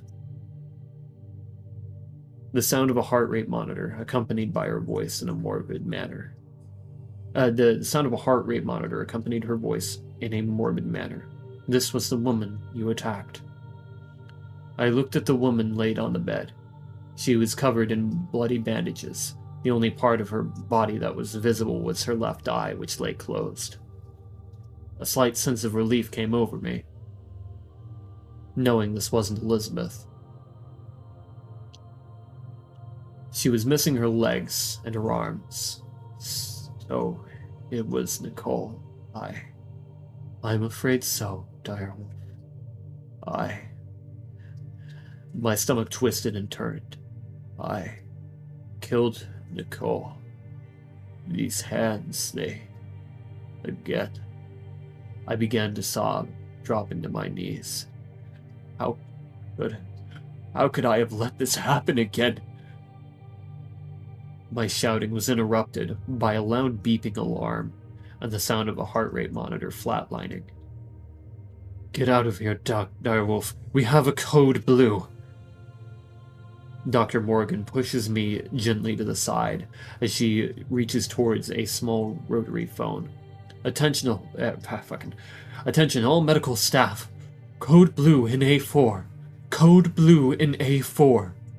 Dr. Morgan shouts into the phone, echoing into an intercom. My hearing began to feel muffled as medical staff pushed into the room and pushed me out, closing the door behind them. A tune plays over the intercom. Next stop, Seattle in 5 minutes. A tune plays after. Boom, boom. I could do nothing but stand there, alone, bathing in my own guilt and self-loathing. Rain poured against the floor as I looked out the window. What have I done?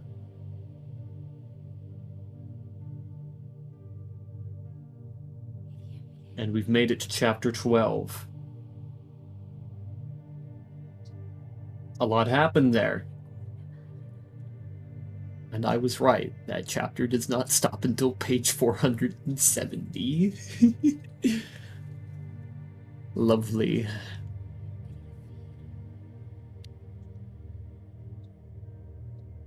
So, how you guys holding up? Doing alright? Because,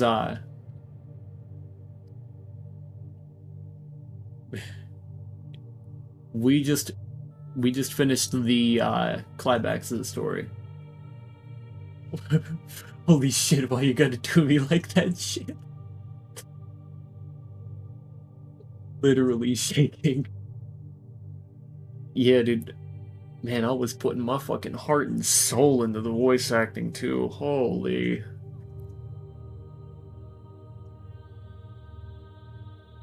But yeah, if it's not clear yet, I write tragedies.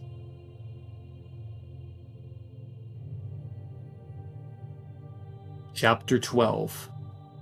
Seattle. A week had passed since I slaughtered Nicole with my own hands. We had finally found safety, but the cost. Could it have even been worth it? I sat alone in the dining room of an apartment, sulking. The surroundings were stale, melancholic, but what could I have expected? A lavish lifestyle was far from the realm of possibility. I thought back momentarily to the arrival at Seattle. We stood at the gates of a large concrete wall, the sun beaming off the sides of its deep gray surface, warming its cold colors. The Cascadian flag hung from the wall's every surface and flew proudly above each watchtower. I thought I'd only been in Cascadia for a couple of minutes. I felt an immense sense of pride and patriotism, which I hadn't felt for what felt like an eternity. I looked at Elizabeth and Dante as we stepped forwards towards the gate's remarkably small entrance, meeting a border guard at the gate.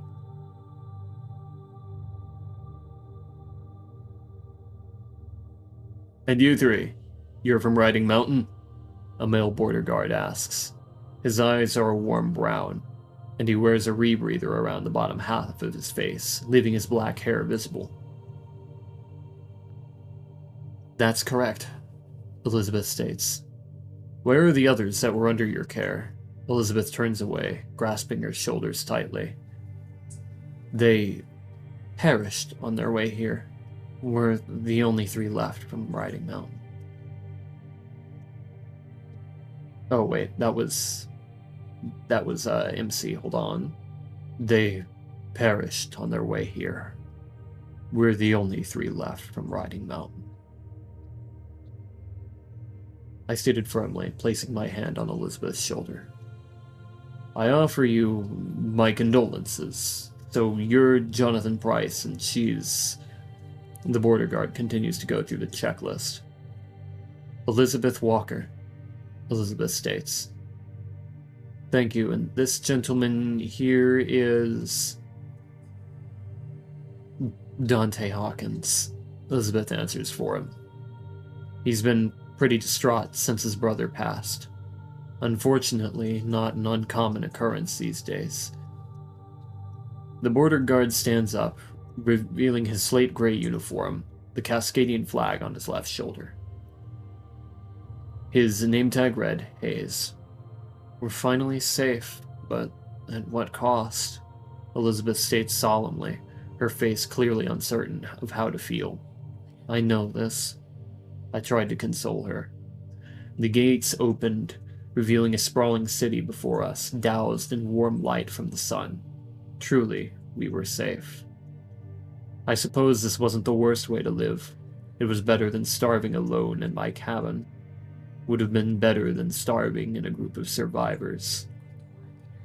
Would have been better than being killed and eaten by infected humans. Though, I can't help but wonder if I'd have been happier having stayed in my cabin, if I had never been found by the Riding Mountain survivors. If I would be happier having no one else close to me but my wife perish in the devouring. I felt nothing but extreme sadness, or was it disappointment, guilt even? I wasn't certain. I wanted to protect others, but maybe all I did was accelerate their demise. All I have now is Elizabeth, Dante, and Night Stalker. A strange pair of glasses sits upon the plain wooden table in front of me.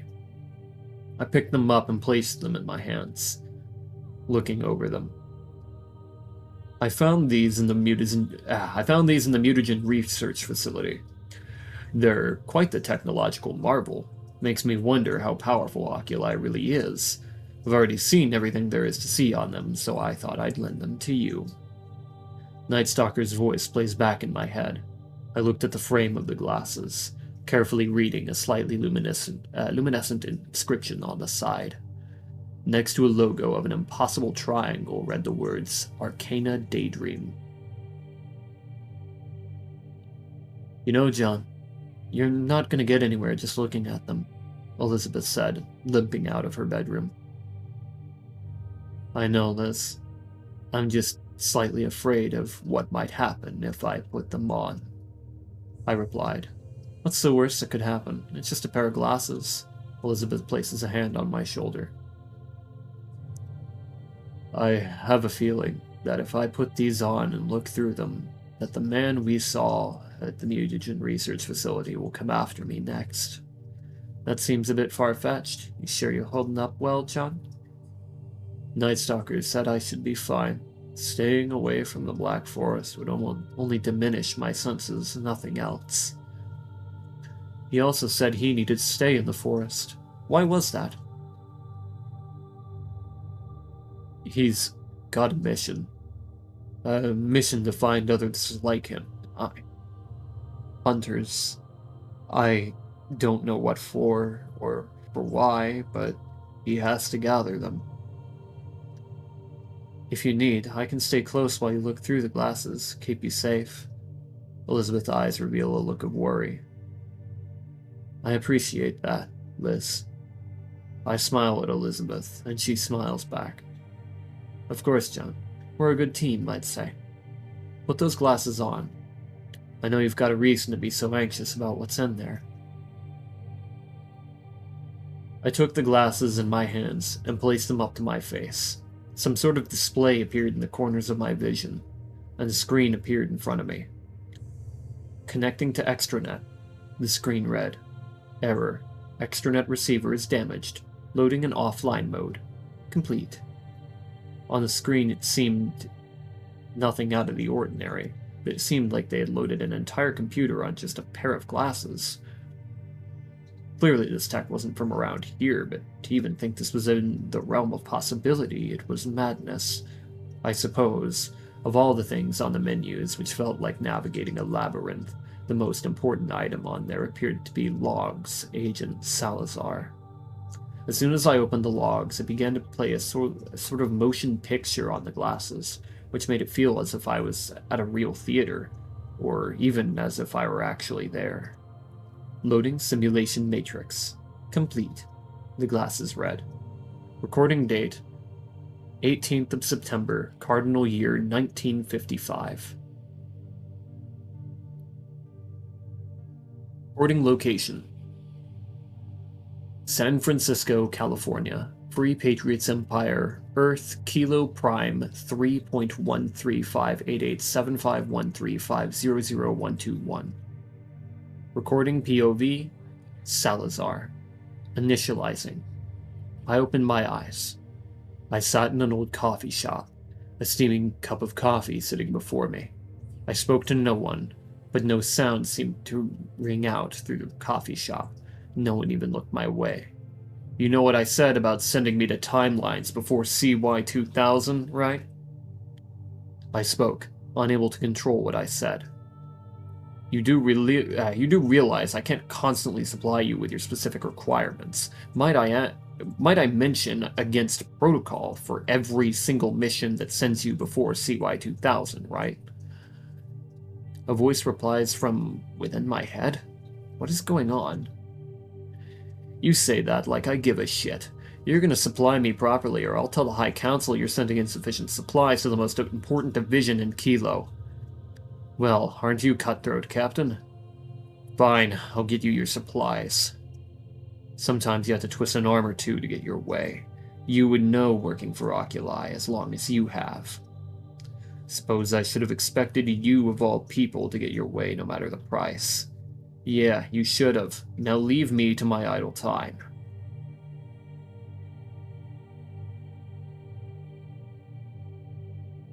To read that. That's gonna be rough. I picked up the coffee, finishing it off and quickly tossing it into the nearest dustbin. The coffee tasted extremely bitter, and I felt sick to my stomach. And of course, their coffee sucks too. Where the hell even am I? I exited out the door of the coffee shop, entering into an old street. I felt a strong sense of horror, anger, and disgust, all mixed into one swirl in my stomach as I looked upon a massive city covered in swastikas.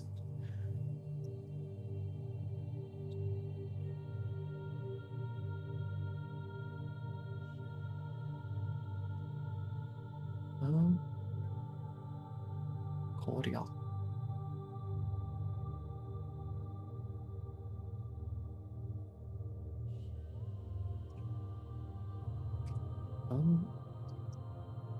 Nanda Korea. I think that's what that says.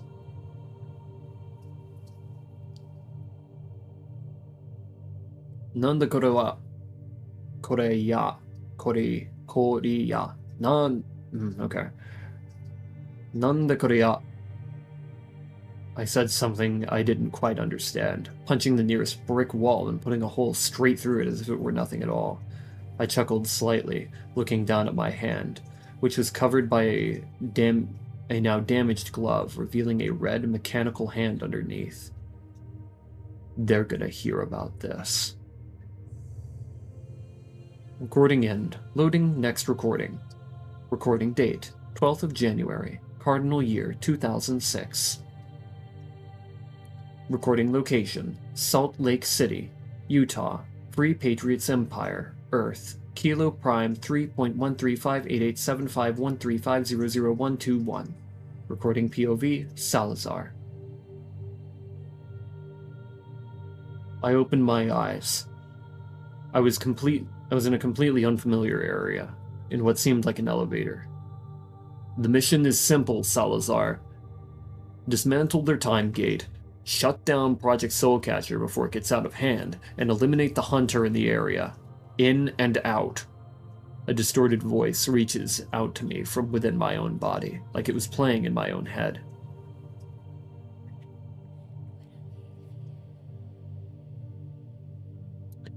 Let me guess. Keep damage to a minimum. I spoke, again being unable to control my words.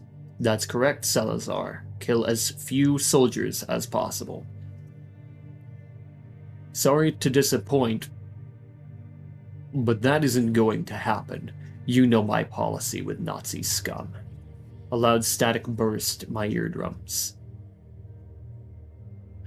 A loud static burst my eardrums, as if something had been forcefully removed from the file. Need I remind you of the consequences of excess damage to a timeline? The voice became angry. Excess damage causes timelines to become unpredictable, blah, blah, blah. You contracted me to do this job. You're gonna get my work and deal with the consequences yourself. Salazar, this disobedience must cease at once. Piss off. I'm gonna get a drink after this. Salazar! Wish they'd stop riding my ass. They ask for me, they'll get my work and my results. Nothing more, nothing less. If nothing else, I'm consistent. A sense of irritation comes over me. Am I experiencing Salazar's memories? Recording date, 3rd of July, Cardinal Year 2007. Location, Kennewick, Washington. Free Patriots Empire, Earth. Kilo Prime 3.135887513500121. Recording POV. Salazar. Initializing. I'm in the facility, and I've got Ribbentrop tracked. I speak into my own mind. Good. And you have the K-15 vials. This voice sounded like Dr. Castillo. Correct. Seems like it's already working, too. Just as we predicted. Good. Now, take out Ribbentrop before he accidentally figures out what we know. What on earth are they talking about? Useful idiot up until the very end. Those are the kinds of people you all like, don't you? Useful only to an extent. He had some preoccupations that we found rather unsavory, which is partly why we sent you to shut down Project Soulcatcher. You didn't have to tell me twice. And what was the other reason? That's classified. Fine then, you and your secrets. The call was cut off. Ribbentrop looked right at me, but didn't see me. I felt my arm lift, but saw nothing. Invisibility? How could that be possible? The locked storages looked like they went on forever, bringing to mind an optical illusion of sorts as they stretched down the vault area. Warning. Archive door is opening. Please ascertain all mutagen samples are secure before exiting the archive. Achtung, die Tür des Archivs wird geöffnet. Bitte stellen Sie sicher, dass alle Mutagenproben sicher sind, bevor Sie das Archive verlassen. Precisely on schedule. It seems I will have an audience after all. Why not put on a show? Unusual thoughts pierced my mind. I could hear a strange garbled mess of words as a man ran through the hydraulic doors, followed immediately by a loud bang. A useless idiot. I watched for a moment while the two forces collided. That was until I heard something indubitably offensive to the highest magnitude. Just a few more doses, and I'll be immortal. Ribbentrop hurls a sentence which I reacted with pure disgust. Immortal. At this moment, I realized exactly what this was. Don't make me laugh. Who are you? Ribbentrop shouts, pointing and firing his pitiful and barbaric gun at me. I felt no fear, for I somehow knew none would reach me. Sun Tzu said, "If you know the enemy and know yourself, you need not fear the result of 100 battles." I stepped forwards towards Ribbentrop, slowly, methodically. If you know yourself, but not the enemy, for every victory gained, you will also suffer a defeat. If you know neither the enemy nor yourself, you will succumb in every battle. You know neither the enemy nor yourself. A fatal error, for every story has an end, and this one is yours. I lifted the epilogue, pointing it at Ribbentrop's head and pulling the trigger. "Checkmate," I said as the epilogue rang, its howl echoing through the room. His head turned into crimson mist before my very eyes. No restitution for the wicked. I walked over towards the group attacking the facility, and the Cascadian hunter caught my eye. I looked at him, scanning him. A bunch of lines crossed over his body before a screen appeared on the right side of my vision, reading Everett Daigle Julian. Affiliation, Cascadia. Species, Homo comicitus minor. Threat level, 1.3 out of 10. As I pointed my gun at Daigle. I thought for a moment, no. He's not ready yet. He's barely fed, I can tell. Looks nothing like Nash and the others did. We need him at full strength. Should prove to be an interesting construct. No, you're not ready yet, Hunter. I walked over to the other Hunter, who I had been informed about previously but couldn't be bothered to try to remember his name. I squatted in front of him, scanning him. I am looking at myself, my own face, twisted in fear. It shakes me to my very core, seeing me in this state.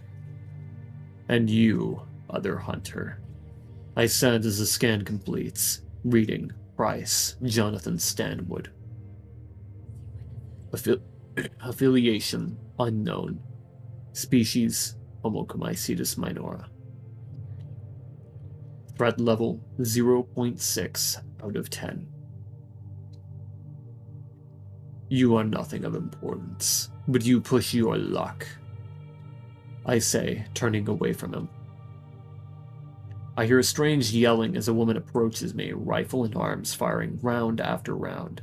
It all bounces off just as expected. Their weaponry wouldn't even come close to the requirements to pierce this armor. They probably don't even understand what's going on. Look at all the others, frozen in fear. I suppose this one's bravery could be amicable in some schools of thought, but in my book, she's nothing more than an ignorant fool. For this, she will pay the price. I responded fairly leisurely compared to what my job normally requires of me. "Who the hell are you?" I said as I took my hand and broke her arm without much resistance. "To stand against me."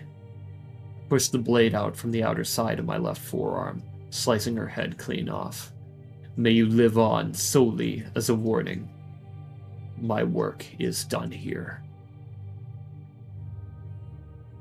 "Well, John, what did you see?" Elizabeth asks. I'm not really sure," I responded, waking up in sort of a daze. My stomach swirls as if I were experiencing motion sickness. "What do you mean by that?" Elizabeth asks. I went through that man's memories, felt his emotions, heard his thoughts. It was almost like I had become him for just a brief moment." "You mean the man from the mutagen research facility?" "His name is Salazar." Salazar? Jesus Christ. Salazar. Agent Salazar. I know this is going to sound strange, like something those weird folks with the tinfoil would come up with, but there's something bigger going on here. Like what? What could possibly be bigger than the destruction of the entire world? People who aren't from here, I don't know why they're here, but they are. Damien was one of them. What are you talking about? Who? What people? Damien is involved how? These people, they call themselves oculi. They come from entirely different universes, but I can't tell what for. That's nonsense, John. What do you mean they come from an entirely different universe? That isn't possible. It's unthinkable. How else could I possibly explain Salazar? We're not nearly we're not nearly far enough in tech for robotic arms like that, and that gun. The gun is simply impossible for today's time. He wore all these strange patches, one that don't even exist on this planet. These glasses, too. I picked up the glasses and put them in my hand, observing them. These simply aren't possible. And it says here that they were crafted by Arcana Technologies. That company never existed. Hold on, let me see them. Elizabeth takes the glasses from my hands, holding them up close to her face, her eyes focused to a point. Arcana Technologies, all rights reserved. She pauses, the inflection in her voice flipping to an inquisitive tone. 2029 to 2136? Elizabeth's mouth sits ajar in pure shock. Those years, they haven't even happened yet. Believe me now? Something's going on, something greater than I could ever begin to comprehend. Yeah, I believe you. This is just shocking. Elizabeth pauses, placing the glasses down on the table. And if they're after you, you can't leave. Not for another 2 months. I'm thankful they at least ruled it an accidental death. As soon as we can, we'll hit the road and get on the run. That is if you do think they're after you. I don't know for sure yet, but I suppose only time will tell. I stood up from my seat, looking at Elizabeth. Even if they are coming after me, I might as well try to enjoy the time I've got left here. I took Elizabeth's hand, helping her up out of the chair. I then ducked down, placing her arm over my shoulder. Back to the balcony? Elizabeth asks. Yeah, it's really all we have other than going out into the Warner district. I responded. I appreciate you helping me with the rehab. It helps a lot. I just wish I could walk around like a normal person already. Dr. Morrison? That must have been autocorrect.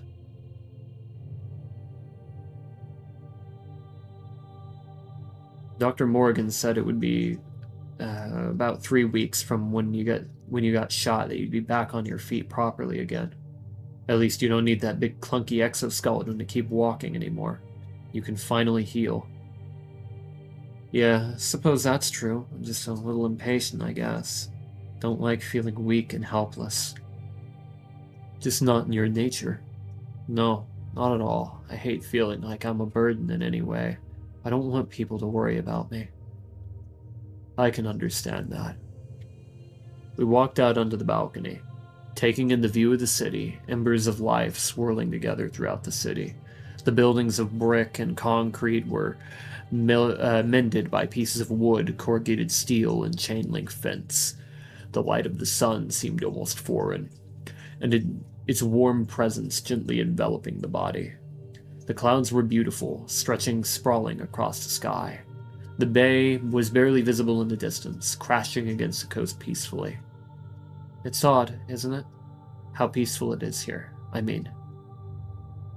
Oh wait, no. It's, character talking. It's odd, isn't it? How peaceful it is here, I mean. I turned to Elizabeth. Yeah, I mean, I expected a lot from Cascadia, but this pushes past even my expectations. You know, they send entire platoons worth of woodcutters every morning to make sure the forest doesn't encroach on Seattle. Elizabeth responded. Tenacious, if nothing else. The progress is truly beyond anything I could have conceived in these woods. Frankly, I didn't even think survival was possible. I just wish the others could have seen this. They would have loved it. It's truly a shame they didn't make it. Elizabeth turned, looking over his shoulder and pointing at a pair of crutches that leaned against the wall. Let's go through a stroll through the Warner district. Sure, sounds like a good idea. I crossed out of the balcony and into the room, walking to the left with Elizabeth in tow. We moved to the crutches on the wall where I let go of Elizabeth, her arm sliding away from my shoulder. She took the crutches under her arms, lifting her right leg off the ground. She moves herself forwards, her crutches clicking against the ground quietly. So, where to? I asked Elizabeth. She tilted her head to the side and in the air, rocking her head from side to side. Let's try going to the cafe. I could use a small breakfast. Would be good for healing. Let's go. So focused on objectives, you're starting to sound like I used to. Elizabeth turns around, looking up at me.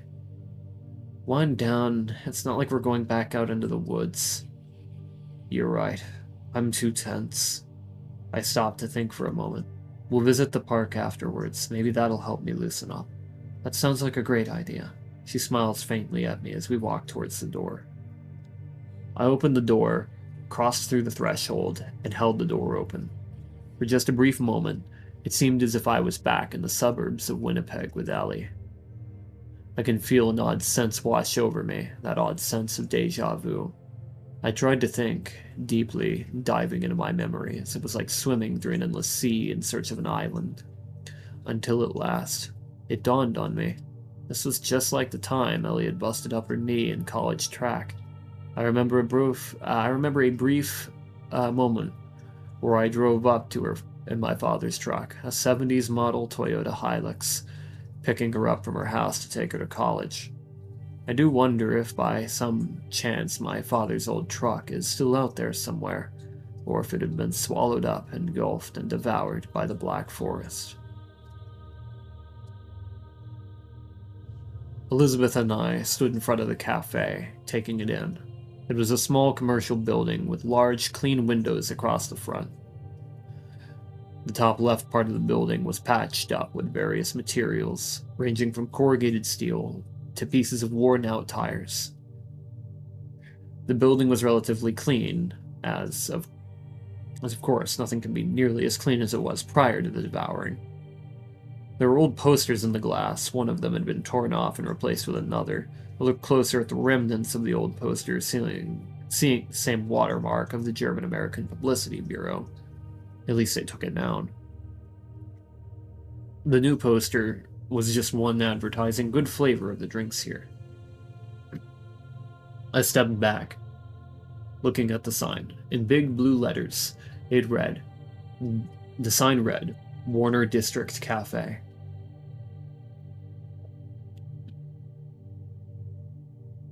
I stepped forwards towards the glass door, which in white letters also read, Warner District Cafe.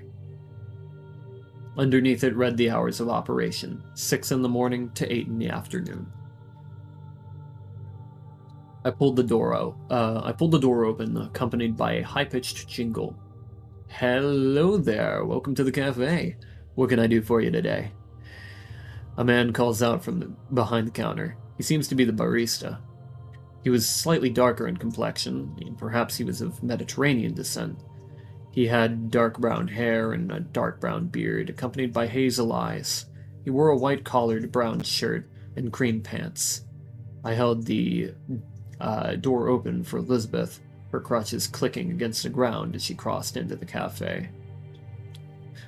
Very gentlemanly of you, good sir. Oh wait, hold on. Very gentlemanly of you, good sir. The barista called out. It's nothing, it's just in my nature. I walked towards the seats in front of the counter, making sure Elizabeth made it to a seat. I sat down next to her. I'd like a black coffee. Elizabeth puts her hand up in the air. Green tea for me. Not a coffee guy, huh? Never was my thing. Always preferred myself a cup of tea. Well, I do suppose it's that. Well, I do suppose it's the healthier option. Can't say I blame you for preferring that. Well then, what are you in for? The barista asks. Accidental homicide. I went feral, slaughtered my own friend. My goodness, that beats my charge. I'm only here for a week. Thievery charge, nothing too big a deal, you know. And Mrs., you're in here for vow of confidence? What's that? I haven't heard of it. I defended him in his trial, and they said they'd shorten his sentence if we boarded together. If we made it a full 2 months together, we could enter the country. Makes sense. Suppose they're getting pretty sophisticated with their law system. The barista reaches towards the back of the bar, pulling out 2 cups, which he gave to us. A coffee for the missus, and a green tea for the gentleman. Thank you. I looked at his shirt, which had a small white rectangular tag on his left breast pocket. Darren? Oh, wow. Elizabeth takes the cup away from her lips, setting it down on the counter. What is it? I asked, taking a sip of my tea. I just realized how long it's been since I've had anything that was hot and fresh like this. It's been ages. So, how old are you two? Darren asks, leaning in for some small talk. Well, Elizabeth puts her 2 forefingers to her right temple. This is gonna sound like a really weird follow-up question, but what is the date? July 11th. Why? Oh, wait, hold on. July 11th. Why? And Darren tilts his head in confusion. What year? 2007. Why? Elizabeth's face seems to twist in confusion, horror, and shock. You're kidding, right? I'm not kidding. Darren says almost as a question. That makes me 45 years old. Darren's jaw drops. Darren's jaw looks like it almost dropped to the floor. No flippin' way. You look like you're barely over 25, albeit you're a bit roughed up, scars and all, but there's no way you're 40. Might want to pick that jaw back up, Darren. She's younger than I am. I'm 48. I state in an exaggerated tone. What on earth is going on here? How do you all not age? Neither of you look even half your age, Darren exclaims. Well, turns out forest dwellers like Liz and I don't quite age like the rest of y'all do. This is impossible. It can't be. I was born in 1982. I'm only 25, and you two are about my age. I thought you two were about my age. Born in 58, and Liz was born in 62. Yep, that's right, Elizabeth says, finishing her cup of coffee. Well, I'm not sure I believe you, but I do have to finish my job. Complimentary French toast for you. Darren pulls out a couple plates from underneath the counter. Wow, you sure do a lot here. Well, I gotta contribute in the Warner District somehow, yeah. Pretty interesting prison system they got here, huh? Elizabeth turns to me and asks. Seems almost like it wouldn't prevent crime, but the crime rate is rather low in Cascadia, I responded. Well, it doesn't prevent crime, it's not supposed to. There are other things in place to discourage crime. Warner Districts for rehabilitation. Supposed to help former criminals reshape their futures and become better people. Darren states. Interesting concept. Does it work? Crime rate speaks for itself, doesn't it? Darren responds. I suppose you're right about that. Eli Warner is the foundation of this rehabilitation district here. That's why it's named after him. He's won about 5 or 6 elections for the Seattle District Representative. How does that all work? Asked Elizabeth. You mean the democratic system? Yeah, how's the government structured? Not much of one, if I'm being honest. Everything goes through the people it affects. We elect representatives to the council, and those council members do certain jobs that we assign to them. Any laws or decisions proposed by the council goes to the people, who vote individually on the decision. We can also vote them out at any time. Intriguing, Elizabeth says, finishing her French toast, as I finished both my French toast and tea. Looks like we're about done here. It was good talking to you, Darren. Oh wait, that's Elizabeth. Oopsie. Looks like we're about done here, though. It was good talking to you, Darren. Good talking to you as well, Elizabeth. And Darren looks at me, his index finger pointing towards me. Jonathan, I interrupted, telling him my name. Jonathan, thank you. Well, see you next time. See you. Elizabeth and I say simultaneously as I hold the door open for her. After a bit of walking, we found ourselves at the park. We looked upon the park, which had somewhat well-trimmed shrubbery and floral features. Regular green trees were scattered across the park, littering the ground with their bright green leaves. There were trails sprawling through the park, going every which way. Benches were few and far between, but plenty for the leisure of a dozen or two attendants at a time. A couple people seemed to wander the parks, idling as they pleased. The view was only broken by the dark gray concrete wall in the background, reminding us of where we were. The Warner District, an open-air prison focused on the rehabilitation of criminals. We weren't allowed to leave, but it is our own little town, separate from the rest of Seattle.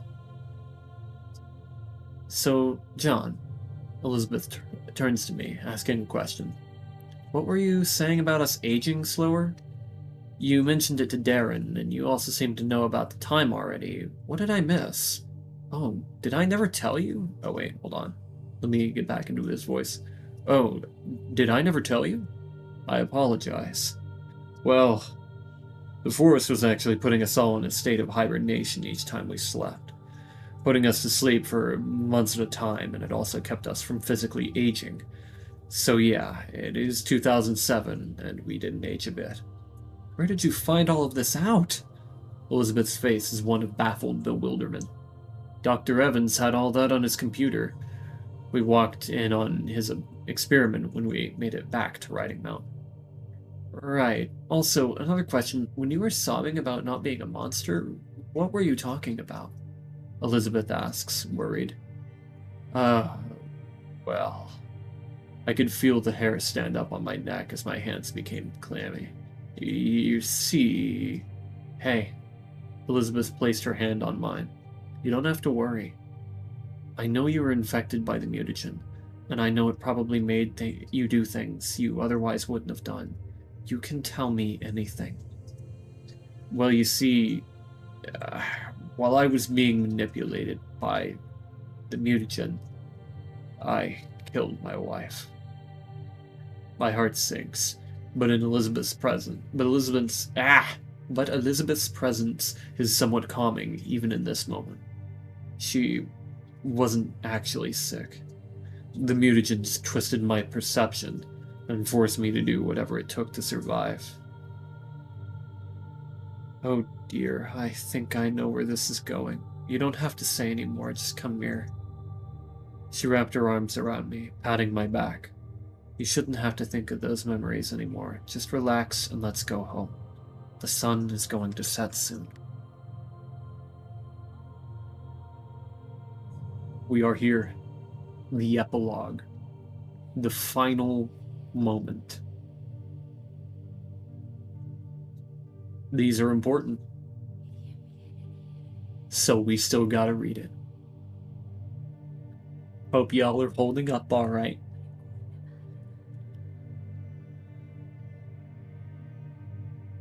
The falling action has occurred and we are now at the resolution.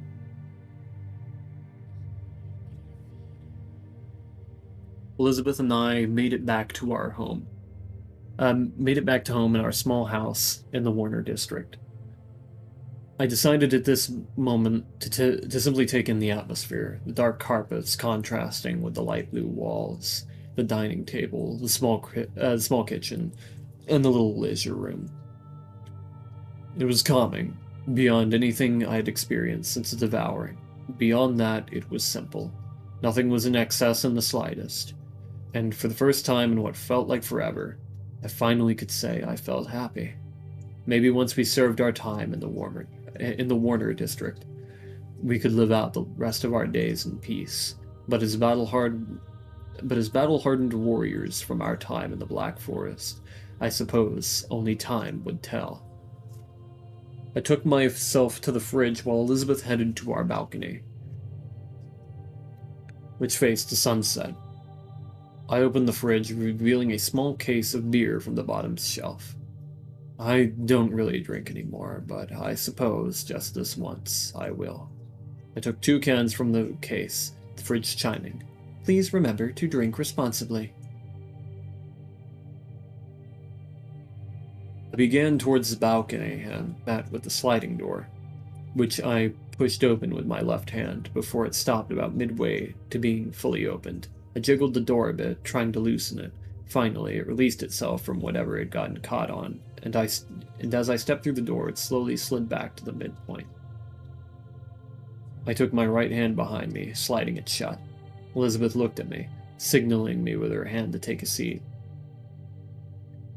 I set 1 can in front of her on the small plastic table in front of me, setting the other on the opposite side of the table, taking a seat in the white plastic chair which sat on that side. Still having problems with that door, huh? Elizabeth asks, laughing slightly under her breath. Yeah, don't quite get it yet. I responded, laughing it off. You just have to lift up on it when you slide it, then it will slide just fine. Besides the point, though, how are you feeling? Elizabeth says as she cracks open the can of beer sitting at her right. Better than I have in a long, long time. You think you'd want to stay this way? Of course. If we're not in any danger, I'd love to go back to the simple life. Maybe not stuck in the Warner district, but I'm sure you can understand that. Well, obviously, we're still in prison. I'd love to actually go to the beach and maybe work a regular old job. Live a regular old life, you know? Maybe I could even be a politician here. Yeah, maybe you could be. Always thought of you as a natural-born leader. You have? Elizabeth tilts her head in confusion. I didn't think I was doing that good at being the leader. I took you for a professional. You did? Goodness you, this isn't just flattery, right? Not at all. I really did believe in you wholeheartedly. You were always skeptical of a lot of things, but there's merit to being a cautious leader. And I'd vote for you. Don't vote for me just because you and I are close. Vote for whoever you think is the best fit for the position. Elizabeth takes the can up to her lips, taking a sip of the beer. If I'm being honest, I really do think you'd be one of the best options. Okay, now that is flattery. Okay, you got me there. I crack open my beer. I suppose here's to the start of a whole new life. Yeah, I suppose so. Wonder what I'm gonna do. Tap the table with my index finger. Yeah, you'd be a great city guard. You're strong, fast, and a hunter, no less. They'd love you. Well, suppose I'm not the only one who's employing flattery here. It's all true. I'm sure they'd love to have someone like you on their side. Maybe so. I might give it a shot. Look at you, able to find jobs for the unemployed. Oh, come on, John. Stop it. I'm starting to blush. I'm hoping to beat the alcohol to the punch. Oh, John. Elizabeth bursts out into laughter. Well, what do you say? To new beginnings? I raised my can of beer in the air towards her. To new beginnings, Elizabeth shouts, pushing her can straight out into mine. I look off into the sunset, with a smile on my face. The sunset reflects beautifully off the water, the rooftops and the trees, the hillsides, and especially the clouds. The sky is a lovely orange, and I finally feel at peace. Tick, tock, tick, tock, tick, tock. Fate sealed. And thus brings us to the end of the Black Forest. Thank you all for attending. This has been incredibly taxing on my voice, as it may be obvious.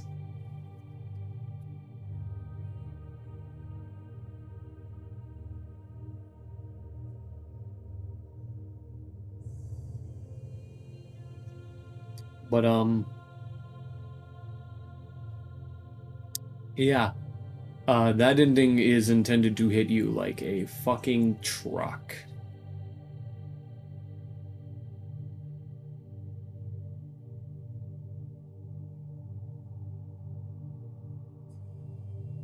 So, great cliffhanger. Oh yeah, that's how you know there's a sequel.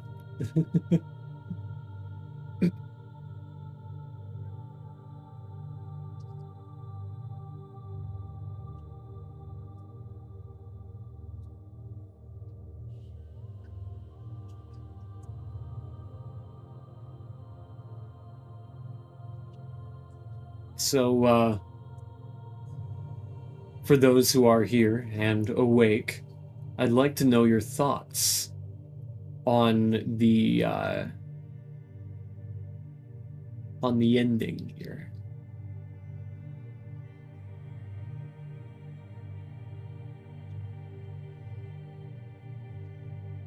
Because I kind of want to know how many of you have got the hint. I won't say what the hint is, but I'm just curious to see how many of you got the hint.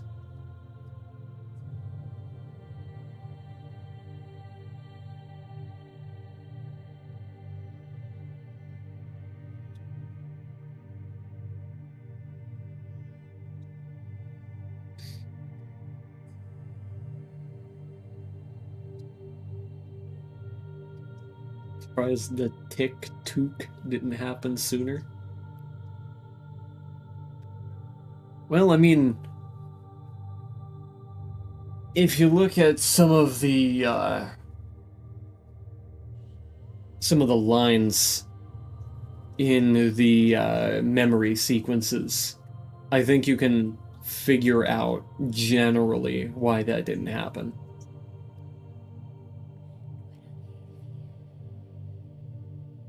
But I may try to point out some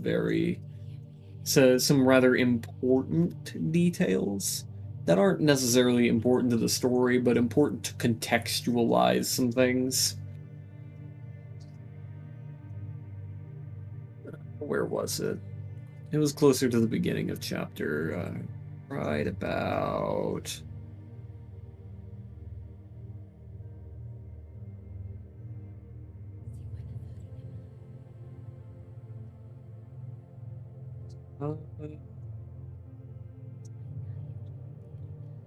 yeah.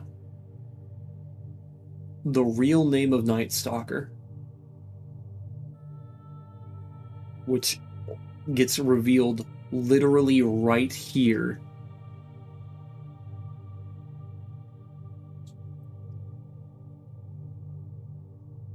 With a threat level of 1.3 out of 10.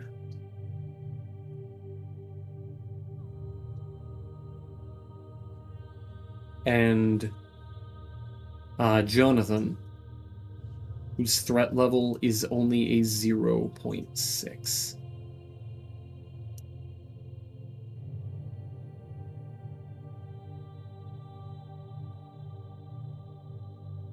Yeah, he noted that. Some very important reveals that happened here.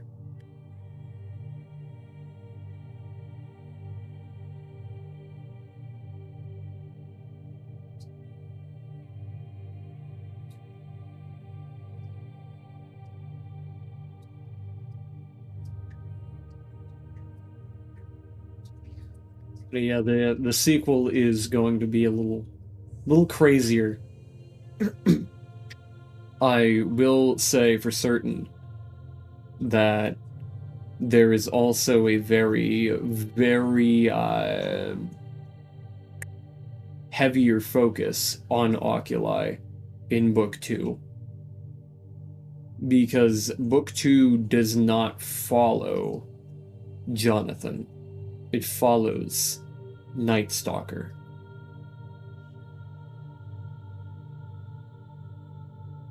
And Night Stalker, if you can't tell, is way, way fucking smarter than the protagonist is. Night Stalker is crazy smart.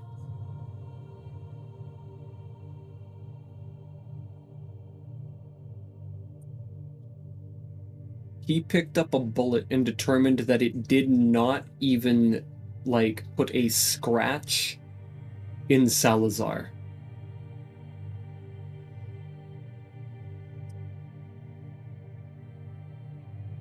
Like, that is some impressive deduction skills. And that's also going to be very clear in the narrative writing for the sequel, as the what am I trying to say here? It's Jimmy Neutron versus Ed, Ed and Eddie. Yeah, no, the main character is not very intelligent. He's not the brightest bulb. He's just a guy. Like, he's just a regular guy. Now, granted, he managed to survive the mutagen, but he's a regular guy. Overall. However, Night Stalker, on the other hand, in the writing that I have so far for the sequel, he is able to basically, like, read people's emotional states through, like, their expressions and biological signs. It borders on mind reading. He's really good at reading people. And he also has a very, very, very high perception in comparison to Jonathan. So you'll notice that in a lot of these very high intensity scenes, the writing paces up. And there are less and less details. There's so much less detail whenever something gets really intense. So, for example, whenever the horror crashed in chapter 11, all of a sudden you notice how all of these, like, details faded out. That is because not only do I have a concept in writing that I use personally called motion blur, but I also wrote that intentionally because Jonathan would not be able to notice those things. He's not perceptive enough for that. But whenever we go through some of these events with Night Stalker's perception, you'll see something very different. And you may also see inaccuracies, because Jonathan is not a reliable narrator. Due to the extreme effects that the mutagen has done on his brain, he is not wired totally right. So in some cases, there will actually be a legitimate discrepancy between what he sees and what Night Stalker sees.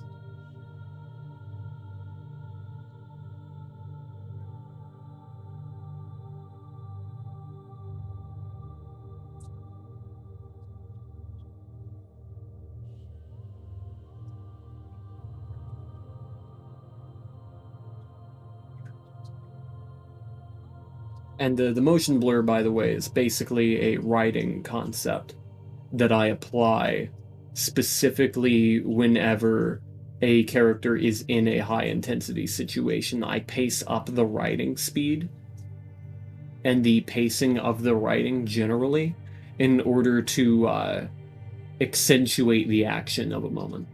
Second book out yet? No, it is not. This is where it ends for now. But I may start releasing chapters.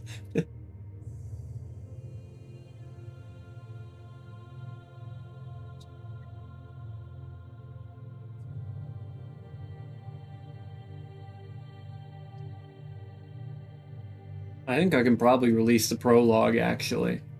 So we can probably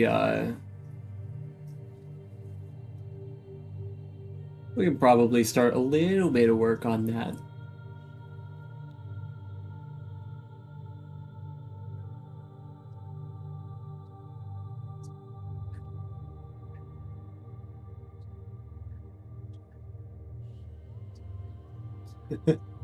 Hype. Glad to hear it, glad to hear it.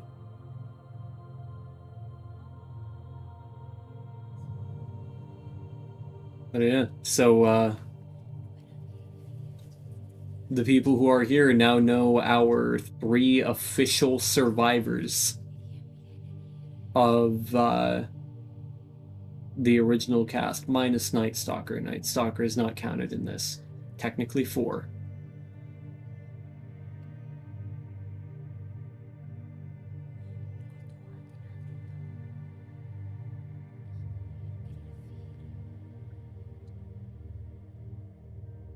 Because you have Jonathan, who is fate sealed, but as of the end of this book, he is alive. Elizabeth is alive but injured. In Dante's case, it's kind of a toss-up, but he's probably not gonna make it with what information you all have. Probably dead. Probably dead.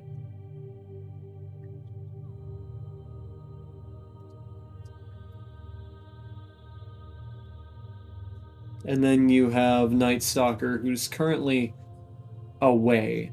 So technically, we don't know what is going on with him, but considering the sequel follows him,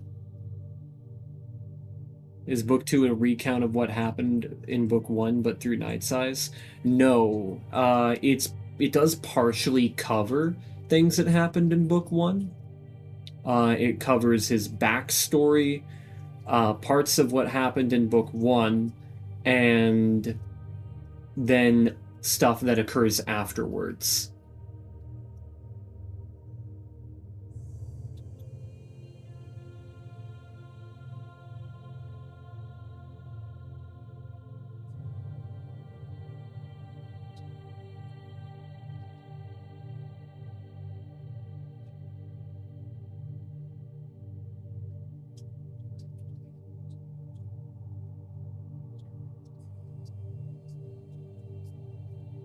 Yep.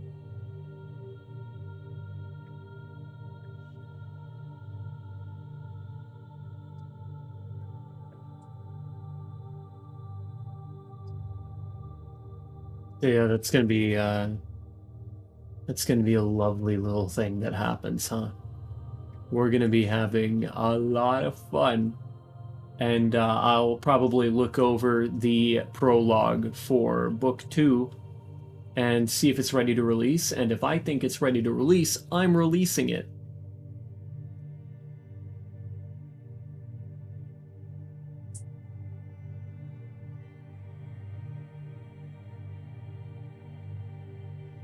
But with that being said, thank you all so much for watching or reading. Thank you to everybody who tuned into the stream live, and thank you to everybody tuning in after the stream is already concluded. You are all very much appreciated, and I will see you in another time. I guess, you know what? Hold on. Thank you for listening. If you have, if you've been listening as if this was an audiobook, a cursed audiobook by a scuff VTuber. You have a milestone for book 2? What do you mean?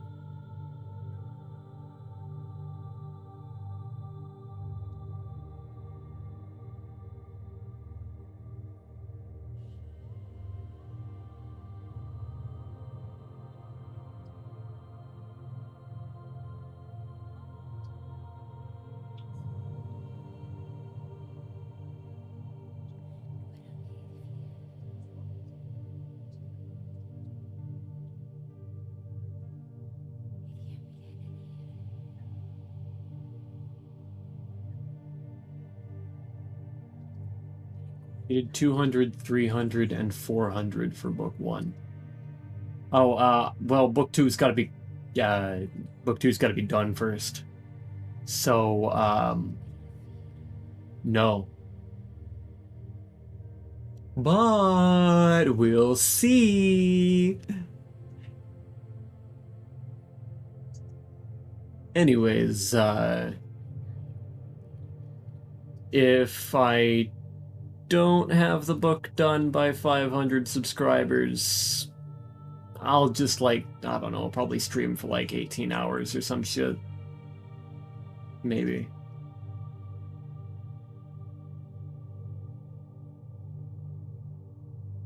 I'll do something. There will be something.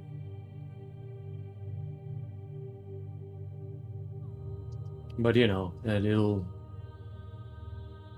it'll be ballin' because for the first time, whenever I hit 500 subs, for the first time I will be able to have people with green names in the chat. Will it happen? Probably not. But it would be pretty funny to see.